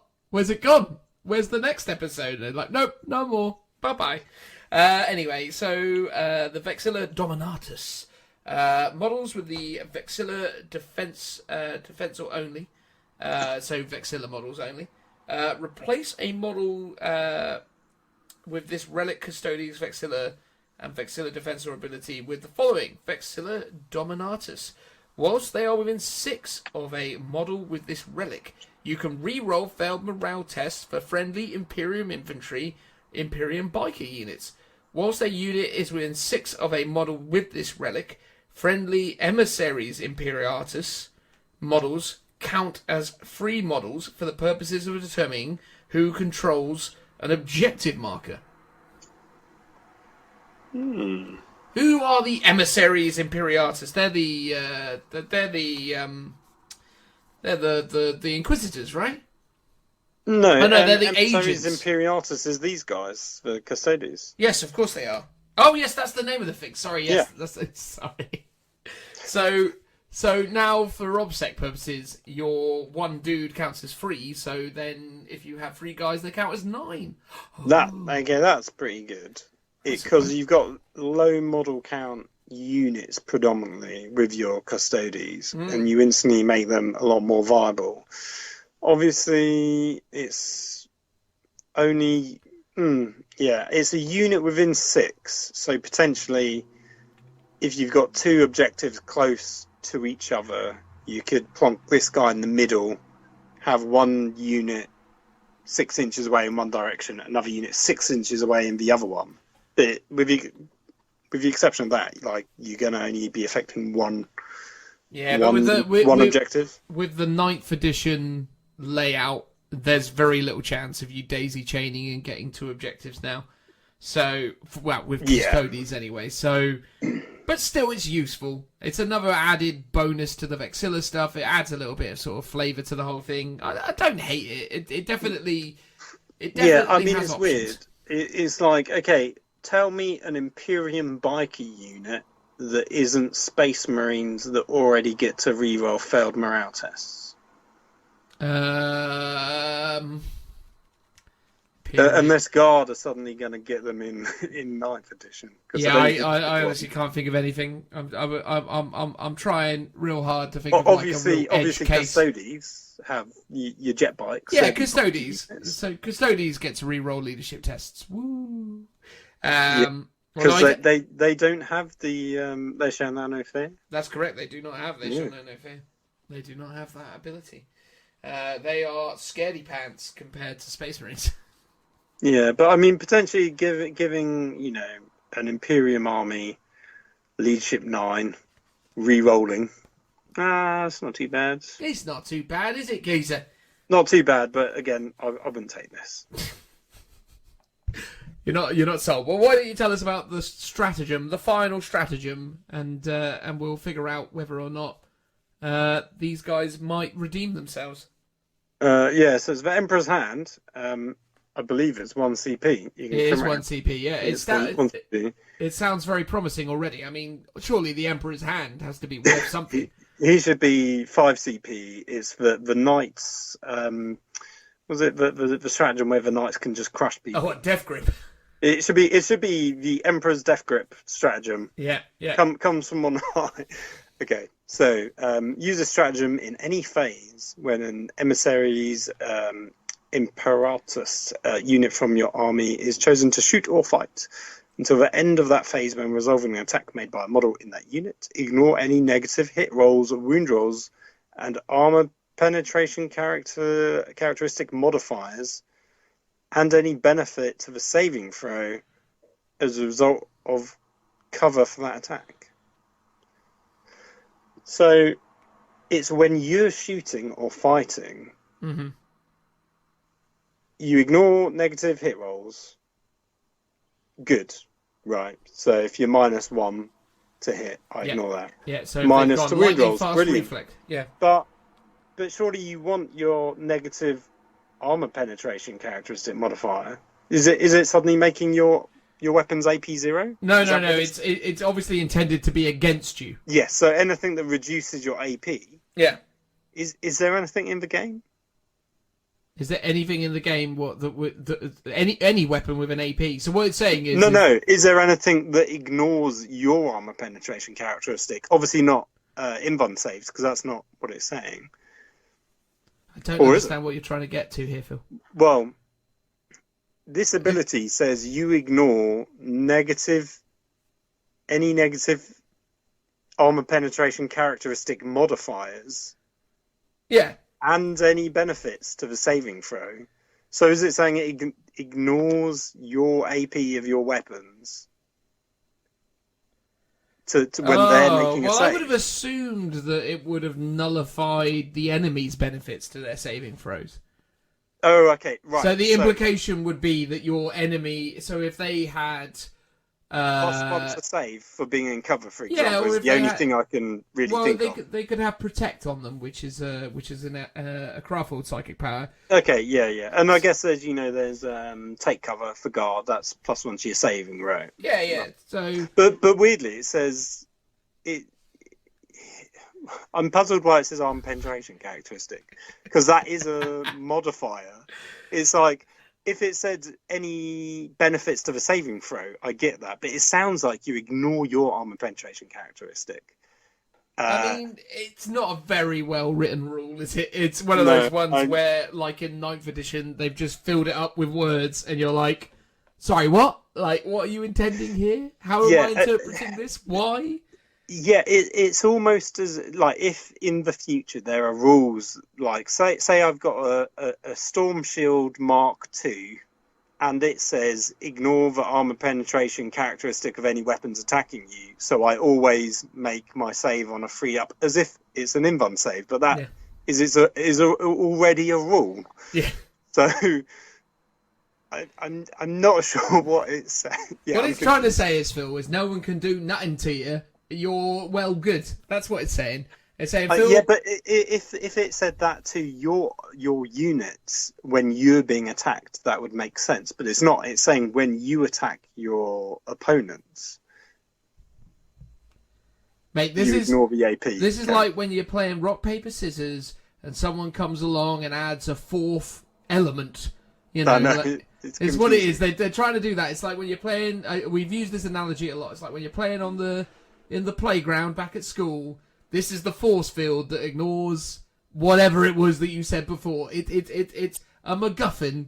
It's the hand of the Emperor, for God's sakes, Phil. Yeah, I think if it's sort of saying if there's something that makes your AP reduced by 1 or 2. In fact, there are. So actually, I've just thought of something. So 1,000 suns.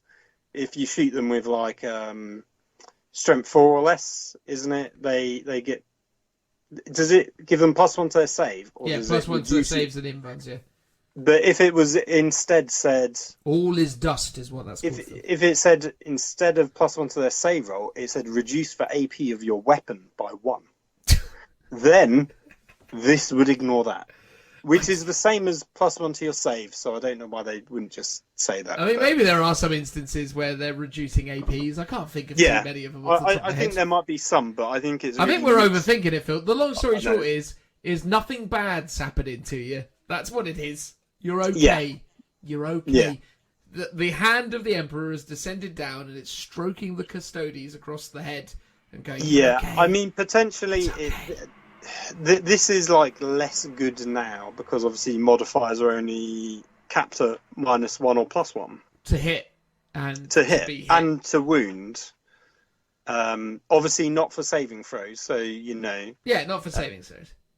But normally saving throw, so modifiers tend to be like +1 for being in cover, but then you could potentially give it +1 for a psychic power. Have they capped the to wounds? Yes, hit and wound can only go up and down by 1. Well, I can't think of too many instances where the wound got buffed by +2.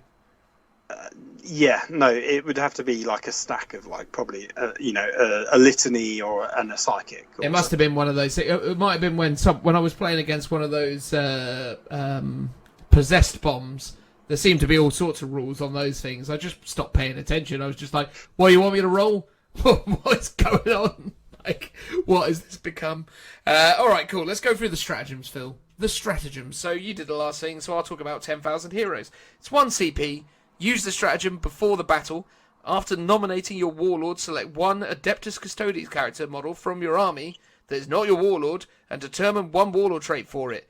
It is regarded as your warlord for the purposes of that warlord trait, but not for the purposes of slay the warlord, for example. If you randomly generate re-roll duplicate results, you can only use this stratagem once per battle. There you go. So not quite 10,000 heroes if you can only do it once. Yeah, so not quite as broken as 10,000. Every single one of them has it. Yeah, exactly. You know, I mean, you cap out at 6 anyway because there's tends to be only 6. Either way, you can make another character or another warlord character thingamabib in your army for 1 CP.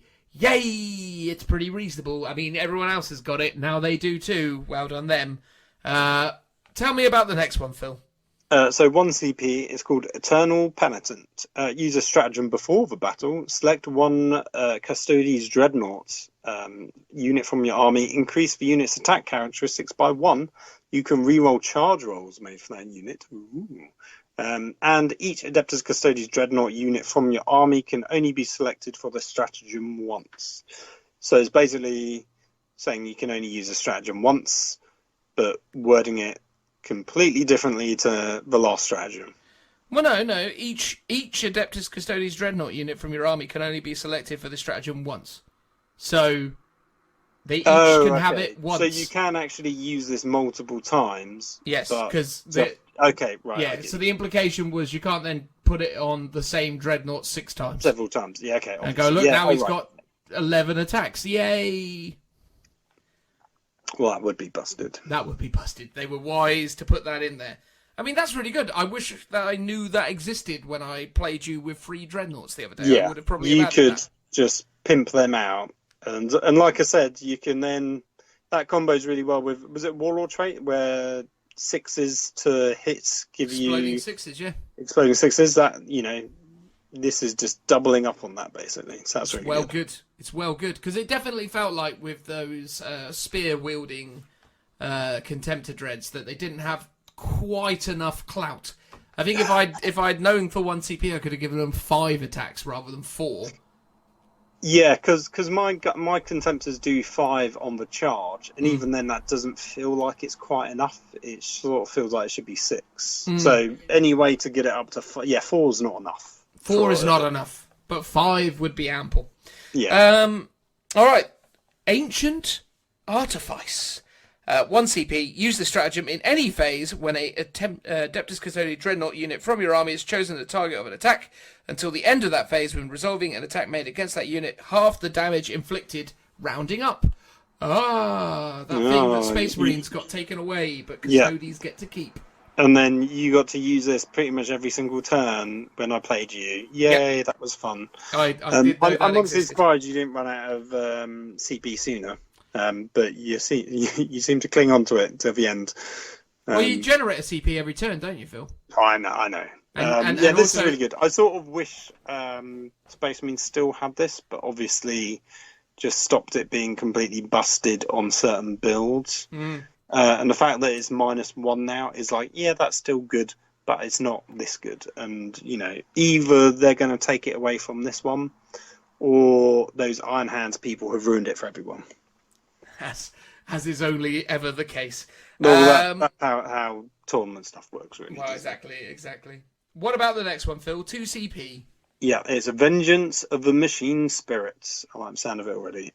Use a stratagem in any phase when an Adeptus Custodes vehicle model from your army with Power of the Machine Spirit ability is destroyed. Now, Power of the Machine Spirit has been removed from every vehicle in the game, as far as I'm aware. So I imagine this stratagem doesn't do anything currently, unless they've FAQ'd it. They probably FAQ'd it. Well, let's read what it does, and then we'll work out whether it matters. Yeah. That model can either automatically explode, do not roll a d6, it can shoot with one of its ranged weapons as if it were your shooting phase, or make one attack with one of your melee weapons as if it was a fight phase. Use the top row of the model's damage table when shooting with a ranged weapon, or resolve an attack with a melee weapon. So a classic ability. I think most armies have something similar, like Knights and Repulsors sort of have one. I don't know if they can shoot or if they just blow up. I think they could still shoot, but you always maybe it's the same. Maybe it's the same wording, but yeah. Obviously, Storm Ravens definitely had it because I was using it with my Blood Angels army the other day when I was running that with Storm Ravens. Yeah, I mean I think you tend to want to blow up just to do mortal wounds on stuff, don't you? Yeah, well, you say that though, mate. If you got an opportunity to fire that that cannon on top of the big scary tank one more time. Oh yeah, if you got like a heavy 8, yeah, that would be worth it for sure. For 2 CP to shoot that heavy 8 gun at full profile one last time. Yeah, that's going to be better than blowing up in most instances. No, yeah, I mean it could work well with your Contemptors if you're doing lots of Contemptors running up the field into some lines. Then maybe, but I mean 2 CP, that's Well, they don't have Power of the Machine Spirit though, Phil. Oh yeah, of course. So okay. yeah. So yeah, you want to shoot again with your big guns, and on the whole, Custodes have really good vehicles that are good at shooting. So. Certainly, yeah, they've got a good Forge World range. That much is certain. Yeah, I mean, their standard range less good. Would anyone be playing Custodes if they didn't have a Forge World range? I think still yes, because they are still cool, but obviously the Forge World stuff just takes it to Really another amps level. it, for sure. Arcane Genetic Alchemy for 2 CP. Use the stratagem in any phase when an Adeptus Custodes unit from your army that is not a vehicle is chosen as a target for an attack. Until the end of that phase... look at this. Until the end of that phase, when resolving an attack made against that unit, an unmodified wound roll 1, 2, or 3 fails, irrespective of any ability that the weapon or the model making the attack has. Pooh. I remember saying to you during that game, Phil, I was like, I wish I had transhuman physiology on my Custodes. Turns out I do. I just didn't know You it was do, there. but the thing is, you don't ever need it because you're toughness 5. I know, but in the instances where I did need it, because it definitely was, there was definitely a time where I was like, I could have really done with this right about now.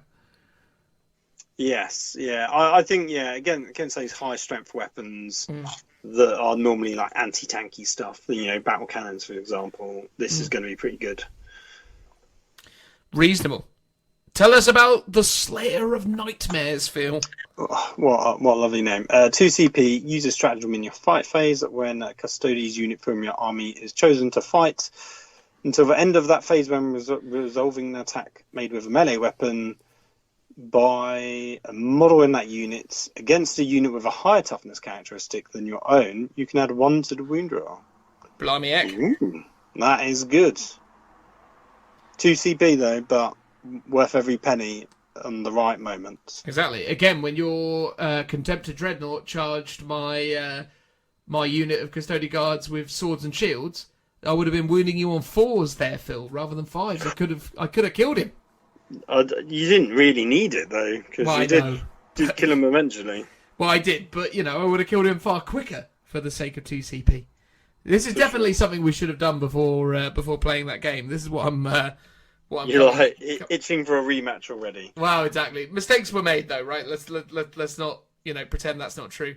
I'm quite enjoying the name of these stratagems as well. There's some really wibbly ones here. So for 1 CP, I'm going to tell you about the Fortress, Phil, of Willpower. Brilliant. I know, the Fortress of Willpower. Oh, strong. Use this stratagem in your opponent's psychic phase when an Adeptus Custodes unit from your army is selected as the target of a psychic power that has successfully manifested this turn. So you don't have to do it until you know that your opponent is actually doing it. Roll a d6, adding 1 to the result if that unit is a Custodes Warden unit. On a 4+, that psychic power has no effect.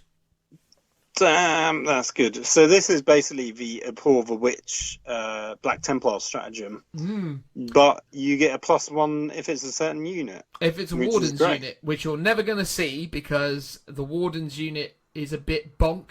But, which one is it?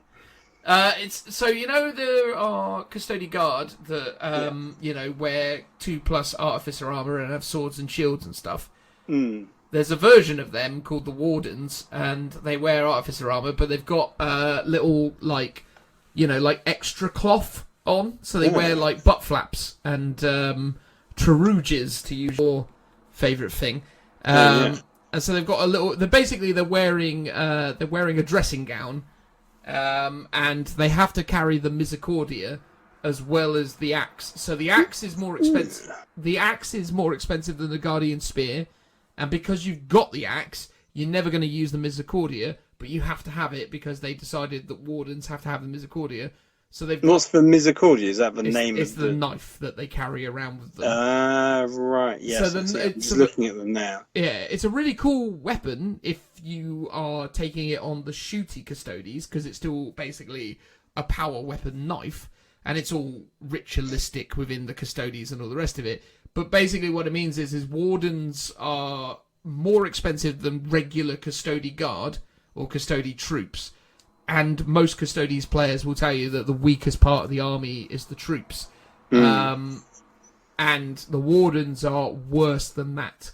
So, yeah, the chances of you seeing anyone rocking a squad of Wardens is very low, unfortunately. Because they're just expensive. They're way too expensive. Unless, with the new rules and points coming along, that they've been adjusted to be cheaper for whatever reason. But I just don't think that's the case. You need to take the. Honestly, if you just said, "Oh, just take the misericordias off them," so as they were 3 points cheaper, you could at least see the value of them. But with that extra 3 point tax, they're terrible. Rubbish. But I mean, you could argue that Fortress of Willpower makes it worth taking them, because being able to nullify psychic powers on a free plus is pretty massive. But not for the price of admission. And do you know what? I'm just looking at the website. The Custodian Guard is obviously temporarily out of stock, so that's a popular choice. But I think the Wardens look better because of the little loincloth. Yeah, so you can make the Warden. You can use the Warden kit to make the standard Spear Custodians. So you can do that. The thing is with them, and they do look good, but they're just weirdly they're a bit more slender than the standard Custodes. Because the standard Custodes feel like they've got a bit more of a butch sort of more presence. They've been sculpted a bit better. There's something about the Wardens, the way their hats work and everything else. It's not quite as cool.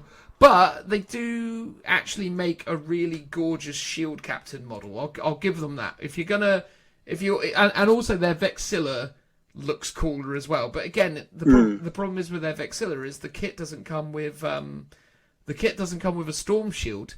So and if you're gonna take a Vexilla, you want it to have a Storm Shield. So it misses out on that as well. Yeah, kind of cool. I mean, look, I sort of hate to suggest that they're not good, because that's a bit unreasonable. But I'd really struggle to come up with a viable reason for you to want to take them. I mean, one of the funniest things about the Custodian Wardens, when you look at them on the GW website, is the fact that the free photos from the community for models that have been, painted by the community, none of them are actually Custodian Wardens. They're all the normal Custodes kit. Which further illustrates the fact that no one... I'd be amazed to know if they've ever actually been able to sell... one box? Well, I mean, I bought a box of Wardens years ago because I was interested before I actually knew the rules. But yeah, I imagine that the ratio between Warden boxes and regular Custodes boxes is probably 20-1. But there you go. If any of you out there have bought a box of Custodian Wardens, or even more bizarre, actually use Custodes Wardens, let us know. Let us know, yeah. Let us know. That'll be, I mean, so +1 to ignore a psychic ability is great. But even so, 4 up, that is 50-50. That's still really good. It's fine. I wonder, do you think that works on... Because a psychic action, is that still a psychic ability? Because this says when you're... when you're a target of a psychic power, which won't happen with the psychic actions. Yeah. But yeah, I mean, that's better than trying to deny it. Oh, totally. Well, and also as well, it's worth always remembering when it comes to the old Custodes, they've also got inherent defenses because of Aegis of the Emperor. So every time you suffer a mortal wound as in the psychic phase, you get to roll a 6 to ignore that mortal wound for Custodes. So if you suffer mortal wounds at the psychic phase for Custodes, you ignore them on 6s. Which is interesting because obviously, as we were talking about in the last episode with the Demonofuge, who has Smite, not Smite, that's really good for them because they can smite Custodes not in the psychic phase, so they don't get to feel no pain 6+ it. But there you go. So the next one is Blood Games Veterans. It's 1 or 2 CP. Use a stratagem in your shooting phase. Select one Adeptus Custodes unit from your army that contains 5 or less models for 1 CP or 6 or more models for 2 CP until the end of that phase when resolving an attack made with a ranged weapon by a model in that unit. An unmodified hit roll of 6 automatically scores a hit and successfully wounds the target. Do not make a wound roll. Isn't this the same as, again, a Space Marine one? Yeah. Yeah, it seems like they're giving them Space Marine abilities just to be nice because... Yeah. I mean, this one's really good. I sort of... Because this is one I remember reading for Space Marines going, I should really use this against tough units. And then I completely forgot about it in our game when all my guys are in close combat with not just your Warlord, but also a Contemptor. And it would be like, this would have been quite useful to have done. 100%. I think where it's probably going to become actually sort of meaningfully useful is when you're looking at the Forge World shooty squads of Custodes, because they actually blast out enough shots that it's sort of worthwhile. But in most other instances, I probably struggle to think of a time where a Custodes unit is going to be blasting out enough shots. I suppose. Well, you could use it on the. You could use it on the heavy tanks, couldn't you? Because it just stipulates an Adeptus Custodes unit from your army, and obviously that tank contains 5 or less models. It's just one model, so for 1 CP, with your 8 heavy 8 shots, any 6s will auto wound. So. Yeah, surely you're talking about like your Hurricane Bolters. Oh yeah, of course. I forgot they've got Hurricane Bolters coming out of their eyeballs. So yeah, Hurricane Bolters would actually be pretty useful as well for that, wouldn't they? Yeah, I mean, pretty good. Yeah, interestingly, it doesn't work in close combat. It's just in shooting, but that's not bad. It's certainly not bad. I think it's fine. I think it's a pretty useful ability. It's a nice to have. Yeah. Well, I get the impression the Space Marine one is only in close combat. Yeah, and it's only Primaris Marines as well. Oh, right, yeah. Because it's like your super strength, basically. Oh, yeah. It's part of, Belisarius cool nonsense. Why not? 1 CP, we're going to talk about the Indomitable Engines. So, use the stratagem in any phase when an Adeptus Custodes vehicle model from your army would lose a wound as a result of a mortal wound. Roll 1d6 on a 5+. That wound is not lost. In addition, until the end of that phase, when this model would lose a wound as a result of a mortal wound, roll 1d6, and on a 5+, that wound is not lost. Hang on.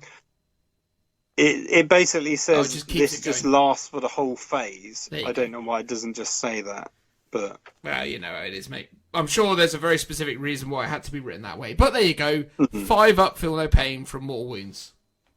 Not too bad. A very niche ability, but there are some things that do a ton of mortal wounds, so might be quite good. Exactly. If all of a sudden you're up against one of those ridiculous orc bomber runs, could be quite handy. Tell us about the next one, Phil. Archaeotech munitions for 1 CP. Use a stratagem in shooting phase when an Adeptus Custodes unit from your army is chosen to shoot with. Until the end of that phase, when resolving the attack made with a ranged weapon with a damage characteristic of D6 by a model in that unit, roll 1 additional D6 and discard 1 of the dice. Interesting. I guess you got your flamers and stuff do D6? Well, no, not D6 damage. That's D6. Oh, sorry, this is damage. Jeez. Okay, right. Yeah. So the spears for... I can't remember now. There's definitely... Oh, no, the spear in melee is D6 damage, but not in shooting. Hunter-killer missile is D6. Multi-melter is D6. The multi-melter... This is basically the multi-melter rule. Yeah, the melter missile on the salvo launchers... I guess you've got the Land Raider, got las cannons on. Yeah, twin las cannons on the Landy. So those are your options basically. So if you're taking those melter missiles from on your jet bikes, it makes them more hurty. Do they not have like a melter rule on them because they're melter missiles? Yes, they do. But you get to do it at a longer range. That range. Yeah, it's all right, isn't it? It's all right. I mean, it's not great, but whatever. It's there. 1 CP, we've got superior fire patterns. They've got a lot of shooting stuff, it sounds like, but then... Oh, yeah. Let's hear it out. Use the stratagem in the shooting phase when an Adeptus Custodes infantry unit from your army that did not advance in your previous movement phase is chosen to shoot with. Until the end of that phase, models in that unit make double the number of attacks with rapid fire and pistol weapons. Ooh. So, interesting that they clarified that you can't advance, so it doesn't combo with the one of the sort of chapter traits where you can rapid fire after advancing. that is true. That is true. Because I was just thinking, a lot of these don't seem to have obvious synergies with the shield hosts. Well, you're definitely looking at again things like the and now I'm trying to remember actually what their rules were, but the Secretarium Guard or whatever they're called, the Custodes that have lots of guns. I can't remember whether they were rapid fire or whether they were assault weapons. I'm just rapidly trying to. Oh, here we go. Yeah, so Custodes. Oh no, they're assault weapons rather than rapid fire weapons. So, yeah. I mean, this is very similar to not target sighted. The I can't remember the name of it now. The Space Marine one, but the Space Marine one's 2 CP, whereas this is 1. But your unit sizes tend to be a lot smaller. Yeah. I mean, surely this works great just on your standard Custodes with your spears, because they'd be rapid fire guns. Yeah, if you took a unit of 5 Custodes with the spears, all of a sudden you'd be getting, if you remain stationary, you could get 20 shots out of that. Yeah, and these are 20 shots, flat 2 damage, AP -1. So I mean, it isn't bad. It's just a weird. Well, there you go, weird, but yeah. Do the Custodes get they don't get bolter discipline though, do they? So no. So they've just got to be within rapid fire range to get rapid fire. Correct. Yeah. Okay. Cool. So you'd either have to remain stationary or be within rapid fire range. Why remain stationary? Because rapid fire still works when you. Oh no, that's Space Marines. No, because that's Space Marines. Yeah, God, I'm sorry.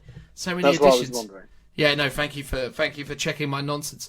So the next stratagem is Auramite and Adamantium for 1 CP. Use this stratagem in any phase when an Adeptus Custodes Terminator unit from your army is selected as the target of an attack. So at the end of that phase, when resolving an attack characteristic for that unit, an armor penetration characteristic of 1 or 2 is resolved at 0 for that attack. Massive.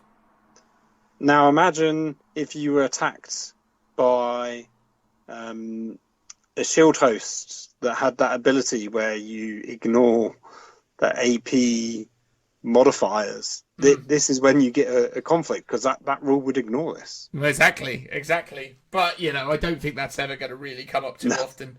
But I think, those Terminator squads within the Custodes are crazy durable, and you're just making them more crazy durable by essentially negating the small arm fire. So the fact now that you can have Space Marines trying to open up with you on bolt rifles, or even bolt rifles in the tactical doctrine, or one of the more popular choices is the aggressors, and in the tactical doctrines they're -1 and have an absolute truckload of shots. Well, all of a sudden you turn around to them and go, well, yeah, cool, about that. You're going to be, I'm going to get my 2-up saves against this.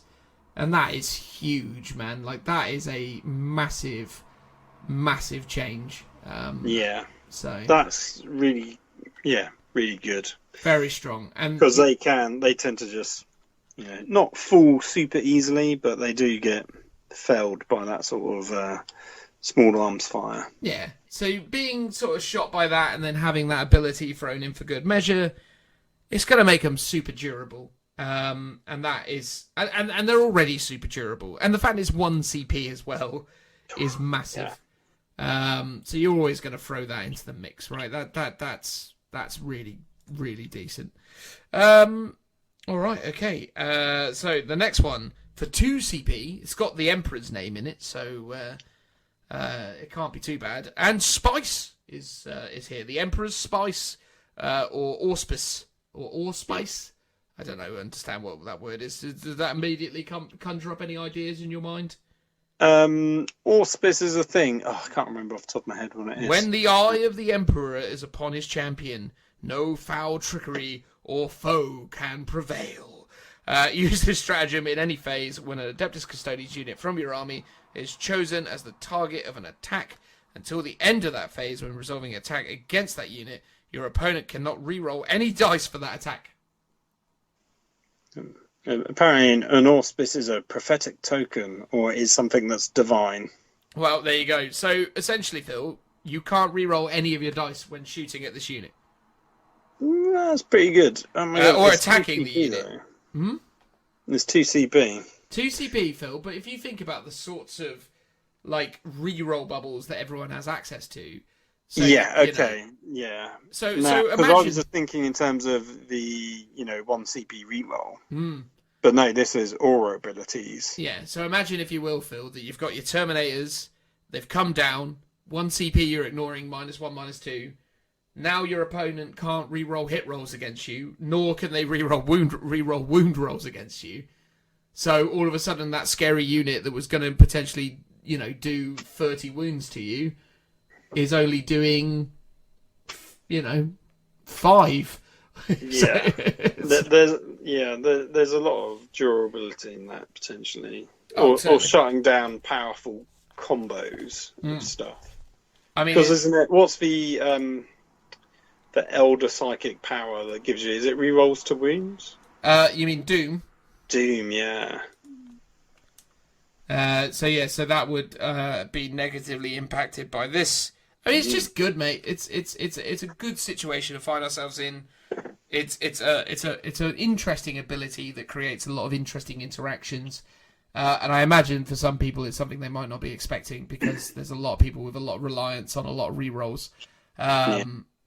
So yeah, massively changes things. I mean, even the other day, Phil, I was talking to you about wanting to run. Oh no, it wasn't you I was talking about this. I was talking to Joe about this, but I was saying I want to get back to running scatterbikes with Autark on bike to re-roll the ones to hit, and then a Farseer with runes of witnessing to be able to re-roll ones to wound.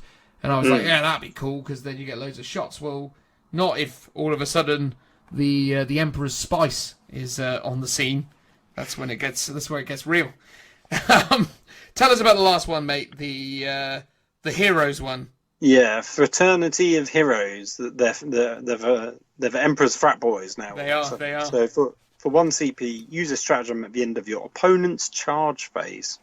This is something completely different from what we've seen before. Select 1 Adeptus Custodes unit from your army more than 1 inches away from the enemy. That unit can immediately perform a heroic intervention as if it were a character, but must finish the move within 1 inch or more of your enemy units.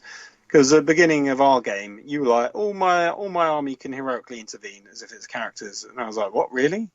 You didn't tell me it was a stratagem. Yeah, I did. Not that it makes much difference. Mate, I told you it was 1 CP. I told you.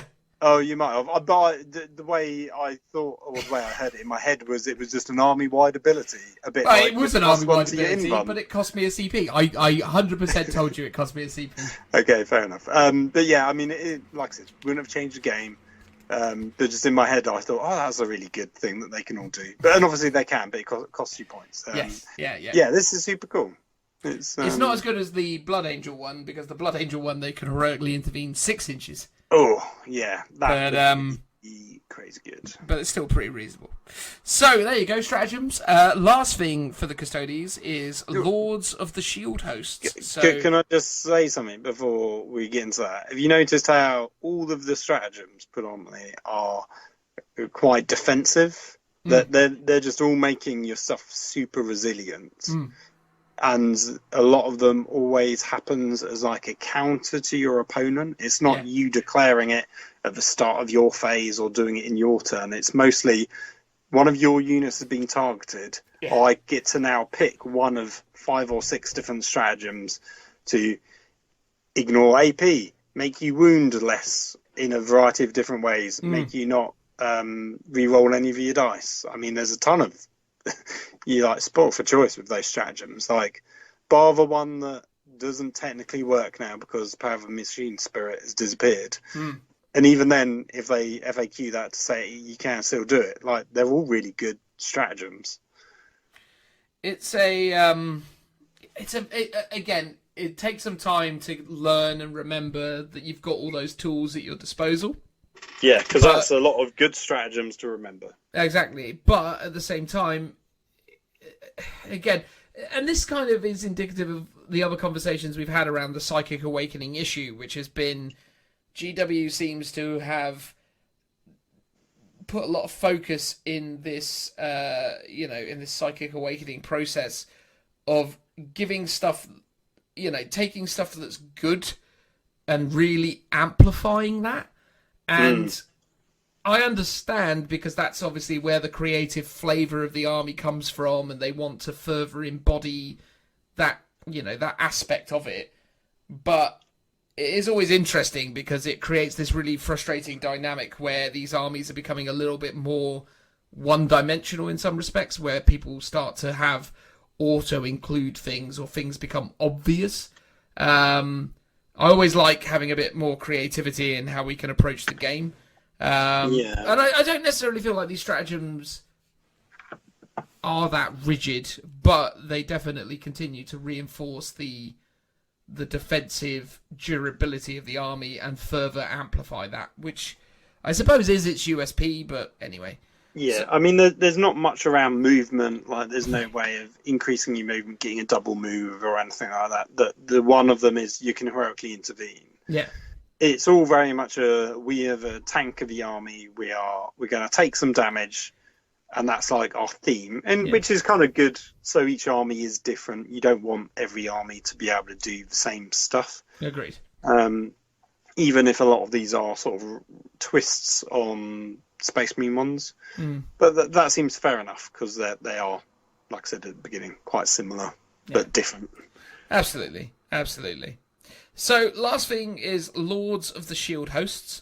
So, if your army is Battleforge and includes any Adeptus Custodes detachment, excluding auxiliary support detachments, you can access this stratagem. So, it's one command point. If you do so, you have an army roster. You must note which of these abilities you've selected. So, for 1 CP, Captain Commander, use this stratagem before the battle. Select one Shield Captain model from your army that is not a named character. Select one Captain Commander trait for the list to the left for that model. You can only use this stratagem once per battle. I'm already confident this was going to be something that I really wish I had known about before we played, so let's see what it is. Captain Commander... 1 CP? Yeah, so 1 CP, Captain Commander trait number 1, Slayer of the Unclean. When resolving an attack made by this model on an unmodified wound roll of 6, double the damage characteristic of the weapon for that attack, e.g. D3 becomes 2D3. I mean, if we were redoing the Kotuk with stratagems, this might be an option. This might be an option. I mean, that's pretty reasonable. I mean, we're already off to a good start. Why don't you tell us about Swift as an Eagle? Swift as an Eagle, add 1 to the advance and charge rolls made for this model, add 1 inch to the move characteristic of this model. So that's good, because as we're saying, movement is not always their strong suit. And I suppose what would be interesting with this is Swift as an Eagle could also link with Solar Watch, so you could be having your Warlord have sally forth, making the jet bike movement 15, and then all the other jet bikes within range of it 15. And you could advance and charge him, if I remember correctly, for an ability somewhere within this somewhere. And then, we definitely said it earlier, I'm just going to throw it out there. And then, obviously, he's adding 1 to his movement on top of that, so you'd actually go from a movement 14 bike to a movement 16 bike, and then you would advance 7, so you'd move 23 and still add 1 to your charge after advancing and charging. That is pretty good. That is not bad. It's what that is. So, I mean, obviously, you still have to be within 12 to declare the charge, but the fact that you can move 23 inches out of the gate and then turn around and go, cool, now I'm going to charge as well. Yay! So there you go. Swift as the eagle. Really, really is. Then you've got Strategic Mastermind. Whilst this model is on the battlefield, you can roll a d6 each command point you spend to use a stratagem. So you roll a d6 for each command point. Now that's significant because usually you roll a d6 per stratagem on a 5+. This is per command point for the stratagem. So that's actually pretty big. So on a 5+, that command point is refunded. You can only have one command point refunded per battle round by this ability. But that is potentially, or almost quite easily, 5 CP. Because you're going to do more than one stratagem per turn. Mm-hmm. So you've got multiple chances of getting that CP refunded. Yeah, huge. Really strong. Next one, Phil. Bane of Abominations. When resolving an attack made by this model against an enemy monster or vehicle unit, you can reroll the wound roll. It's not bad. It's pretty strong. Very niche against a vehicle as well as monsters, so a bit more utility. But yeah, I mean, you're gonna in a game where it's useful, it's going to be very useful. So yeah. Or take Strategic Mastermind, and with your one command point that gets refunded, reroll one wound roll a turn. But this is all wound rolls, obviously. Yeah. Indomitable Constitution. Clearly not a skill that Joe has. No. Add 2 to the wounds characteristic of this model. That is pretty good. Because what are their wounds anyway? So the shield captains are coming in at 6. If you put them on a bike, I think there's 7. So 9 wounds for a shield captain on bike all of a sudden. Which is pretty mad. And then I swear you can throw in all sorts of other mad abilities, like increasing their invuln up to 3 up. And I definitely remember you can do like Victor of the Blood games and some other warlord traits on them to make them super durable. So 2 extra wounds on top of all of that is mad durable. Yeah, especially if you've got, if in the main codex you've got the ability to give them like feel no pain. So you're just adding on the amount of chances that they're gonna, pass that.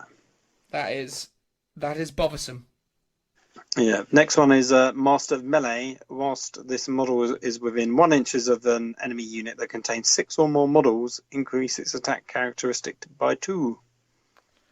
Again, pretty solid. Yeah, get a good like horde killer. Yeah, I mean, not one you're not gonna pick that over +2 wounds, but it's good. It's just not the best here. There are definitely already a lot of amazing things on display here, but 2 extra attacks is still really good. I don't want to sort of do it a disservice. It's just not as strong as some of the other options, I don't think. I mean, what do you reckon, Phil? I mean, what's their attacks normally? 5. So it goes up to like 7. I mean, that's good. But if you're stuck in combat against a horde, 7 attacks probably isn't really enough to get you out of that situation that you're stuck in. I mean, you'll probably kill everything that you're trying to get in, but it's not like you're getting an ability to like double your number of attacks or anything. It's not a horde killer in the truest sense of the word, but that's clearly what this is designed to do because it's something with 6 or more models. Yeah. I mean, 2 extra attacks, for example, against like a vehicle or something that's like a heavy hitter, that makes a bit of a difference. But if you're stuck against like a 20-man blob, 2 isn't really doing anything. No, I agree with you. A niche thing of if you're literally against 6 to 10, then yeah, that's going to make a bit of difference because you might then you could probably kill a good 6 or 7 of them and then make them fail their morale. So we've got a really interesting one coming up. So let me just say what it is first, and then we can talk about why I think it's interesting. So Unstoppable Destroyer. When this model piles in, it can move up to D3 +3 and can end the move closer to any enemy model within that distance of this model. When this model consolidates, it can move up to d3 plus 3 and does not have to end a move closer to the nearest enemy model. No. Now, where that's interesting is in terms of how that interacts with the way that combat works and how you move in response to consolidation and then piling in or piling in then consolidation.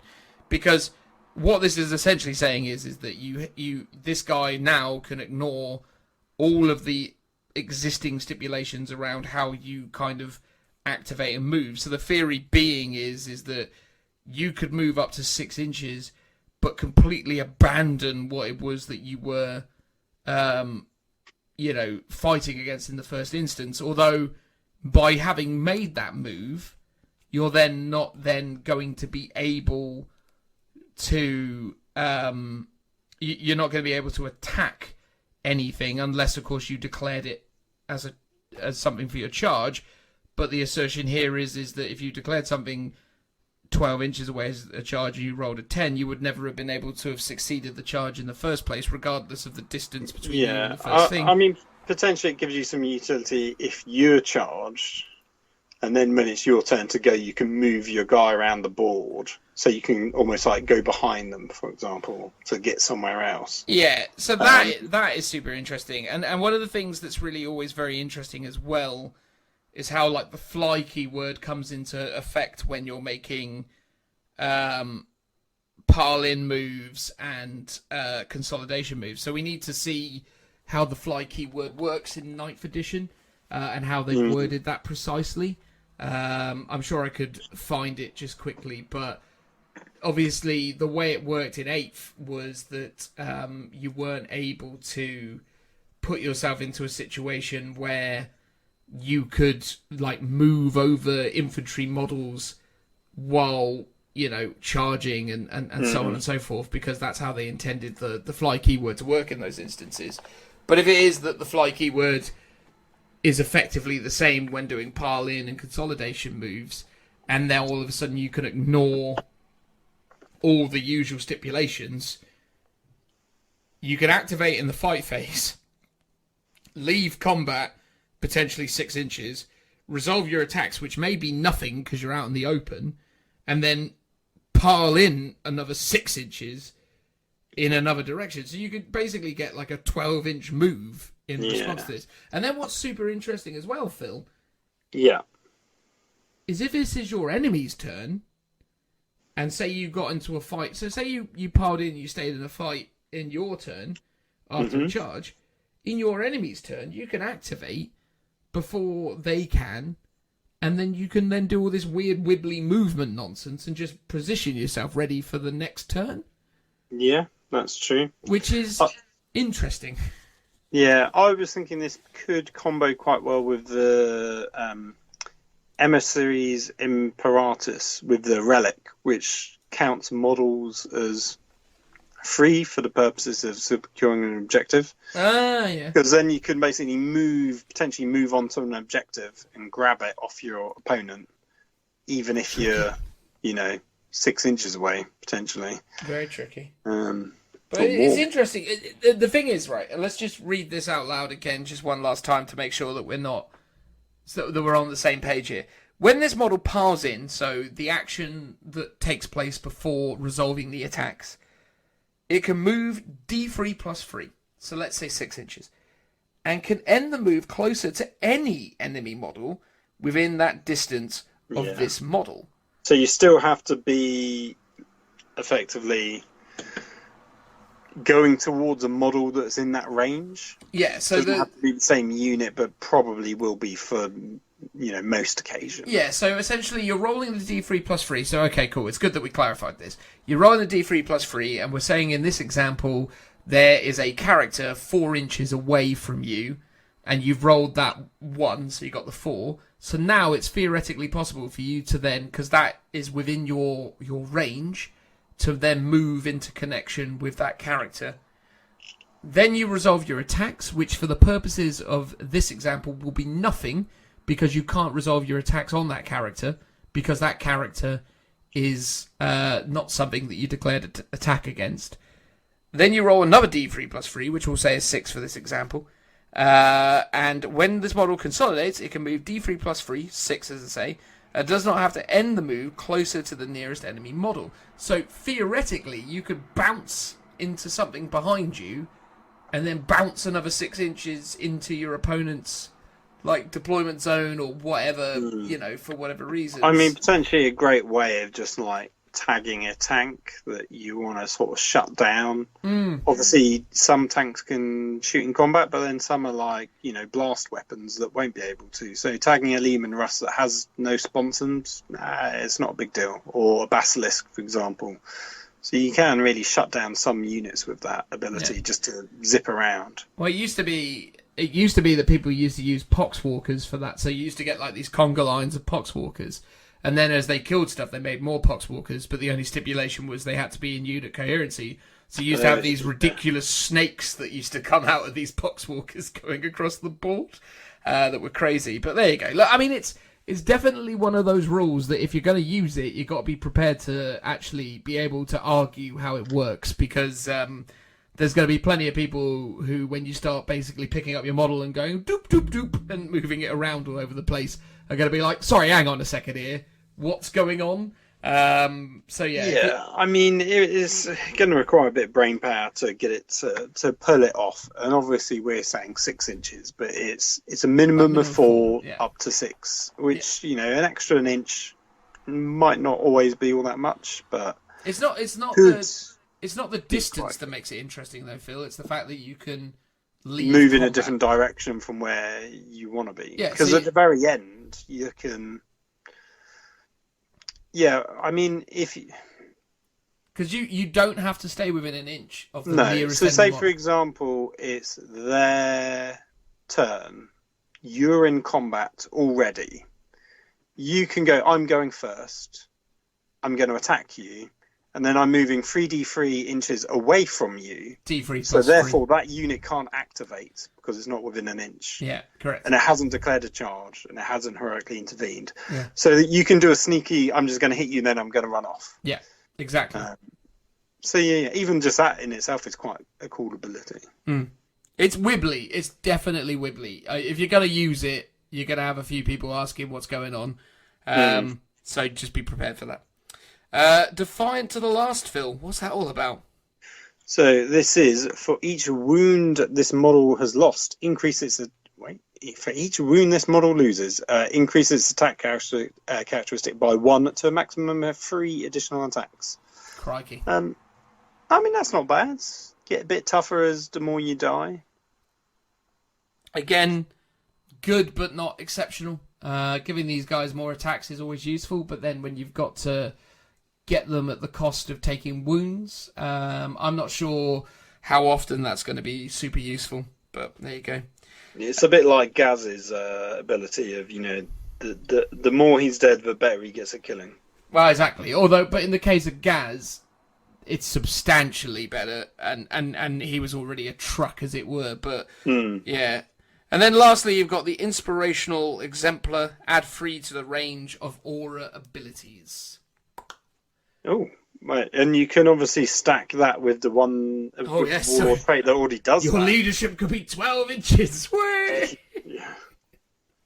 As could your reroll ones, though. So don't dismiss that reality.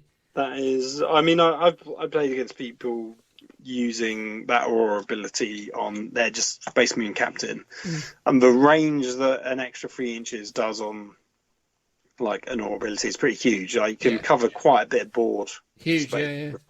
Makes a massive difference to people when they've got that going on. So, you can immediately see the functionality of it. It's just whether or not.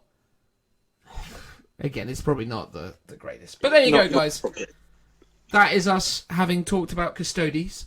Let's have some, momentary final thoughts on the whole conversation.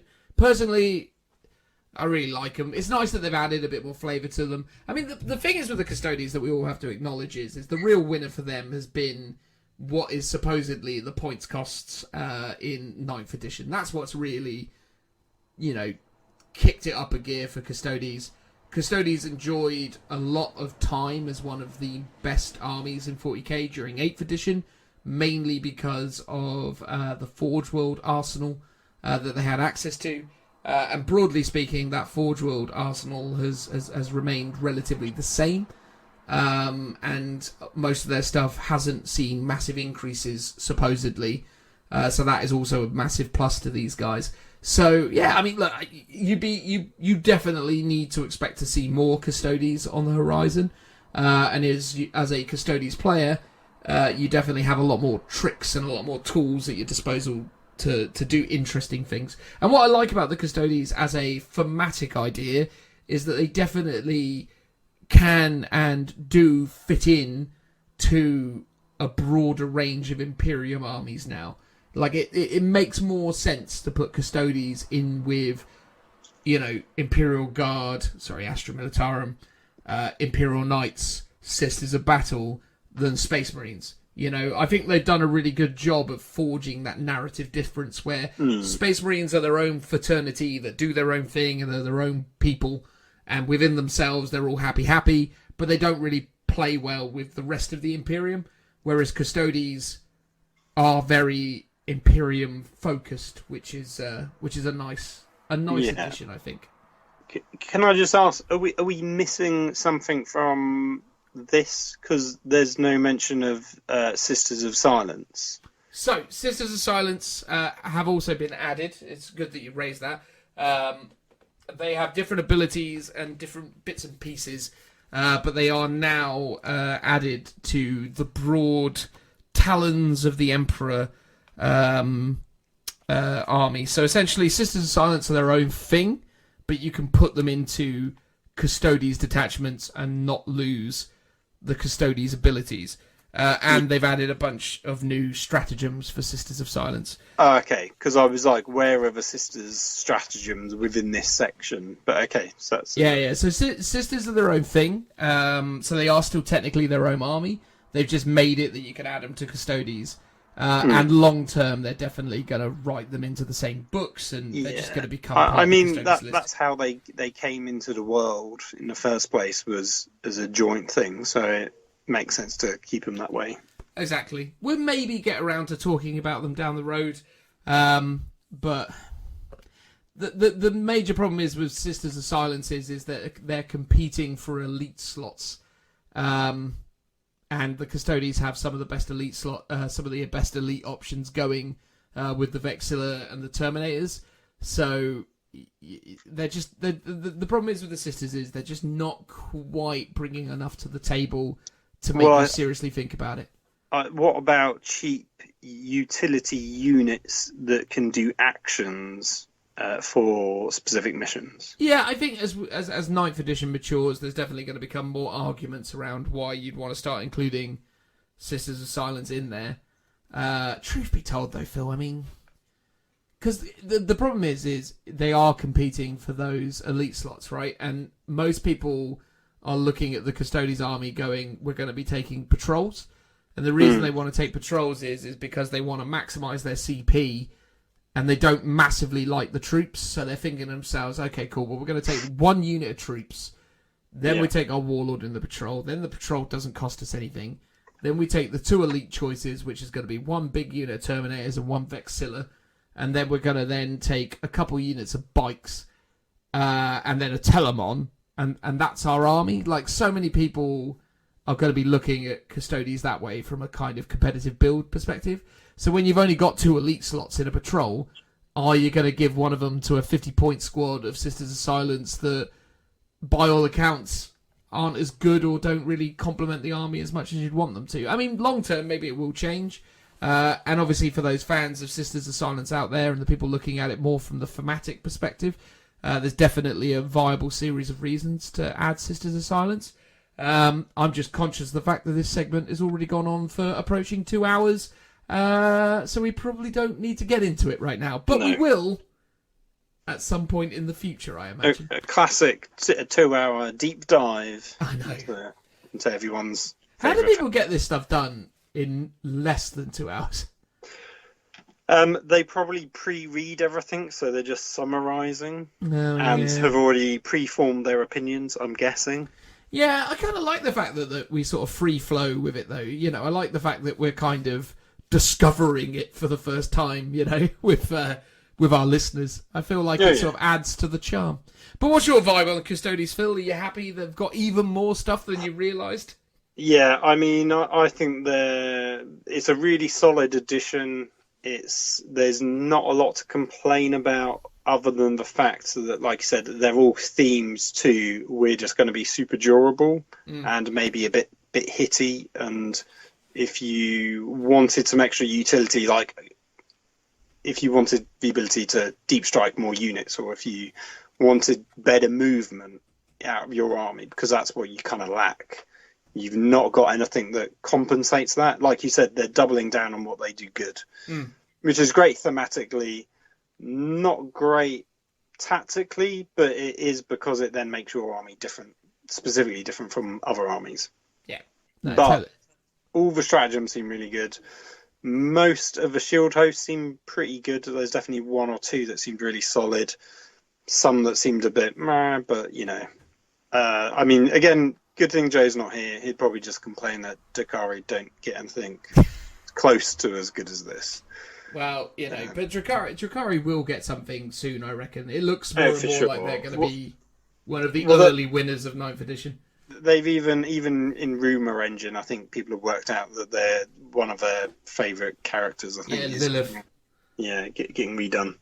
Which hasn't Joe done? Like, didn't he do a conversion on his one?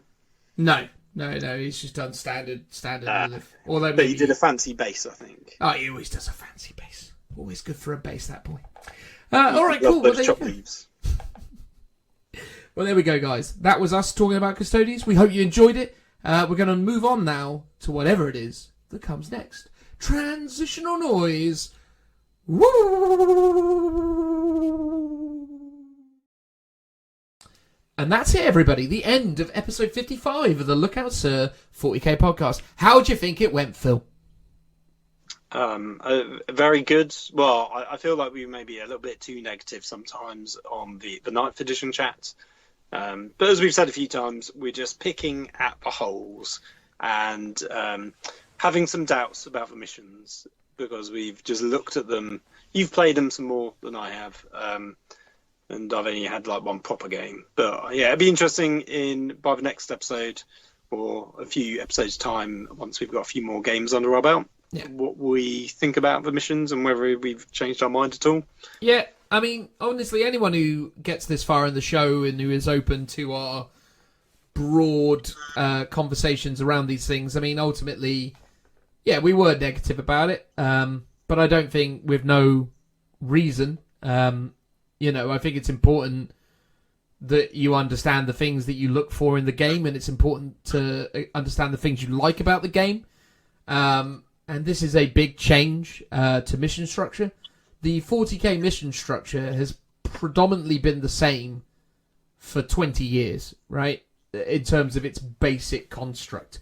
They added Maelstrom around 6th edition or maybe 7th edition. They introduced Maelstrom. But prior to that, all these missions have been relatively uniform in the way that they've been approached. And yeah, because the original core rulebook, Eternal War missions from 8th edition were pretty... I mean, they did change slightly, but there were a lot that were very similar to 6th and 7th edition. Like the Relic, for example, was a staple. Yeah. I mean...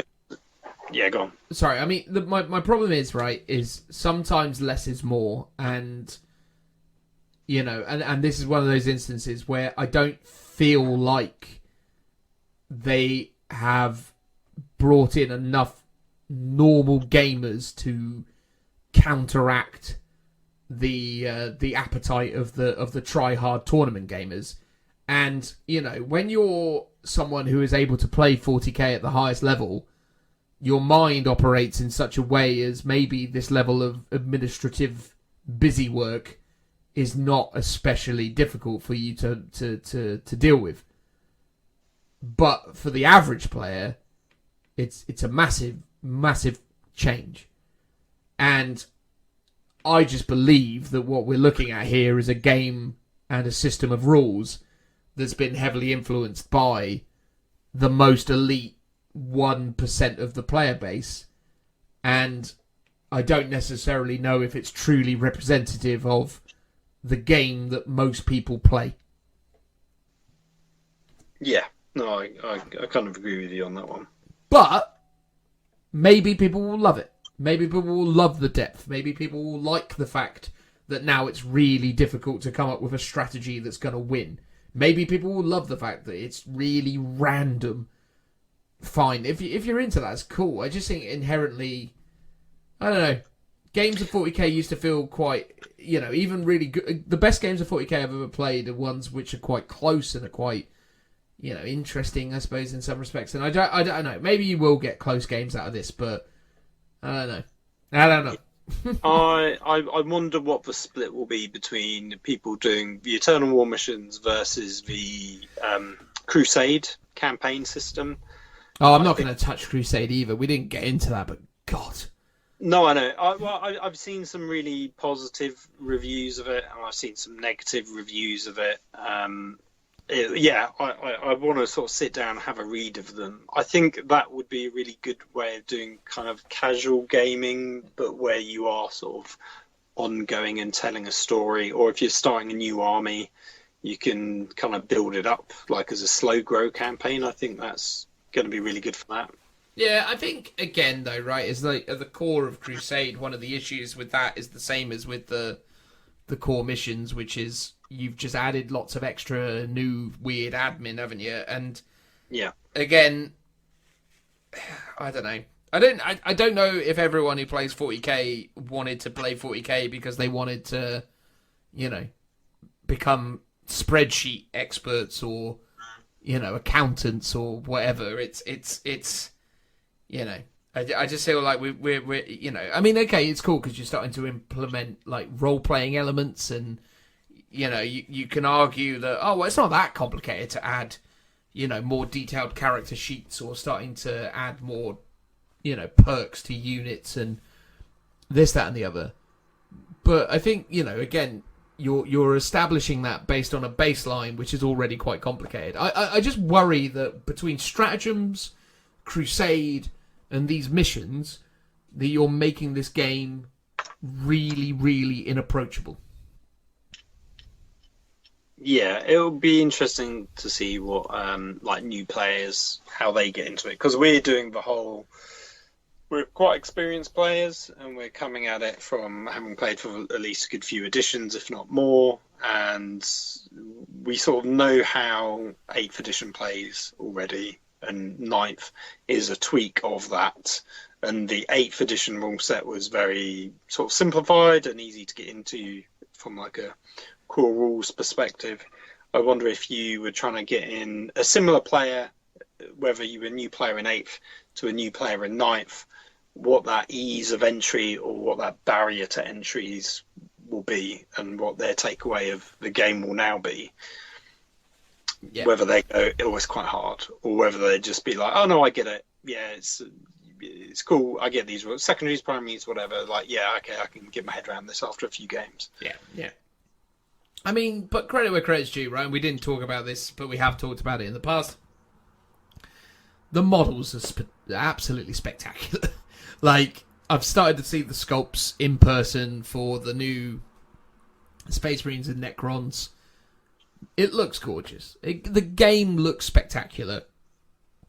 And the stuff they've got on the horizon for the Necrons and the Space Marines is starting to seem really cool. So, I think we're in good hands going forwards, but I just think, I don't know, it's going to be an interesting few months to see how we bed in with it, and again, once you've got all the tools at your disposal, how you start to actually build these armies and build these strategies. But yeah, I don't know. I'm trying to be glass half full about it, because the truth of the matter is that the core book itself is fantastic in terms of the rules. The rules are great. It's the supplementary things. It's the missions that I'm just like, bleh. But again, There's one thing that I've been saying for like 2+ years now. It's like, what I wanted Chapter Approved to be is the core rule book, the missions, and the deployment maps. And actually, that's now what we have with Chapter Approved. Yeah. It's almost like you don't need the core rule book. You do if you want to do those missions or if you want to do Crusade. But if you're just like, I'm a bit of a tournament gamer, you can literally just pick up Chapter Approved, because every mission has a deployment map in it. It's also got all the core rules in there.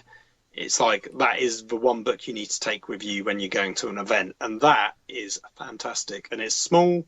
It's like A5 sized, really compact. It's like ring bound, so you can flip around and have pages open. So you don't have to like squish your page down so your mission page stays open. I think that's fantastic. Like the way that's been done. I think that's really, really great user friendly thing that I think loads of fans have been asking for, and they've done it, and they haven't really done a big song and dance about it. So yeah. Quite surprising when I got to see it, and I was like, oh wow. There's the actual rules in it as well. Like, ooh, that's cool. There's so many good products and so many good aspects to this release. I mean, the Indomitus Crusade is spectacular. The miniatures that come with it are spectacular. The books and the changes they're doing are spectacular. They're making great products. It's a really, really exceptional release that we're staring down the barrel of here.